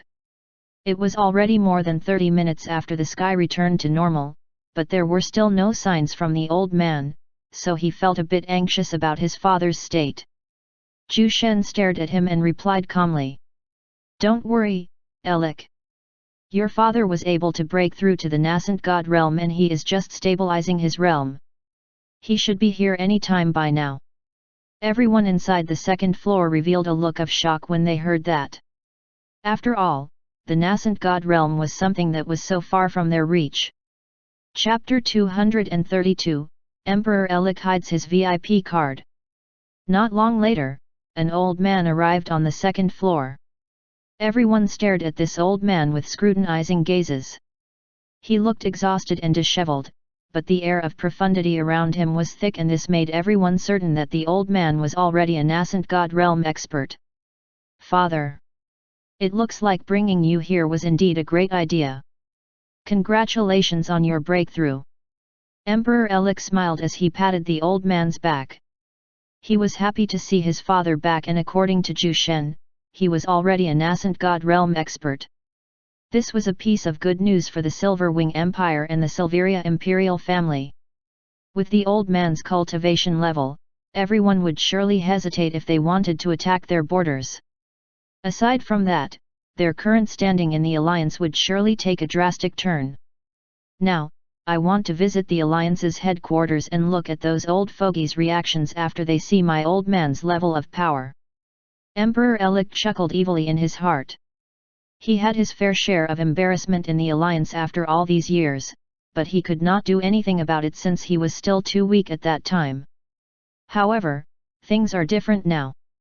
He could even feel that his breakthrough was also coming near, and when that time comes, he would surely visit the alliance. Zhu Shen glanced at the old man with an indifferent look. Only an idiot would not be able to break through after getting that much benefits from the painting. At least this old brat has a bit of talent. Though, he would only be qualified to become a toilet cleaner in the primordial god realm. Still, it is not that bad when compared to others who are not even comparable to bugs or ants, he thought to himself in amusement. The old man merely took a brief look at his son before he turned his gaze to Zhu Shen, who was sitting calmly at a corner. He tried to use his spiritual perception on Zhu Shen to check the latter's level of cultivation, but when his spiritual power touched Zhu Shen, the old man felt as if he was looking at a vast ocean with limitless depth. "Hey! This!" He furrowed his eyebrows and shifted his gaze to Zhu Shen's face. A calm and cold look stared back at him, making the old man flinched unconsciously. "This guy's spiritual power is so much greater compared to mine. Just what kind of person are you, Zhu Shen?" the old man exclaimed. He was dumbfounded at the vast difference in their spiritual power. It was even to the point that he could not even be compared to Zhu Shen's toes. Zhu Shen smirked in his heart when he saw the old man raise his graying eyebrows. "You are still too green to do that, brat. Wine Master Zhu, I offer my sincerest gratitude for this great opportunity. I don't even know how I could ever repay this debt. If you have anything you want, this old man is willing to get it for you." The old man bowed at Zhu Shen, his face was no longer as wrinkled as before. After achieving his breakthrough, the old man's physical body experienced a qualitative change. At this moment, he only looked like an old man in his 50s with graying hair and beard. Everyone inside the room was not surprised by the old man's attitude. His breakthrough was only made possible because of the paintings on the second floor. If not for it, he would have been stuck at the peak stage of the 9th rank saint and die of old age after a few more years. Thinking about this crowd of top experts immediately scrambled to check the paintings on the wall. When they first came here, they only treated these paintings as some random ornaments, but after the events earlier, only a fool would believe that they're ordinary. Zhu Shen shrugged his shoulders lazily and replied half-heartedly. You don't have to thank me. I merely said a few words to you and those paintings are free for my customers to see. Your breakthrough was merely the work of fate and luck. The old man shook his head and looked at Zhu Shen with a deep gaze. This man who looked no older than 20 was veiled by a thick air of mystery. He could not even begin to fathom the depths of his power, and it would be a lie if he said that he was not tempted to take this young man as his master, especially after seeing the tip of spiritual power. Wine Master Zhu, I would say the same thing even if you don't accept my gratitude. If there is anything that I can help you with, then don't hesitate to tell this old man. I will do anything just to pay back this debt. The old man said with a stubborn look. In that case, I don't want to be involved in any of your Silverwing Empire's wars. I just want my store to be protected when I am not around. What do you think? I've already discussed this with Alec, but I also want to get your promise. Zhu Shen said after a moment of thinking. He was already planning to visit the Divine Beast continent to honor the promise he made to Ice. He did not want to see that sad look on the little girl's face again. The old man was a bit surprised when he heard that, but he did not reveal his expression. He nodded his head at Zhu Shen and said without hesitation. I promise that as long as this old man is alive, no one would be able to harm your store and your people. Zhu Shen nodded his head. He was satisfied with the old man's lack of hesitation. He now understood why Alec was such a brilliant emperor despite his lacking strength. Look, I don't want to dampen everyone's enthusiasm here, but all of you have overstayed on the second floor for more than several minutes already. Now, I want all of you to scram out of my sight. Zhu Shen said while gesturing for them to leave. Emperor Alec opened his mouth and took out his VIP card, but when he saw his father looking at his card in confusion, he immediately kept it to himself with an innocent look. I better hide this first. If my old man will learn the benefits of this VIP card, he will surely take it for himself. I have to speak with Duanmu, Dante, and Sylvia later, especially that little brat Sylvia. I just hope that little Demonis will remain silent about this. Chapter 233, This is just the beginning. Wine Master Zhu, before we leave, I would like to invite you to spectate the execution of Xuetong 3 days from now in front of the Imperial Palace. Emperor Alec said as he looked at Zhu Shen. Not interested. Zhu Shen rejected it indifferently. Emperor Alec was speechless at his flat rejection, but he already prepared his heart for this, so he just smiled awkwardly at Zhu Shen. Then, we will take our leave, Wine Master Zhu. Emperor Alec said while cupping his fists respectfully. His father followed suit and cupped his fists together. Although he was already a nascent God Realm expert, the old man had a strange feeling that he would not even last a single blow if he fights with the man in front of him. Just thinking about it made his old pair of legs shiver in fear. I will tell my disciple Kenya to spectate this event on my behalf. Now, scram out of my sight. Zhu Shen said before he closed his eyes. Emperor Alec grabbed his old man out of the second floor after bowing lightly at Zhu Shen. It was not a good idea to linger inside after they were told to leave, especially with Dia and Ren Zhuang observing the whole store. The old man glanced at Ren Zhuang, who had his eyes shut tight.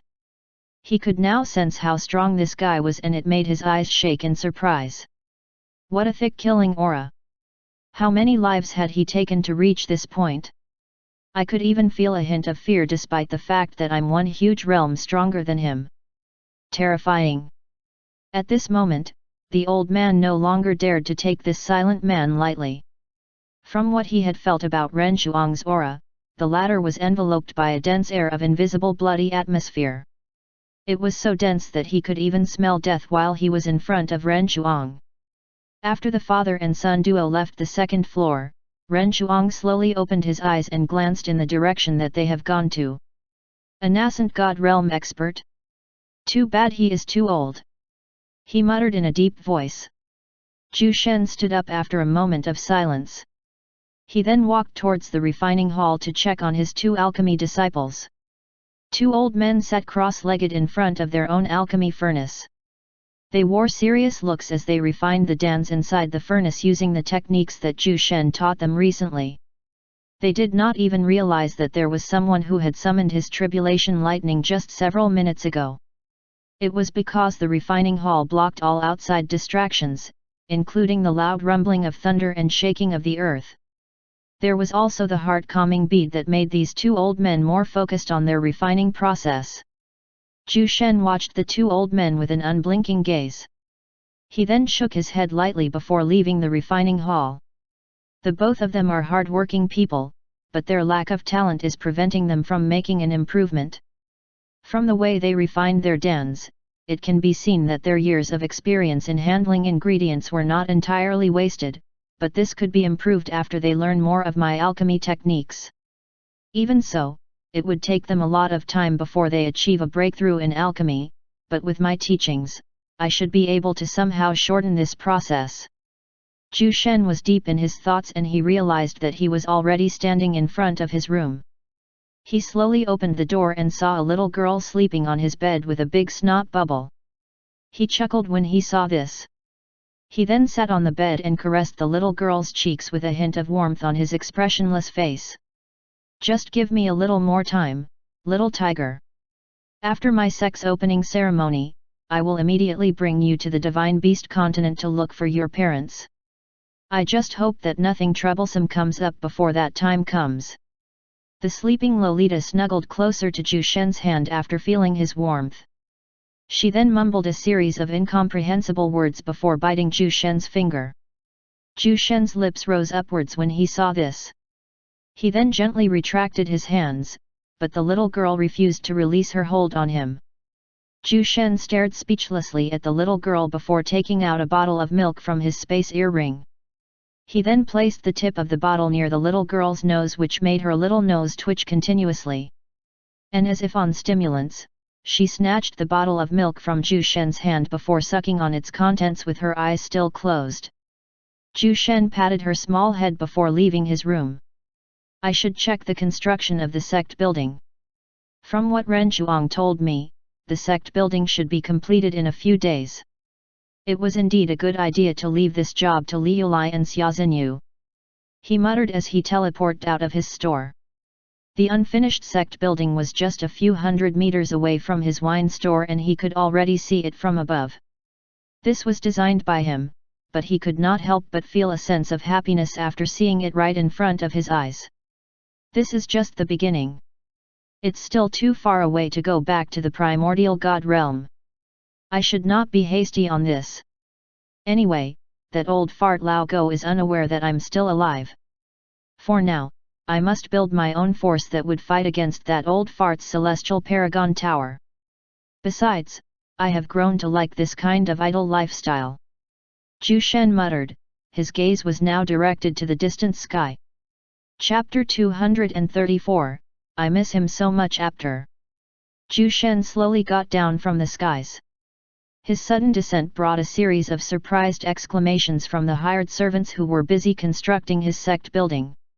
At first, they were afraid of his abrupt visit since they were unaware of who he was, but the fact that he came down from the sky was a testament that he was at least someone in the 8th rank divine realm, because only experts at that level could fly. Who is this exalted figure? I have no idea. Wait, he looks a bit familiar. Lord Zhu Shen. Right after those words were spoken, the crowd's eyes immediately brightened. Zhu Shen had already become a famous figure in the whole of Silver Wing Empire. His identity as an alchemy saint was already known by everyone, and he was also named as one of the top experts of the empire. Aside from that, he had also become famous because of his store, which only sells expensive wines. Greetings, Lord Zhu Shen. The servants greeted him respectfully. They did not dare call him Wine Master Ju since it was only used by his customers, and they were too poor to even buy his cheapest wine. Ju Shen remained unperturbed, but he still nodded his head at them. "Where are Li Yulai and Xia Xinyu?" he asked one of the servants. "Young Miss Li Yulai and young Miss Xia are currently on a meeting with the engineers and architects. They should be discussing the final touches of this building." The servant replied respectfully. "Looks like I've visited at the wrong time. I should leave for now and check on those little brats in the fighting arena. I wonder how they are doing after Hu Xiandao took over their training," Ju Shen thought to himself. "Lord Sect Master! Lord Ju Shen!" Just as he was about to leave, he suddenly heard two sweet voices coming from behind. He turned his head back and saw two lithe figures sprinting towards him. Their slim and curvy bodies swayed seductively as they bolted towards Ju Shen. Ju Shen stopped in his tracks and stared at these two beautiful ladies with his signature expressionless look. The two ladies came to an abrupt halt when they were already an arm's length away from Ju Shen. They then held their chests as they huffed and puffed after that short sprint. "Lord Sect Master, you should have notified us of your visit, so that we could welcome you personally," Xia Xinyu said as she looked at Ju Shen while pouting her small lips. Li Yulai nodded her head in agreement and said, "Lord Ju Shen, what brings you here? Do you want the two of us to tour you around the sect building? Although it is still unfinished, I'm confident that you will be satisfied with how it looks. I just decided to take a look at the progress of the construction. There is no need to welcome me personally, and someone also informed me that the both of you are still discussing some things with the engineers and architects. As for touring the place, that can wait. I will visit again after the construction is completed. Just instruct someone to inform me if it is already near completion." Ju Shen replied calmly while looking at the two ladies. "Will you stay here for a while, Lord Ju Shen?" Li Yulai asked with a flirtatious smile. "This vixen!" Xia Xinyu cursed in her heart as she glared at Li Yulai's side profile. "No. I still have to check on a few things. The both of you should go back to continue your discussion with the engineers and architects." Ju Shen replied with a poker face. He was already immune to Li Yulai's seduction, so it did not affect him. Li Yulai put on a sad look when she heard his reply, but she then smiled and said, "In that case, I will personally visit you once the construction of the sect building is near completion." "No. I mean I will go with you." Xia Xinyu butted in. She was afraid that Li Yulai would get ahead of her in getting Ju Shen's attention. Li Yulai raised an eyebrow when she heard that, but she could not do anything to stop this woman. The both of them were like fire and water all this time, and it was already a surprise that they were able to do their job well without any trouble. She pursed her lips while taking a sidelong glance at Xia Xinyu. "Ladies, I have to go now. Make sure that this won't be delayed. I still have many things to do after this construction is completed, so I hope that you won't make a mess in this job," Ju Shen said. Li Yulai and Xia Xinyu bowed respectfully when they heard his words. They then replied in unison. "Yes, Lord Sect Master, yes Lord Ju Shen." Ju Shen took one last look at the unfinished sect building before he soared through the skies like a majestic eagle. The two ladies stared at the small dot in the sky with all sorts of emotions.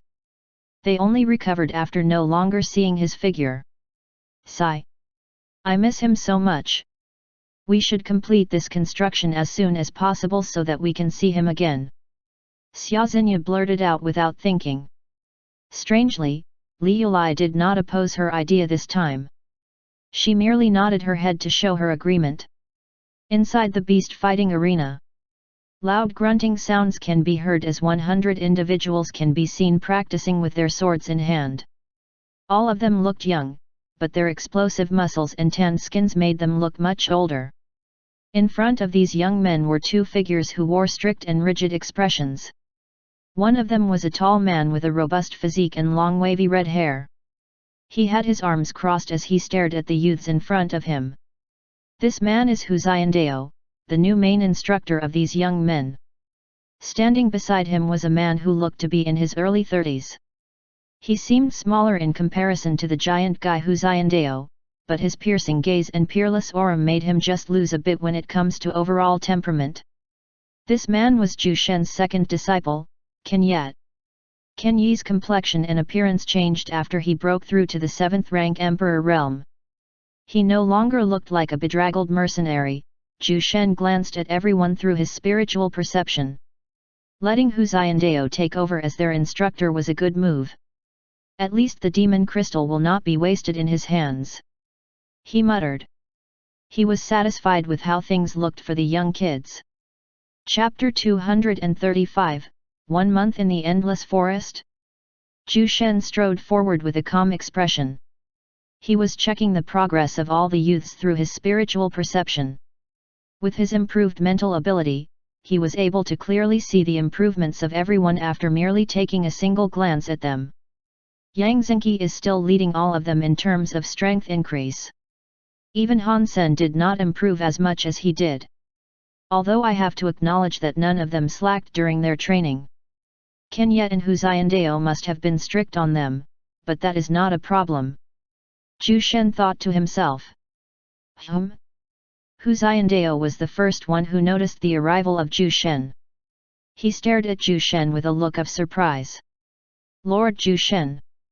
What brings you here? He asked as he walked towards Zhu Shen with a smile. Looking at his frightening smile, Zhu Shen remained calm. Don't mind me. Just continue with that you are doing. He replied indifferently. Master. Ken Yi called out excitedly. Zhu Shen ignored him and stared at the youths with a penetrating gaze. Not bad, but you can do more than just this. The body transforming Dan that I gave you changed your body constitution and also improved your talents. With its great efficacy, it would not be an exaggeration to say that the lot of you possess the most fearsome talent in all of the profound dragon continent. Today, I will ask Husaindao to bring all of you to the Endless Forest. All of you will stay there for a month in pairs. No food, no resources, nothing. You can only bring your weapons with you, and as for your food and other resources, you must get them inside the Endless Forest. Zhu Shen uttered coldly. Husaindao and Ken Yi, who were listening to the sidelines, gaped in shock when they heard his words. They were familiar with the Endless Forest. It was the home of countless terrifying savage beasts who prey on anything weaker than them. It was also a land of death that was rarely explored by even the most experienced mercenaries and hunters, so the both of them were beyond surprised at Zhu Shen's words. Lord Zhu Shen. Husaindao called out, but when he saw the icy expression on Zhu Shen's face, he immediately swallowed the words he was about to say. Husaindao, I did not teach them my sword techniques just to become young elites. Everything was for them to become my swords, and I don't want to use a dull blade, so I have to make sure that they are always at their sharpest. Zhu Shen said, his golden eyes shone with a cold flicker. Husaindao, who was at the receiving end of this cold gaze, felt his spine tingle in dread, but he was also confused as to why Zhu Shen wanted to train so many experts. He was the strongest person that he met, and he should have no equal in the whole of Nuar, so why was Zhu Shen so adamant in training them? He did not even skimp on those precious resources just to make everyone's progress a lot faster.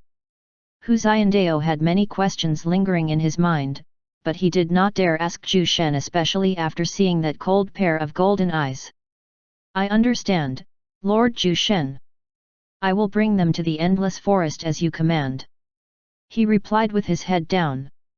Ken Yi did not dare meet his master's gaze, so he just silently stared at the empty air while pondering in his heart. As far as I can remember, Master said that he came from a place called as Primordial God Realm.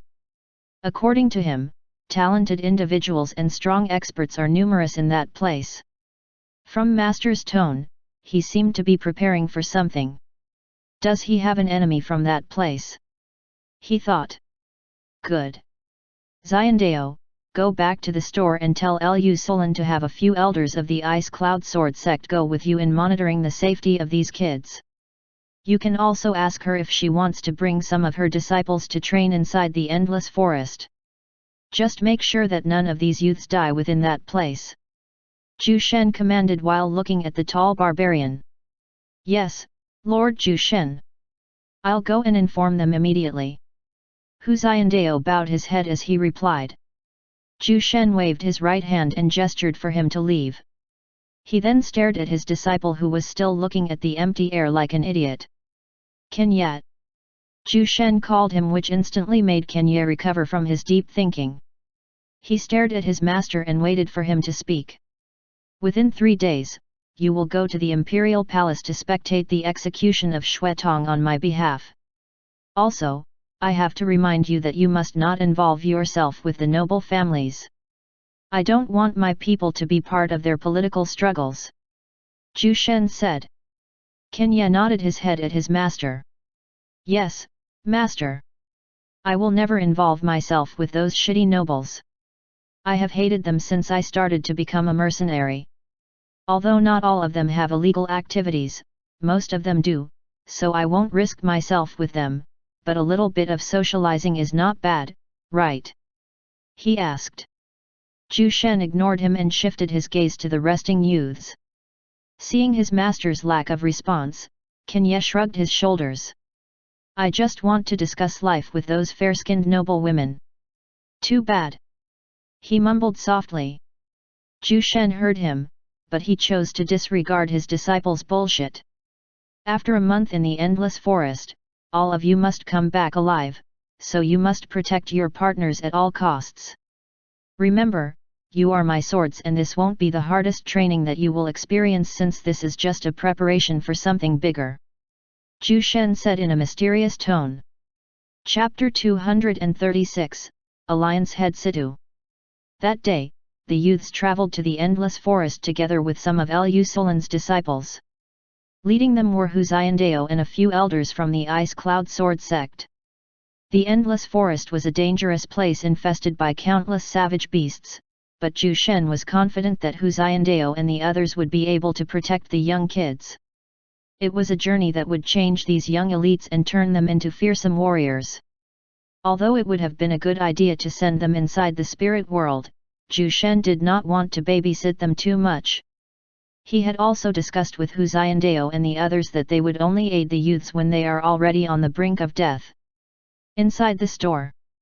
Master, are they really going to be all right? I mean, the endless forest is not just some random playground. Brother Hu and the other elders might be there, but they might still encounter something unexpected in that place. Kenya said while looking at his master. He had grown fond of those youths after teaching them for some time, so he was quite worried about their well-being. Zhu Shen leaned on his chair and took a sip from his wine bottle. He remained expressionless and seemed as if he had not heard Kenya's words. Gulp. Gulp. After gulping down a bit of wine, Zhu Shen placed his wine bottle back on the table. He then stared at his disciple with a nonchalant look. If you are that worried about them, then just go there after the execution of Xue Tong. He said calmly. Kenya's eyes brightened upon hearing that, but after recalling what kind of place the endless forest was, his expression dimmed down a bit. I guess I have no choice, but don't you have anything that you want me to do, master? He asked. Zhu Shen shook his head lightly and took another sip of wine from his wine bottle. Suddenly. This aura. It's not the old man's aura, then who is this person? Zhu Shen stared confusedly at the distance with his spiritual perception. He could sense an aura that was as strong as the emperor's father, but he could not recognize the owner of this aura. From what he could perceive through his spiritual perception, the newcomer seemed to be a bit stronger than the emperor's old man. Oh! Things might get lively later on. If I'm not wrong, this guy should be Liu Lai's father. He even brought some strong helpers with him. Not bad. Not bad. Zhu Shen uttered calmly, but his words sent shivers down the spine of Kenya. He was familiar with Liu Lai and he had even interacted with her quite a few times already. From their conversations, he could already tell that Liu Lai was not just a simple manager that his master had randomly hired. Not to mention the fact that he could not even sense that girl's cultivation level, so when he heard from Zhu Shen that Li Yulai's father was about to come, he could not help but feel slightly fearful. "Master, do you want me to call Lord Ren and young Miss Thea?" he asked, feeling a bit anxious. Zhu Shen ignored him since he was focused on observing the newcomers through his spiritual perception. He saw more than 10 individuals dressed in luxurious garments. Leading them was a middle-aged man who looked to be in his mid-40s. This man had short brown hair and thick sword-like eyebrows. He looked rather attractive for someone in his age. Mid-stage nascent god realm. His talent is not that bad as well. However, why do they look as if they are about to break someone's bones? Zhu Shen mumbled silently. At the entrance of the store, 11 individuals stood unmoving. They glanced at the store with a hint of interest, but all of them waited for the brown-haired middle-aged man's command before taking another step forward. From a certain perspective, they seemed to be deeply afraid of this man. This store looks fancy outside and it also radiates a mysterious aura that even I could not comprehend. Just what kind of man did that little girl of mine involved herself with? Even his store is already giving me a dangerous vibe, muttered the middle-aged man while staring at the store. Alliance head Situ, do you want me to go inside and search for the young miss? One of the people behind him stepped forward and asked. The middle-aged man shook his head and replied. No need. All of us will go there to search for that girl. Let's go. He then strode forward with a confident expression on his face. His subordinates immediately trailed behind him after seeing him walk inside the wine store. Ha! The middle-aged man stopped in his tracks just right after stepping inside the store. He stared speechlessly at the spiritual plants placed neatly in different corners of the store. The middle-aged man's subordinates were bewildered by his actions, but when they followed his gaze, they also gaped in shock and surprise. That! True hard icy sword tree? How come an extinct spiritual plant exists here? And that one, isn't that an earth origin dragon tree? One of the middle-aged man's subordinates exclaimed with a dumbfounded look. Ahem! The middle-aged man cleared his throat and glared at his subordinates. Don't make me lose face. Remember our goal in coming here. We only came to look for that stupid little girl. Go search for her inside this goddamn store.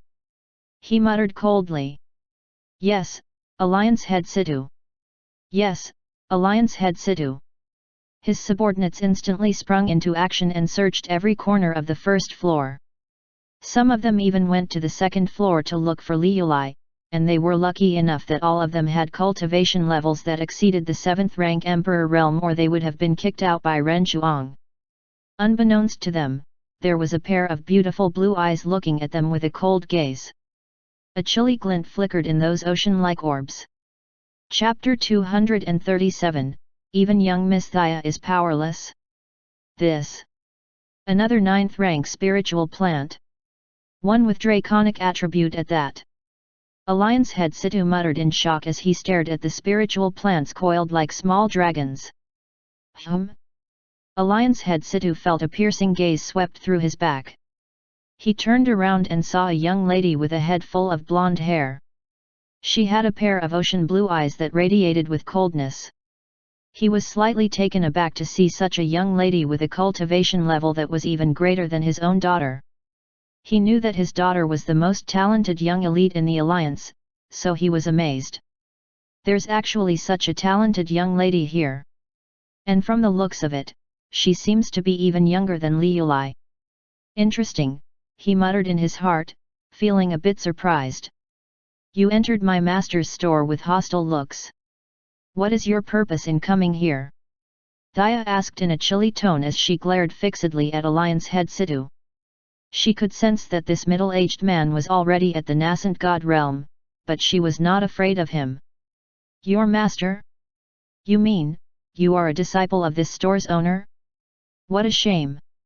Alliance head Situ shook his head with a look of regret. He initially wanted to take Thea with him to the Alliance, but it looks like it wasn't possible anymore. Thea frowned when she heard the middle-aged man's tone. What do you mean? I am not master's disciple. I am his loyal servant and sword. If you are not here to order anything, then leave immediately. She said with a fiery gaze that seemed as if she was about to shoot fire through her eyes. Alliance head Situ's eyes widened when he heard how Thea talked to him. It has been a while since someone had spoken to him in such a manner. Ha ha ha. You're quite something, girl. For you to be this confident, I bet your master is also someone at the nascent god realm, no? Then, allow me to meet this master of yours. I want to see for myself the person who made you this confident to speak to me like that. Alliance head Situ chuckled coldly. A wave of frightening aura enveloped the whole store as the middle-aged released his true power. Everyone felt suffocated when this overbearing aura was released. What the? Who is that person? He actually dared to act rampantly in front of young Miss Thea. He's got the guts of steel. Didn't you hear his subordinates earlier? They called him Alliance head Situ. Do you know what that means?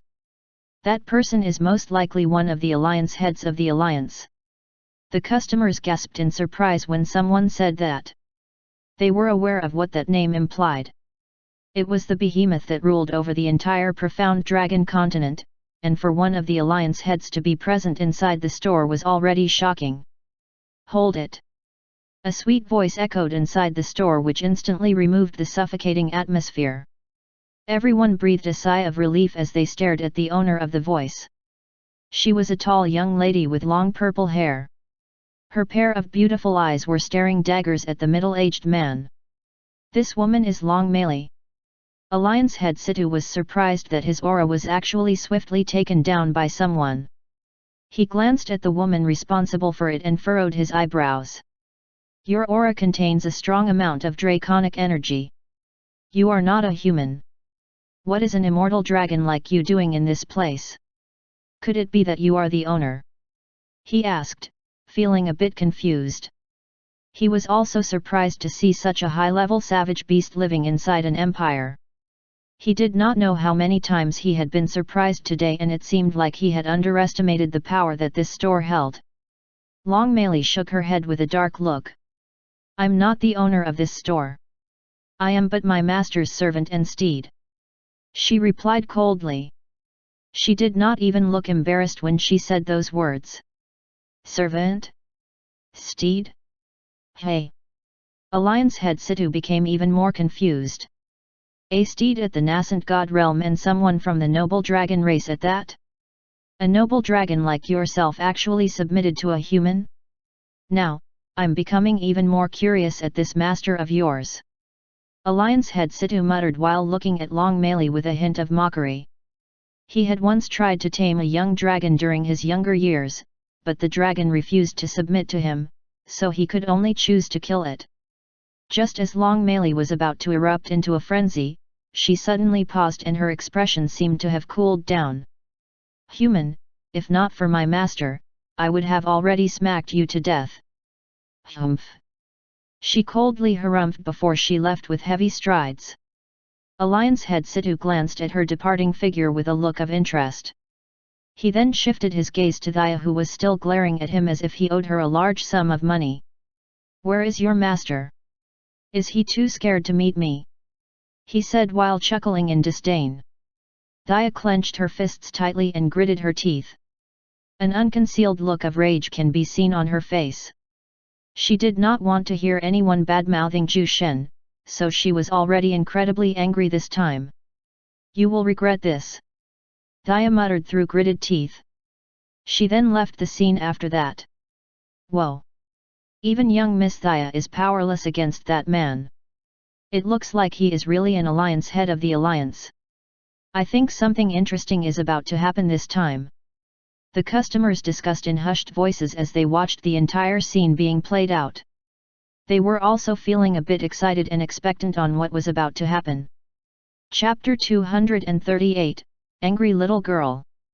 Whoever the owner of this store is, come out this instant and greet Alliance head Situ. One of the middle-aged man's subordinates shouted in an arrogant tone. He even haughtily stared at the customers inside the store, which made them want to smack his face to the ground. If not for their group's strength, they would have already pummeled that guy to death, but they did not dare do anything since even the renowned ass-kicker young Miss Thea was powerless to stop their group. That fucking shithead makes me want to beat him up. Grab my wine. I'll teach him a lesson. A drunk customer rolled his sleeves and stood up as if he wanted to tear someone into pieces, but his friends held him down before he could even take another step forward. Are you goddamn insane? That is Alliance Head Situ's subordinate. Don't you know who Alliance Head Situ is? He might look like a middle-aged man, but he is already more than 1,000 years old. He is a direct descendant of a founder of the Alliance. We must not make enemies with them. The drunk customer sobered up when he heard his friend's words. A look of fear slowly covered his face as he realized that he almost jumped into a lion's den. Just wait and see how Wine Master Ju takes care of this. I don't think he will remain passive when his name is already being tarnished in front of his customers. We might even see a good show this time. At the far corner, a man with long silver hair was seated nonchalantly as he took a light sip from his wine bottle. His attention was focused on the wine bottle in his hands and he did not even take a glance at Alliance Head Situ's group. I'm growing tired of drinking this deep sea spring dew. I should find the core ingredient for my current mission. Maybe I could find one in the Divine Beast continent. He muttered with a lazy look. He then took a quick glance at Alliance Head Situ's group and chuckled inwardly.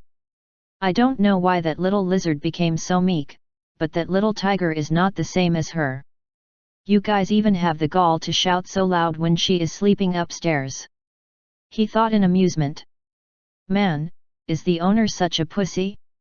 He does not even dare meet this grandpa. The man said in a mocking manner. Thea, who was still watching the scene, clenched her fists so tightly as she glared at the man. She could not wait to chop the guy into pieces, but she did not move since Ju Shen told her to stand back. She had no idea as to why her master ordered her to do that, so she could only held back her anger. Who the fuck is so noisy down there? This cute cat is taking a nap here, you damn bastard. Meow. A sharp and irritated voice of a young girl echoed like a thunder inside the store. Everyone who heard the voice did not know if they should laugh or not after hearing this cute but angry little girl. Swoosh! A small girl with short white hair walked down the stairs with a look of irritation. Her chubby cheeks were puffed and her adorably large eyes were shooting daggers as she glared at everyone on the first floor. She held her waist like an adult and shouted. Speak! Who is that noisy idiot? Everyone stared at her while holding back their laughter. They knew that she was the little girl that Ju Shen always held in his embrace, so they just looked at her with a smile. They were not present when she fought with Elder Ming, or they would never dare act like this in front of her. Ice became even more incensed when she saw everyone's reaction, but she suddenly saw Thea pointing at someone discreetly. She followed the direction that she pointed at and saw an arrogant-looking man wearing a smug expression on his face. This man was not weak at all and he has the cultivation level at the early stage of the 8th rank Divine Realm. Just a little 8th rank Divine Realm bug and you dare to behave wantonly inside my territory. Do you want me to smack you to death? Meow. Ice said as she slowly walked towards the man. Her steps were so tiny that she took quite a while before she was only a meter away from the man. Alliance Head Situ was initially not interested, but when he heard how the little girl was able to sense his subordinate's cultivation level, he immediately shifted his gaze to the little girl and his eyes widened in shock and disbelief. Hey! Another nascent god realm savage beast. But her true essence seems so much stronger compared to that dragon lady. The middle-aged man's subordinate, who was unaware of the little girl's power, made a funny face at her as he said. Whose child is this lost snotty girl? Come and take this kid with you before I spank her little ass silly. Alliance Head Situ wanted to warn his subordinate, but he decided to wait and see. He was confident that he could block the little girl's attack if she decides to strike his subordinate. She is just an early-stage nascent god realm savage beast. What could she do when I'm here? A lion's head Situ muttered in his heart. Ice's little nose flared up when she heard how the man talked to her as if she was some hapless little chicken. I love pummeling bold humans like you. Meow. She muttered coldly as her small silhouette vanished from her spot. Her movement was so fast that even a lion's head Situ who was at the mid-stage of the nascent god realm failed to track her movements. What? Smack. He only heard a loud smacking sound before he realized what had happened. He stared at the spot where his subordinate had once been and gasped in shock. Chapter 239, Ice's Evil Smile. A lion's head Situ searched for the little girl's figure and saw her standing on top of an unconscious person. This person is his subordinate who now sported a huge panda eye. There was even a big bump on his forehead. Ice continuously kicked the unconscious man's body with her tiny legs, producing light smacking sounds that did not seem severe, but upon closer inspection, a lion's head Situ discovered that his subordinate's bones and internal organs were almost broken into pieces. If not for the guy being an 8th rank Divine Realm expert, he might have already died from internal bleeding. Stop right there. That's enough. A lion's head Situ said in a cold tone as he stared at Ice's small figure. As for the customers, they could only stare in utter disbelief as Ice continued to kick the living daylights out of the man. Some of them even gulped in fear as they watched how the little girl beat up the man with her small pair of legs. Crazy. How could I forget that everyone inside this store are monsters? Even the nice and gentle young Miss Hestia is said to be a strong expert as well. Good thing I did not laugh earlier or I might be beaten up together with that guy. Look. I think he's already on his last breaths. What a terrifying little girl. You actually called me a snotty little girl? You idiot. Stupid idiot human. Meow. Ice did not listen to a lion's head Situ's words and continued to kick the man's stomach. Smack. Smack. Smack. All the customers flinched every time her little feet hit the man's body. Their expression was as filled with pity and a hint of fear. You. I said stop. A lion's head Situ blocked Ice's kick with his own foot, making the little girl look at him with rage. Hey! Stand back down or I'll bite you to death. Meow. Ice threatened with eyebrows knitted into a frown. Ju Shen, is this how you train your subordinates? Get the fuck out and meet this grandpa. A lion's head Situ lost his cool. Never in his life had he experienced something so terrible, especially after he became one of the Alliance's alliance heads. A lion's head Situ ignored the growling little girl in front of him and scanned the crowd inside the first floor. Everyone did not dare meet his gaze and they immediately lowered their heads when they saw the middle-aged man glance their way. Humph! A lion's head Situ snorted in contempt when he sensed everyone's fear, but then, he frowned when he saw a man with long silver hair still sitting calmly on his chair. This man looked uncaring and nonchalant as he drank from his wine bottle. Looking at this man, a lion's head Situ frowned. He could not sense the other party's power no matter how he tried, but he could feel a strong sense of danger as he looked at him. Ding! Abrupt mission. As the future wine god, your reputation should not be sullied by any random beings. Protect your reputation and make everyone know that a wine god can never be bullied. A reward will be given after completing the mission. Ho! Ju Shen muttered softly when he saw the flashes of texts in front of his eyes. It was not the first time that he received a mission like this, but he was still surprised when he saw it. He would have wanted to remain as a spectator, but it looks like the system did not want him to remain idle this time. A lion's head Situ was still staring at Ju Shen while trying to gauge his strength, but to his dismay, he failed to even sense an ounce of true essence from the man. It was as if he was looking at a mortal. Is he the owner of this store? He thought. Suddenly, he saw Ju Shen stood up from his seat. The guy was still wearing a calm expression as he placed his bottle of wine back to his table. You're looking for me? Ju Shen said in an indifferent tone as he stared at a lion's head Situ. A lion's head Situ snapped back to reality when he heard Ju Shen's words. He then replied in a cold tone. I heard that you forced my daughter to work for you. Give her back to me this instant. Zhu Shen remained expressionless when he heard his cold voice. He then said, You mean Li Yulai? I never forced Li Yulai to work for me. In fact, she looks happy to work under me. Happy? Who are you trying to fool? I know my daughter like the back of my hand, and she would never be willing to work for someone, especially under a man. Alliance head Situ said with a slight raise in his volume. Kenya, who was sitting behind Zhu Shen, discreetly walked out of the store. I have to bring young Miss Li Yulai here before anything would happen. I haven't seen Master becoming angry, but I knew that it would definitely be terrible if that happens. I should move with haste. Kenya muttered in his heart as he scurried out of the store like a scared rabbit. Zhu Shen shrugged his shoulders lazily. What should I do with you? It might not be a good idea if I kill you, since you are still Li Yulai's father. How about I beat you black and blue? He said as if it was only a simple matter.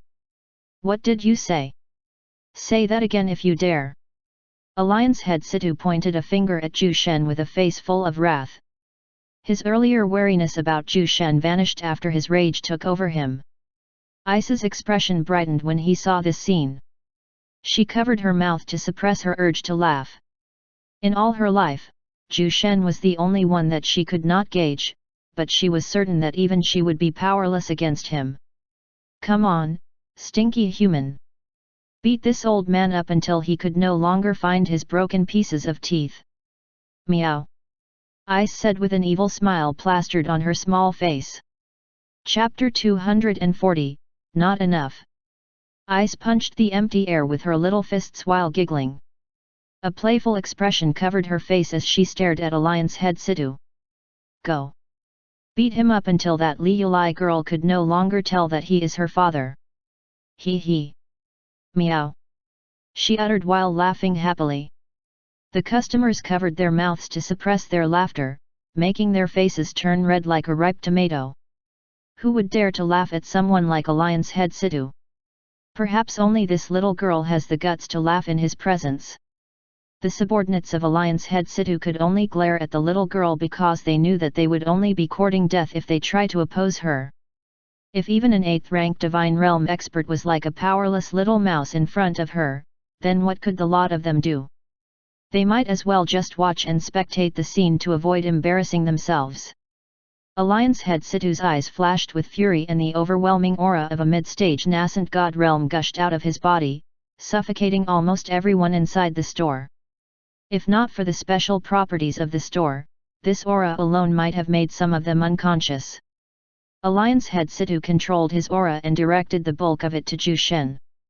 Zhu Shen's long silver hair danced wildly as if he was facing a huge tornado, but his eyes remained perpetually calm and indifferent. He glanced at the middle-aged man in front of him and uttered in a cold voice. A tiny little mid-stage nascent god realm ant is trying to show off his power in front of me? Are you trying to be funny, little brat? Hey! My aura did not even affect him. Impossible! Alliance head Situ exclaimed in his heart. Even in the Alliance, he was among the strongest experts, so he was shocked to discover that his most boasted aura was powerless in front of someone. First, you stole my daughter. Then you said you'll beat me up, and now you call me a little brat. I'll destroy your goddamn store. Alliance head Situ shouted with rage, causing the veins on his neck to protrude. Zap! Zap! Alliance head Situ's invisible aura slowly materialized in the form of thunder element. Small arcs of lightning covered his whole body, making him look like a god of thunder. The customers immediately retreated when they saw this. None of them wanted to be electrocuted by an enraged nascent god realm expert. You asked for this, boy. Alliance head Situ said as he slowly walked towards Zhu Shen. Every time he took a step, a light zapping sound would drift as arcs of lightning revolved around him like little serpents.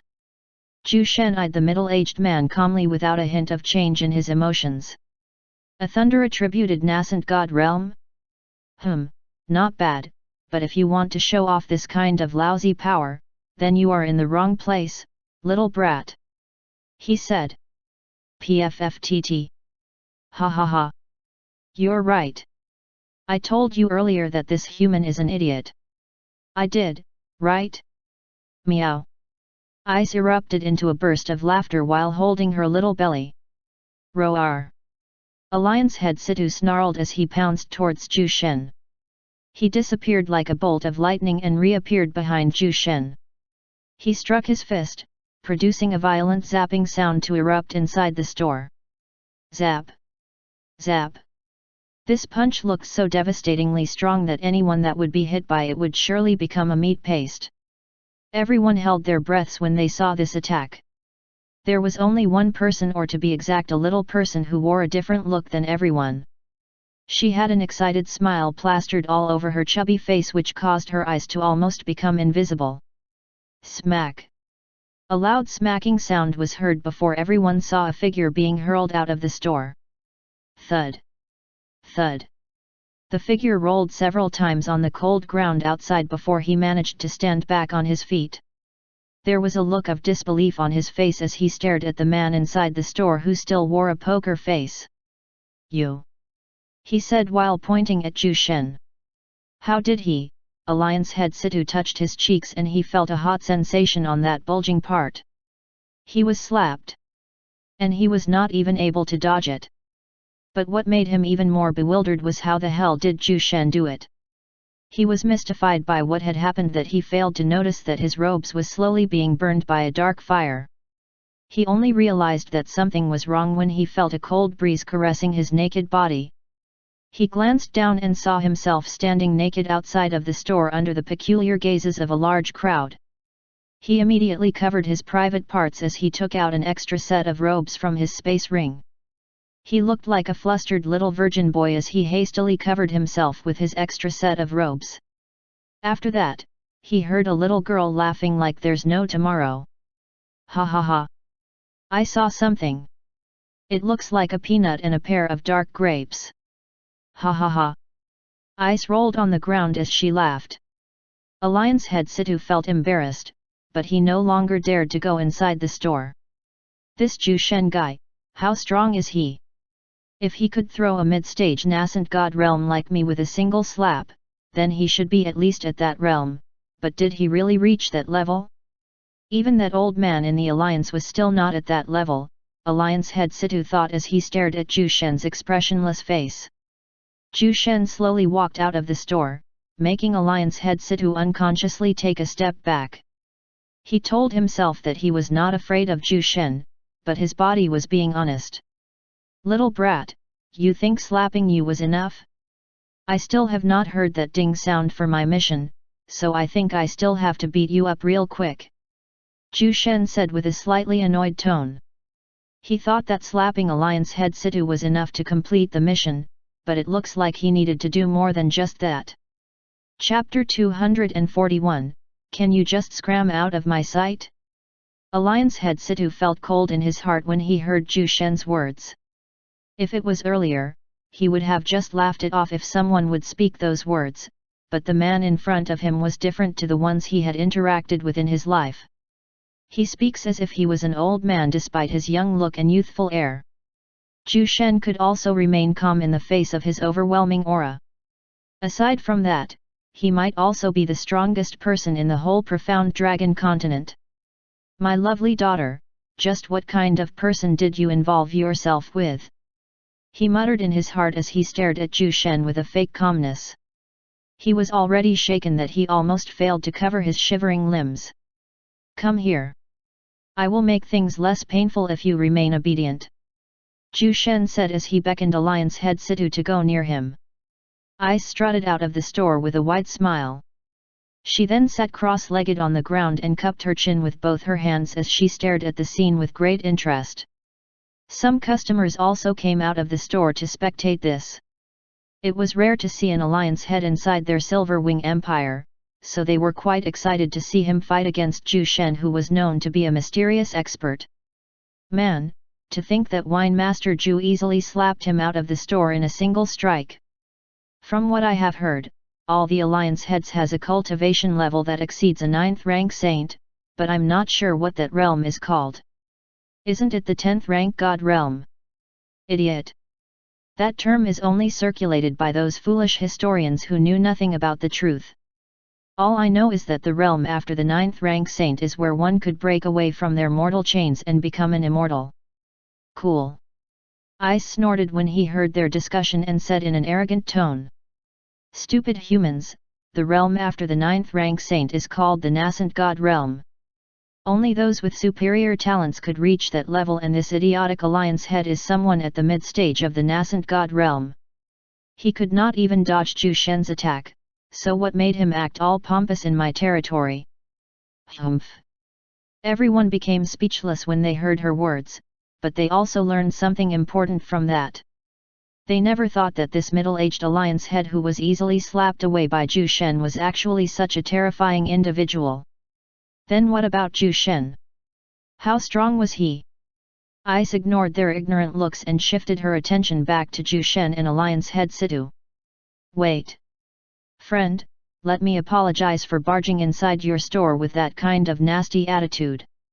I was just worried about my daughter, so I was carried away by my emotions. Alliance head Situ said as he forced out a smile, but because of his bulging left cheek, his smile looked incredibly ugly to behold. Zhu Shen remained silent as he thought about what he should do to this man. I have to be lenient with my attacks or I might accidentally kill this brat, he said in his heart. Alliance head Situ took his silence as a good sign. He did not want to waste this rare opportunity, so he added. I will compensate you for damages we made in your store and also for the losses you incurred after our... Smack! Bang! Alliance head Situ could not even finish his words when his figure was once again flung away like a broken doll. He even failed to discover how Zhu Shen had struck him. Zhu Shen did not stop right there. He continued to hurl slaps that looked slow and light-handed, but every time Alliance head Situ was hit, a new bulge would come out of his face. Smack! Bang! Smack! Bang! Smack! Smack! Smack! Ding! Mission completed, a wine god can never be bullied. Loading rewards. Received X2 Fruit of Cultivation. Received X1 Lunar Star Rock. Zhu Shen retracted his raised palm when he saw the flashes of texts in front of him. He was not surprised when he saw the 2 fruits of cultivation, but when he saw the Lunar Star Rock, he was slightly taken aback. The Lunar Star Rock was a superior kind of metal that could only be found in a dying star. It was a type of metal that is commonly used as an ingredient to forging weapons and armors. I can use this to upgrade Solan's broken sword. With that nascent god soul and this Lunar Star Rock, it might reach the level of a supreme weapon. Not bad, Zhu Shen muttered when he saw the rewards of the mission. The fruit of cultivation was important to him since it could easily increase his cultivation level, but he was not in a hurry to rank up. After checking the rewards, Zhu Shen fixed his gaze to the unconscious figure of Alliance head Situ. The man was now sprawled on the ground like a dead dog. His face was badly bruised with multiple bulges here and there. He looked as if he was stung by 10,000 bees with his current appearance. Oh, I think I overdid it, but I did not even use 10% of my strength. How can this guy be so weak? Zhu Shen scratched his chin with a thoughtful look. He then used his spiritual perception to check the man's internal organs. Regular breathing, no severe internal damage, a few fractured bones, and a deformed face. Boy, I know you're awake. Stop acting dead or I'll break a few more of those feeble bones. Zhu Shen said in a calm tone, but his words immediately made the unconscious Alliance head Situ rise on his feet. Arm shorty, I. Alliance head Situ tried to speak, but he failed to utter a proper word because of his broken teeth and badly damaged mouth. Zhu Shen raised his hand to signal him to shut up. Can you just scram out of my sight? Zhu Shen said while shooing him away. Chapter 242, Familial Love. The crowd was stunned silly when they saw the terrible state of Alliance head Situ. The man no longer had his previous confidence and all that was left was his broken face filled with regret and fear. Everyone felt that everything was surreal. A peak expert at that level was actually beaten up in such an embarrassing manner? He was not even able to fight back, and the guy could only take the beating like a human punching bag. Alliance head Situ's subordinates, who knew the power of their boss, looked utterly dumbfounded when they saw his sorry look. They could not help but take a glance at Zhu Shen, who just casually pounded their terrifying boss. "Brother, I think I had too much to drink last night that I'm now seeing things wrong. That's not our boss, right?" Slap. Ouch. Why did you slap my face? Fool. You are not dreaming, and that man just destroyed our boss with a few slaps. I could not even begin to imagine what could have happened if he did not hold back his strength. Alliance head Situ's subordinates stared at Zhu Shen with trepidation and awe as they discussed among themselves. "Father!" A sharp cry suddenly rang out, making everyone turn their gazes to the newcomer. She was a seductive young lady dressed in a revealing manner. She was wearing a tight short dress that stuck closely to her body, making everyone see her shapely hourglass figure. This was Li Yulai, the daughter of Alliance head Situ and the proprietress of Greenwood Pavilion. Li Yulai was shocked when she saw her father's badly bruised face. She had never seen her father in such a state ever since she was born, so she was a bit surprised by what she saw. After all, her father was among the strongest experts in the entirety of the Profound Dragon continent. However, she already kinda expected this thing to happen, especially when she heard what Kenya had told her. Of all the people that you could have provoked, why did it have to be him? Even that old man in the alliance might not be his match, Li Yulai muttered in her heart. She was feeling mixed emotions when looking at her father's state, but she was also to be blamed since she did not warn him about Zhu Shen's mystery power. Following behind Li Yulai was the sweaty-faced Kenya. He wore an exhausted look as he panted for breath. He had sprinted all the way to where Li Yulai had been and told her about what had transpired inside the store. He did not even have the chance to catch his breath when Li Yulai pulled him back to the store, so he was now beyond tired and weary. "Oh crap! It looks like we're already too late. Man, is that Alliance head Situ?" He looked as if he was bitten by a whole nest of ants. "Master is so scary." Even a mid-stage nascent god realm was reduced into such a beggar-like appearance. Kenya uttered in his heart while looking at Alliance head Situ with a hint of pity. "Ruri." Alliance head Situ called out, causing his mouth to bleed. He felt a stinging sensation on his face, but he still forced out a hideous-looking smile when he saw his daughter. Li Yulai did not know whether to laugh or to cry when she saw how her father looked at that moment. She also felt guilty when she saw the deep love and affection in his gaze.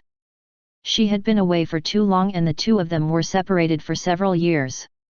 It was because she wanted to prove to her father that she did not need his help to become someone capable. She could never believe that they would be reunited in such a way, but she also felt thankful for this opportunity. "Father," she said in a quivering voice as she looked at her father. "Ruri." Alliance head Situ forced out a smile that looked incredibly ugly. He then walked towards his daughter and gently patted the back of her head. He had a lot of words to say, but he just remained silent since he might not be able to handle the pain if he speaks. "Oh, come on. That's it. Meow." Ice pouted with puffed cheeks as she stared at Li Yulai with annoyance. She still wanted to see Alliance head Situ being beaten up, but that was no longer possible with Li Yulai here, so she just snorted angrily before she walked back inside the store with arrogant steps. Everyone immediately cleared a path for this little devil. Only an idiot would provoke her after they saw how easily she had beaten up an expert at the 8th rank Divine Realm. Zhu Shen stared at the father and daughter duo for a few seconds before he walked back inside the store in a calm manner. He also fished out a bottle of wine from his space earring and took a light sip from it. "Familial love? How nostalgic!" Zhu Shen uttered softly as a trace of melancholy flashed in his eyes, but it immediately returned to normal. Li Yulai glanced at Zhu Shen's departing figure. She wanted to call him, but she still has to help her father dress his wounds. Zhu Shen might have been light-handed with his attacks, but her father was still injured, especially his face. "Father, I have a lot to tell you. Let's go. I'll take you somewhere so that we can treat your wounds," Li Yulai said with a sweet smile on her face. Alliance head Situ nodded his head weakly when he heard her words. Li Yulai grabbed her father's arm and pulled him away from the scene with a happy smile. She did not even bother to glance at Kenya, who was about to say something to her, and so, the latter could only choose to close his mouth while looking at her walk away with Alliance head Situ. "I did not even get a thank you." Never mind." Kenya heaved out a sigh before going inside the store with a sour look. Chapter 243, Soul Sacrifice. Summon Undead King. It was the day of Xuetong's execution and the front yard of the Imperial Palace was crowded with people. All of the spectators were staring at the youth who was tied up with thick metal chains. His face was badly bruised and he did not look to be in good shape with his incredibly pale face and bedraggled appearance. Standing behind Xuetong was Emperor Elik and an old man with a sage-like appearance. They were looking at everyone below the platform with dignified expressions. "Standing before you is the young master of a rebel clan, Xuetong of the Xue family. The Xue family sought the help of an insidiously evil sect just to claim the throne for themselves, but we were lucky that we received help at the time of their rebellion. Some of you might know who I am referring to, but we won't be talking about them." Emperor Elik shouted with a cold look as he scanned the crowd with a penetrating gaze. "Today, everyone will see the execution of this rebel. And his death will serve as a warning to all our enemies that our Silverwing Empire is not to be provoked." Emperor Elik paused and took out his Silverwing sword before he walked in front of Xuetong. "I, Elik Silveria III, Emperor of the Silverwing Empire, sentence you to death for rebelling against the authority of the Silveria imperial family," Emperor Elik announced with an icy tone as he stared at Xuetong, who was tightly bound in chains. Xuetong slowly raised his head and stared back at the emperor without a hint of fear in his eyes. "Ha ha ha. Old fart Elik, go ahead and fucking kill me already. I will wait for you in hell." Xuetong laughed in a crazed manner as he tried to break away from his chains. Despite knowing his imminent execution, Xuetong still has his unruly and unbendable personality. He might have come from a rebel family, but he never caved in from all the tortures done to him. "Any last words, Rebel Xuetong?" Emperor Elik asked as he adjusted his posture. Xuetong suddenly erupted into peals of creepy laughter. After his laughter died down, he shouted in a loud and evil voice. "Soul sacrifice! Summon Undead King!" A black gate coffin suddenly emerged in front of Xuetong and sucked his soul out of his physical body. After this process, his physical body slowly dried up like a decayed corpse before it turned into dust. Everything happened in an instant that Emperor Elik and his father failed to realize this final moment of insanity from a dying devil. He actually sacrificed his soul to summon an undead king. This was an evil technique, and even among those who cultivate corpse chi, this was still considered as a forbidden technique. This technique summons an undead king in exchange for one's soul, and the sacrificed soul would never be able to reincarnate again. A dark and menacing aura enveloped the entirety of the imperial palace, but everyone could even move their bodies because of the terrifying might and suppression brought by this evil aura. "What the hell is that thing?" someone exclaimed in terror as he pointed at the black coffin suspended in midair. The black coffin's lid was half opened and a thin and decayed arm can be seen extending out from the coffin. A soul filled with malice and hate. "Delicious. Kikik." A chilling voice drifted out from the coffin, making everyone feel extremely terrified. "Rumble. Rumble. Rumble." The black coffin's lid slowly opened. A decayed corpse wearing loose black robes. Its eye sockets were empty, but two dark embers flashed within them. This decayed corpse was 2 meters tall and it was holding a rusted scythe in its hands. The rusted scythe that it held looked incredibly menacing and insidious with its crescent-shaped blade and sharp edges. "Elik, protect the citizens. I'll hold back this guy," the emperor's father shouted in a commanding tone as he hovered in front of the black coffin. The old man stared at the creature inside the coffin with a wary expression. Emperor Elik nodded his head solemnly before he went to help everyone escape from the scene. They would only become a liability if they continue to remain in this place. The old man could sense a dreadful power being emitted by this decayed corpse, but it was not to the extent that he felt powerless in front of it. I never thought that the brat from the Xue family actually knows this kind of evil technique. He even sacrificed his chance to reincarnate just to summon this evil thing. The old man muttered in a cold tone. Kikik. How many years has it been? I have finally awakened from my deep slumber.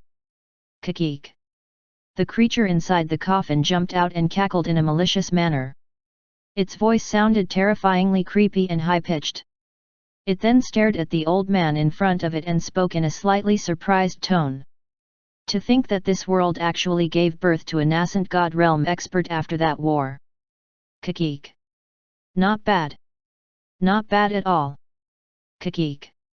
The old man frowned when he heard its words. This creature seemed knowledgeable, and based on its words, it must have come from the time of war 50,000 years ago. You do have a bit of knowledge for a dead person. Oh wait, are you even human? Ha ha ha. The old man laughed in contempt as he pointed at the decayed corpse. Kikik. What a funny old man you are. I'm not someone from an inferior race like you. I am an undead king. The creature laughed in a high-pitched voice that could make anyone feel a stinging sensation in their ears. Enough nonsense. Take my sword. The old man said as he pulled out a sword from his space ring. I like your attitude, old man. I will make you my servant after I kill you. Kikik. The creature said as it raised its rusted scythe. Chapter 244, Laid Back Ju Shen.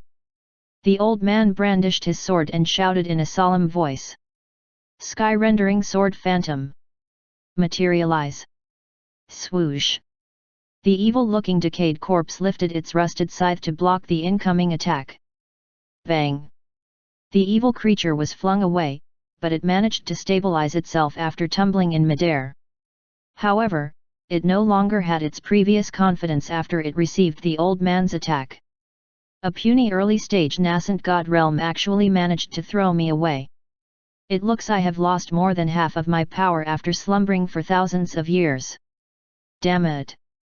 It cursed while staring at the old man with hate. The old man felt a bit more confident after that one exchange.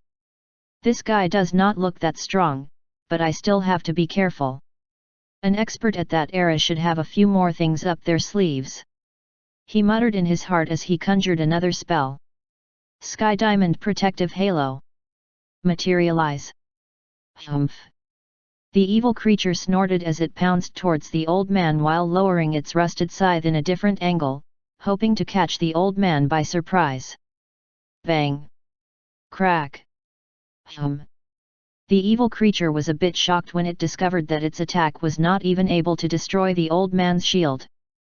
The two dark embers in its eye sockets then flashed with a chilly air as it heavily pounded the cracked shield of the old man. Bang! Bang! Bang! Crack! Bang!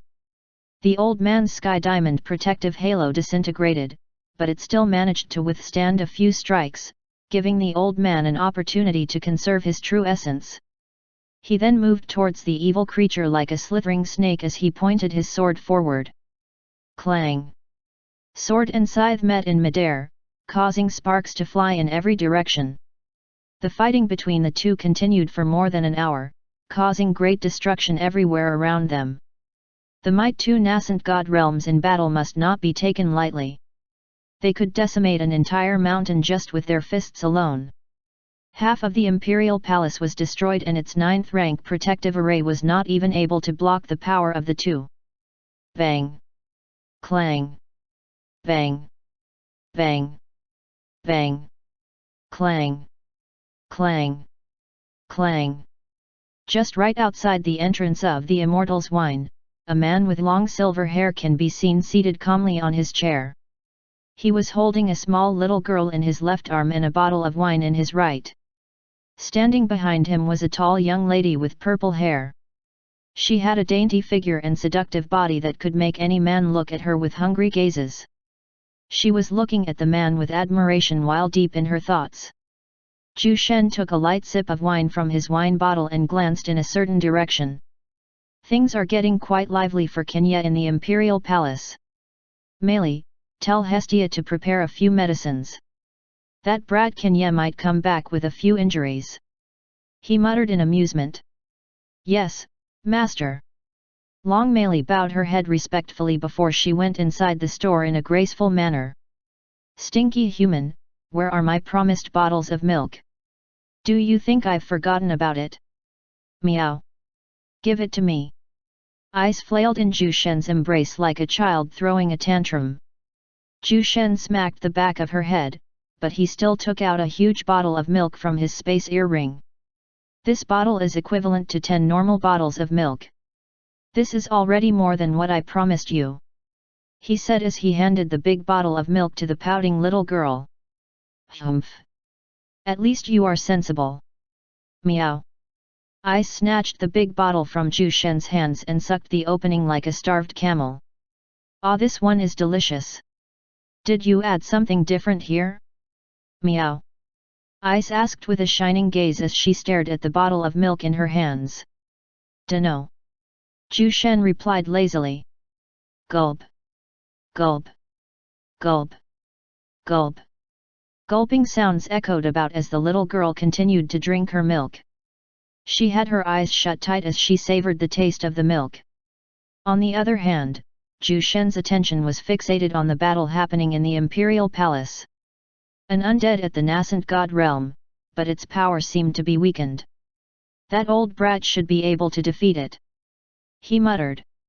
Everyone could hear the loud booming sounds coming from the Imperial Palace, but no one dared to go there when they sensed the evil energy from that direction.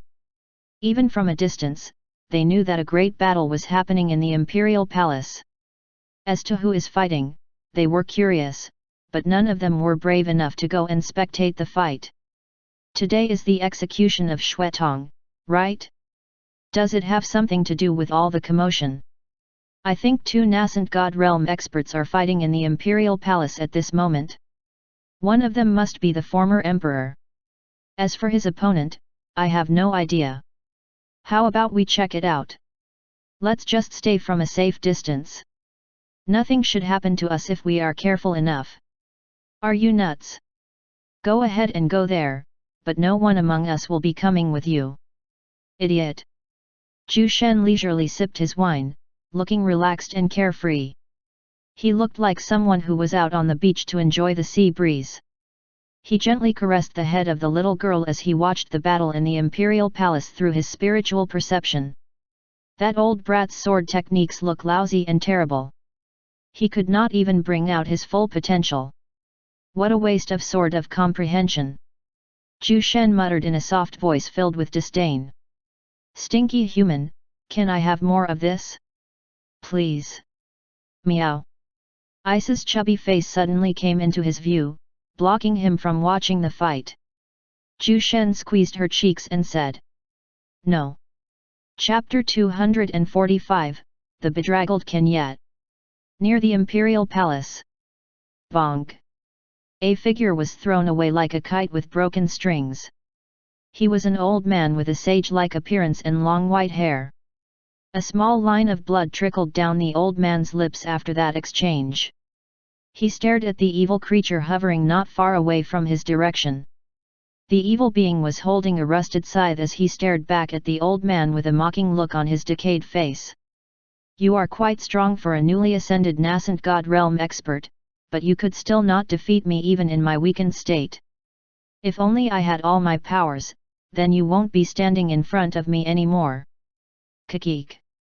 The evil creature laughed in a creepy manner as a cluster of dark and menacing aura enveloped its figure, making it look even more terrifying. The old emperor merely smiled at this provocation. In fact, the attack earlier did not leave much damage to him. He was just testing the limits of the creature's power and it seemed like he had underestimated its might. Enough nonsense, you undying piece of trash. Receive the full power of my strike. Sky-rendering sword phantom. exterminate. Following the old man's voice, a gigantic sword phantom materialized in midair. This sword phantom looked wholly intangible, giving off vast amounts of righteous power that made the evil creature flinch. It then shot towards the evil creature like a mirage, leaving behind a trail of sword light in its wake. The two dark embers inside the evil creature's eye sockets flickered with fear when it saw the devastating sword attack shooting in his direction. Why can't I control my corpse chi? His true essence is holding me back from gaining control of my corpse chi. Impossible! The evil being shouted in a manic and high-pitched tone before it was cut in half by that huge sword phantom. Bonk!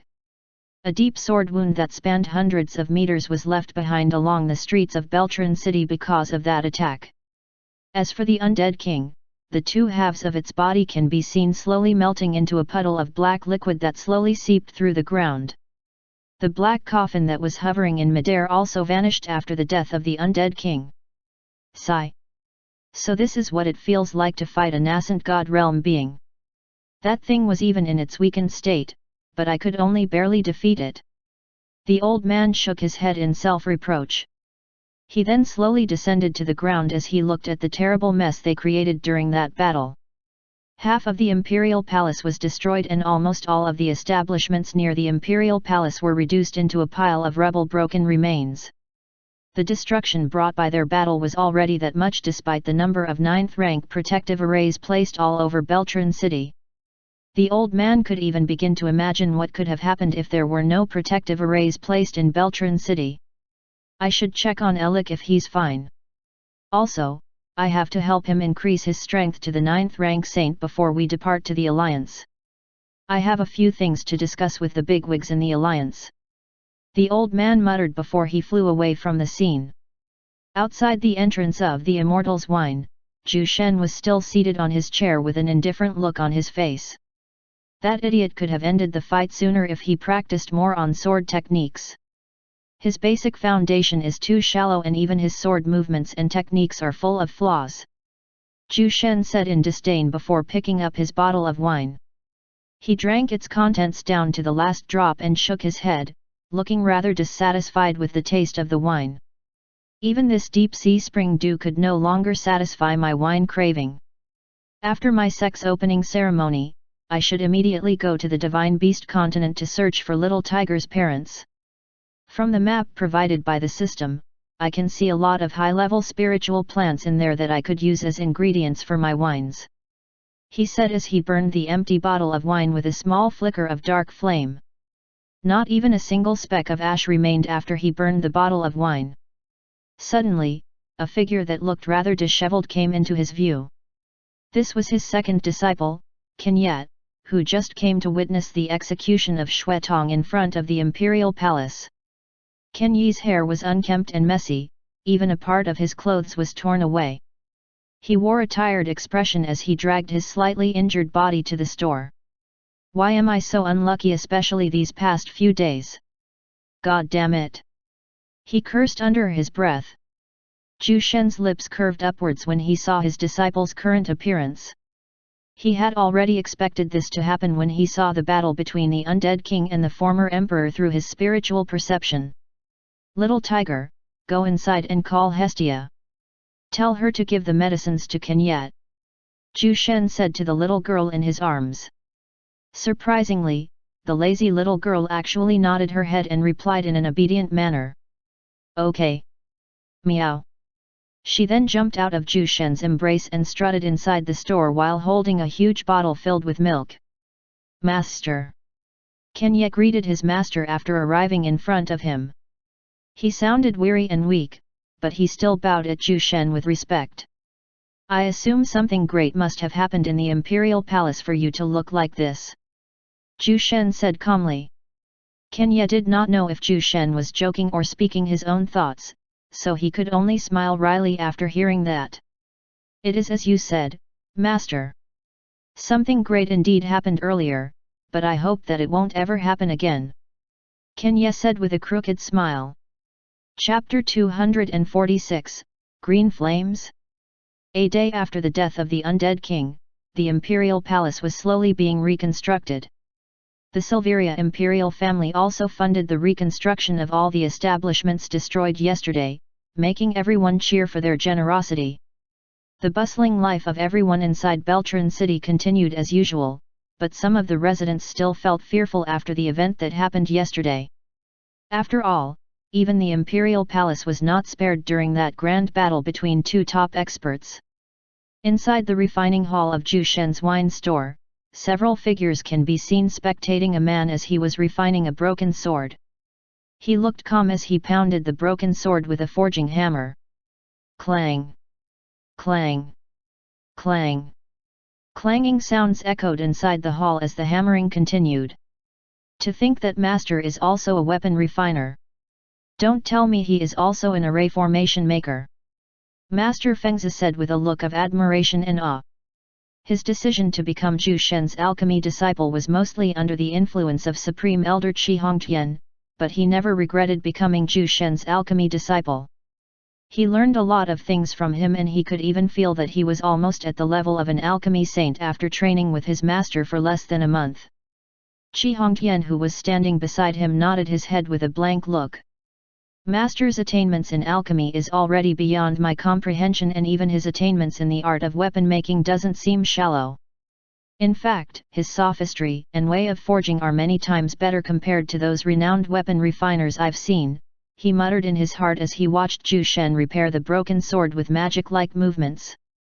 The forging hammer that Zhu Shen was holding danced under his miraculous hands. He added all the ingredients he had collected to repair and upgrade this broken sword. First, he added a few miscellaneous ingredients to improve the sword's appearance. He casually threw the ingredients to the large anvil and melted the ingredients with a wisp of dark flame. The melted ingredients were then cooled down and pounded with the forging hammer. After that, Zhu Shen took out the bottle where he had put the soul of Elder Ming.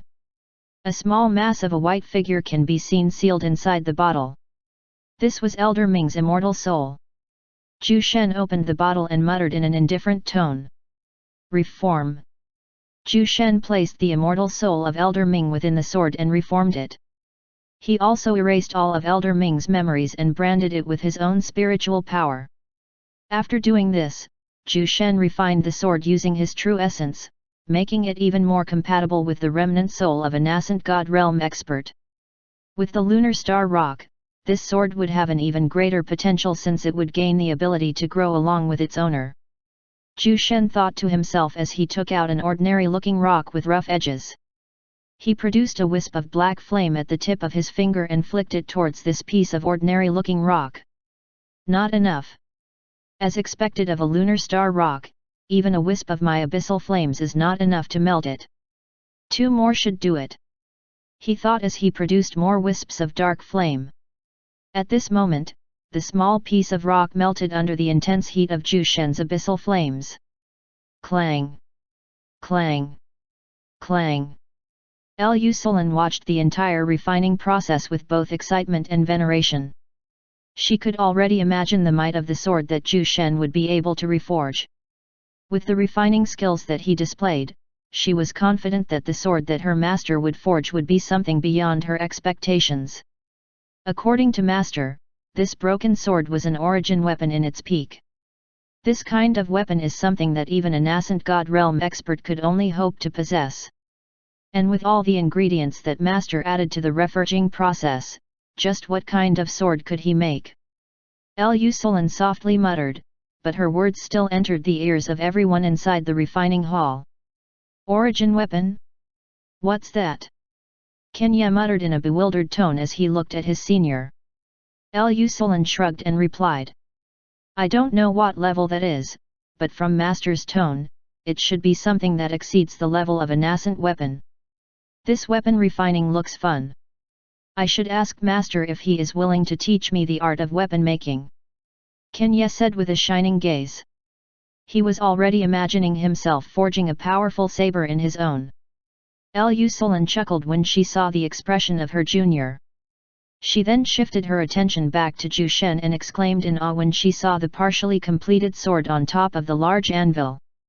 The sword's blade had jade and ocean-like color that blended in perfect harmony. The sword's handle had a dark jade green color, giving off a refreshing feel to the sword. What a beautiful sword! I can't bring myself to use such a beautiful sword to kill someone, she uttered absent-mindedly. Kenya nodded his head in agreement, and even the two old alchemists agreed to her words. The sword that Zhu Shen was holding looked like an ornamental sword that should be displayed to bring splendor to one's household, but since he was forging it as a weapon, its might should not be underestimated. Zhu Shen cooled down the sword, causing a cluster of grey smoke to emerge. After the smoke receded, Lu Sulan and the others inside refining hall gasped in shock after seeing the completed sword in Zhu Shen's hands. An intricately crafted sword with a beautiful jade and ocean-like pattern on its blade, but they suddenly felt that something was not so simple about this sword. Green flames!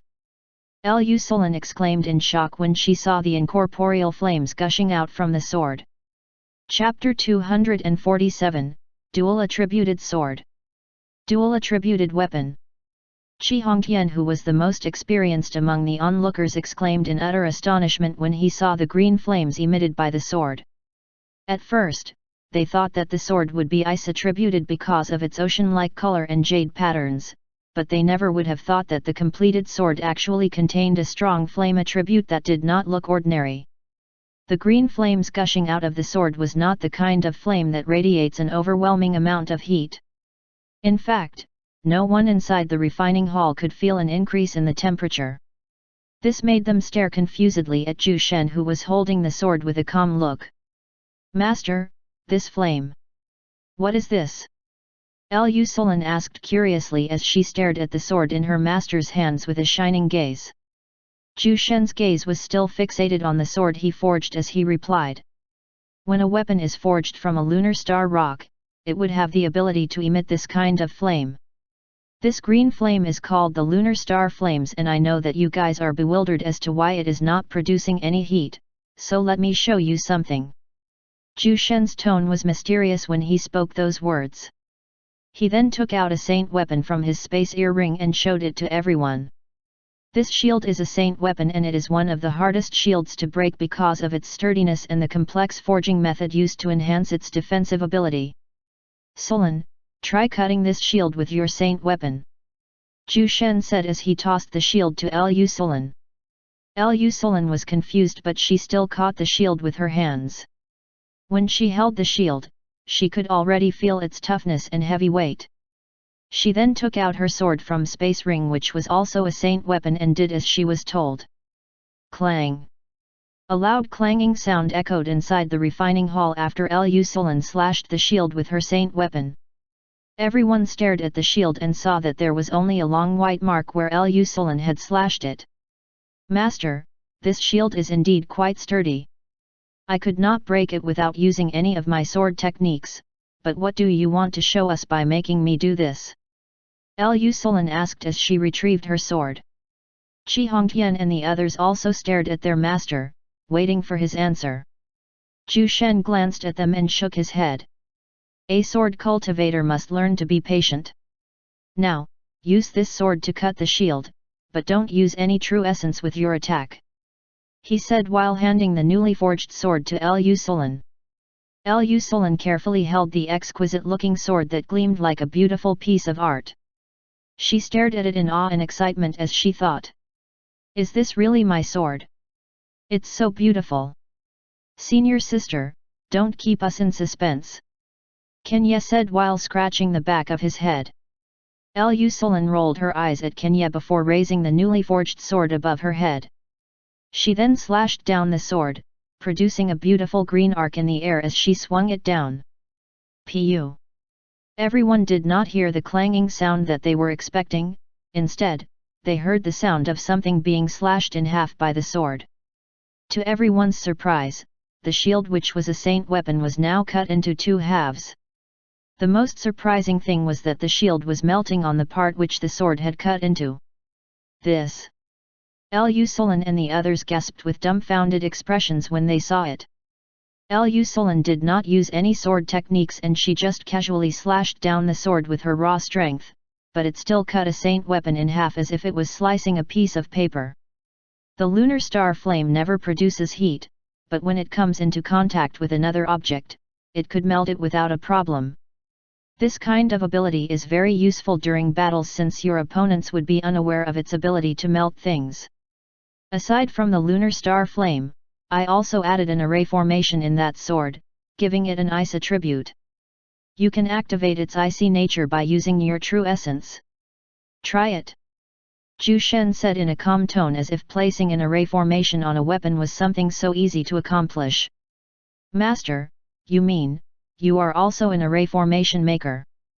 Fengzi uttered with a slightly raised volume due to his shock. Zhu Shen shrugged as he replied. What about it? Fengzi opened his mouth, but no words came out, so he could only stare at his master with a wry smile. Lu Sulan immediately used her true essence to activate the array formation engraved on her sword. After doing that, the sword's ocean-like color became more prominent and the sword also started to emit cold and chilly air. Amazing! So the ice attribute that we felt earlier was not the sword's natural attribute but an array formation that Master engraved on it. I could not believe that array formation making and weapon refining could actually be done like this. Truly incredible! Her voice was full of worship when she uttered those words. Qi Hongtian and the others nodded their heads in agreement. They were also shocked by this revelation. These bumpkins! What if they learned that alchemy, weapon refining, and array formation making can be incorporated into wine making? Their reactions might be interesting to see if they happen to see how I do that. Zhu Shen thought in amusement. Master, what level of weapon is this? I could not tell just by looking at it. Lu Sulan asked while gently caressing the blade of the sword. Zhu Shen was silent for a moment before he replied in an indifferent tone. Because of the lunar star rock added as the main reforging ingredient and the advanced array formation that I engraved on this sword should be a true god weapon. True god weapon? Lu Sulan and the others muttered with confusion. They had never heard of that term, so they just stared at Zhu Shen with blank looks. Chapter 248, I mind, so don't ask. Here in Nuar, the weapons are divided into 3 levels, Earth Weapon, Divine Weapon and Saint Weapon, but after that, there are still a few more levels of weapons depending on their power. Before I tell you guys about the division of weapon levels, let me tell you about the cultivation levels after the 9th rank Saint. Zhu Shen said as he leaned comfortably on a chair. He then took out a bottle of wine as he looked at everyone inside the refining hall. Lu Sulan and the others immediately became excited when they heard their master's words. They perked up their ears and watched him eagerly as they waited for him to speak. Zhu Shen pulled out the cork from his wine bottle and inhaled its familiar aroma. Although this wine could no longer satisfy him, it was still better than nothing. When 9th rank saints survive their tribulation lightning, they would ascend to the nascent god realm and create their own immortal soul. With an immortal soul, even if one's physical body dies, one would still have the chance to recover if they found a suitable body for themselves. Zhu Shen paused for a brief moment before he continued. After surviving another tribulation lightning at the peak stage of the nascent god realm, one would then become an origin god realm. Before one could break through another major realm, they would still have to survive their tribulation lightning, and their tribulation lightning would only continue to become stronger as they ascend to higher cultivation levels. After the origin god realm is the true god realm. Next would be the supreme god realm, heavenly god realm, and Zhu Shen's voice died down at that moment and he seemed to be lost in his thoughts. Lu Sulan and the others were surprised when they saw this rare expression of longing on their master's face. Master, is there a cultivation level after that? Kenya asked excitedly. Zhu Shen was silent, but he shook his head with a slightly lost look. That realm. Only 3 people managed to reach it, and even I failed in my attempts. His voice was small and distant as he spoke those words. He then drank a mouthful of wine after he said that. Lu Sulan and the others glanced at each other when they saw the look on their master's face. Zhu Shen's expression could actually change by this much? Kenya wanted to ask something, but he was suddenly elbowed by his senior sister, so he immediately shut his mouth tight.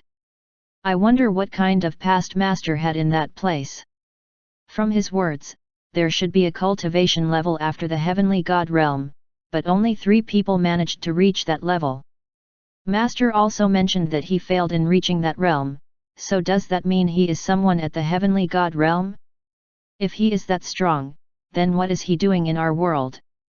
Could he be hiding from one of those 3 people who reached that level? Sigh. I don't know. Kenya thought while scratching his chin with his thumb.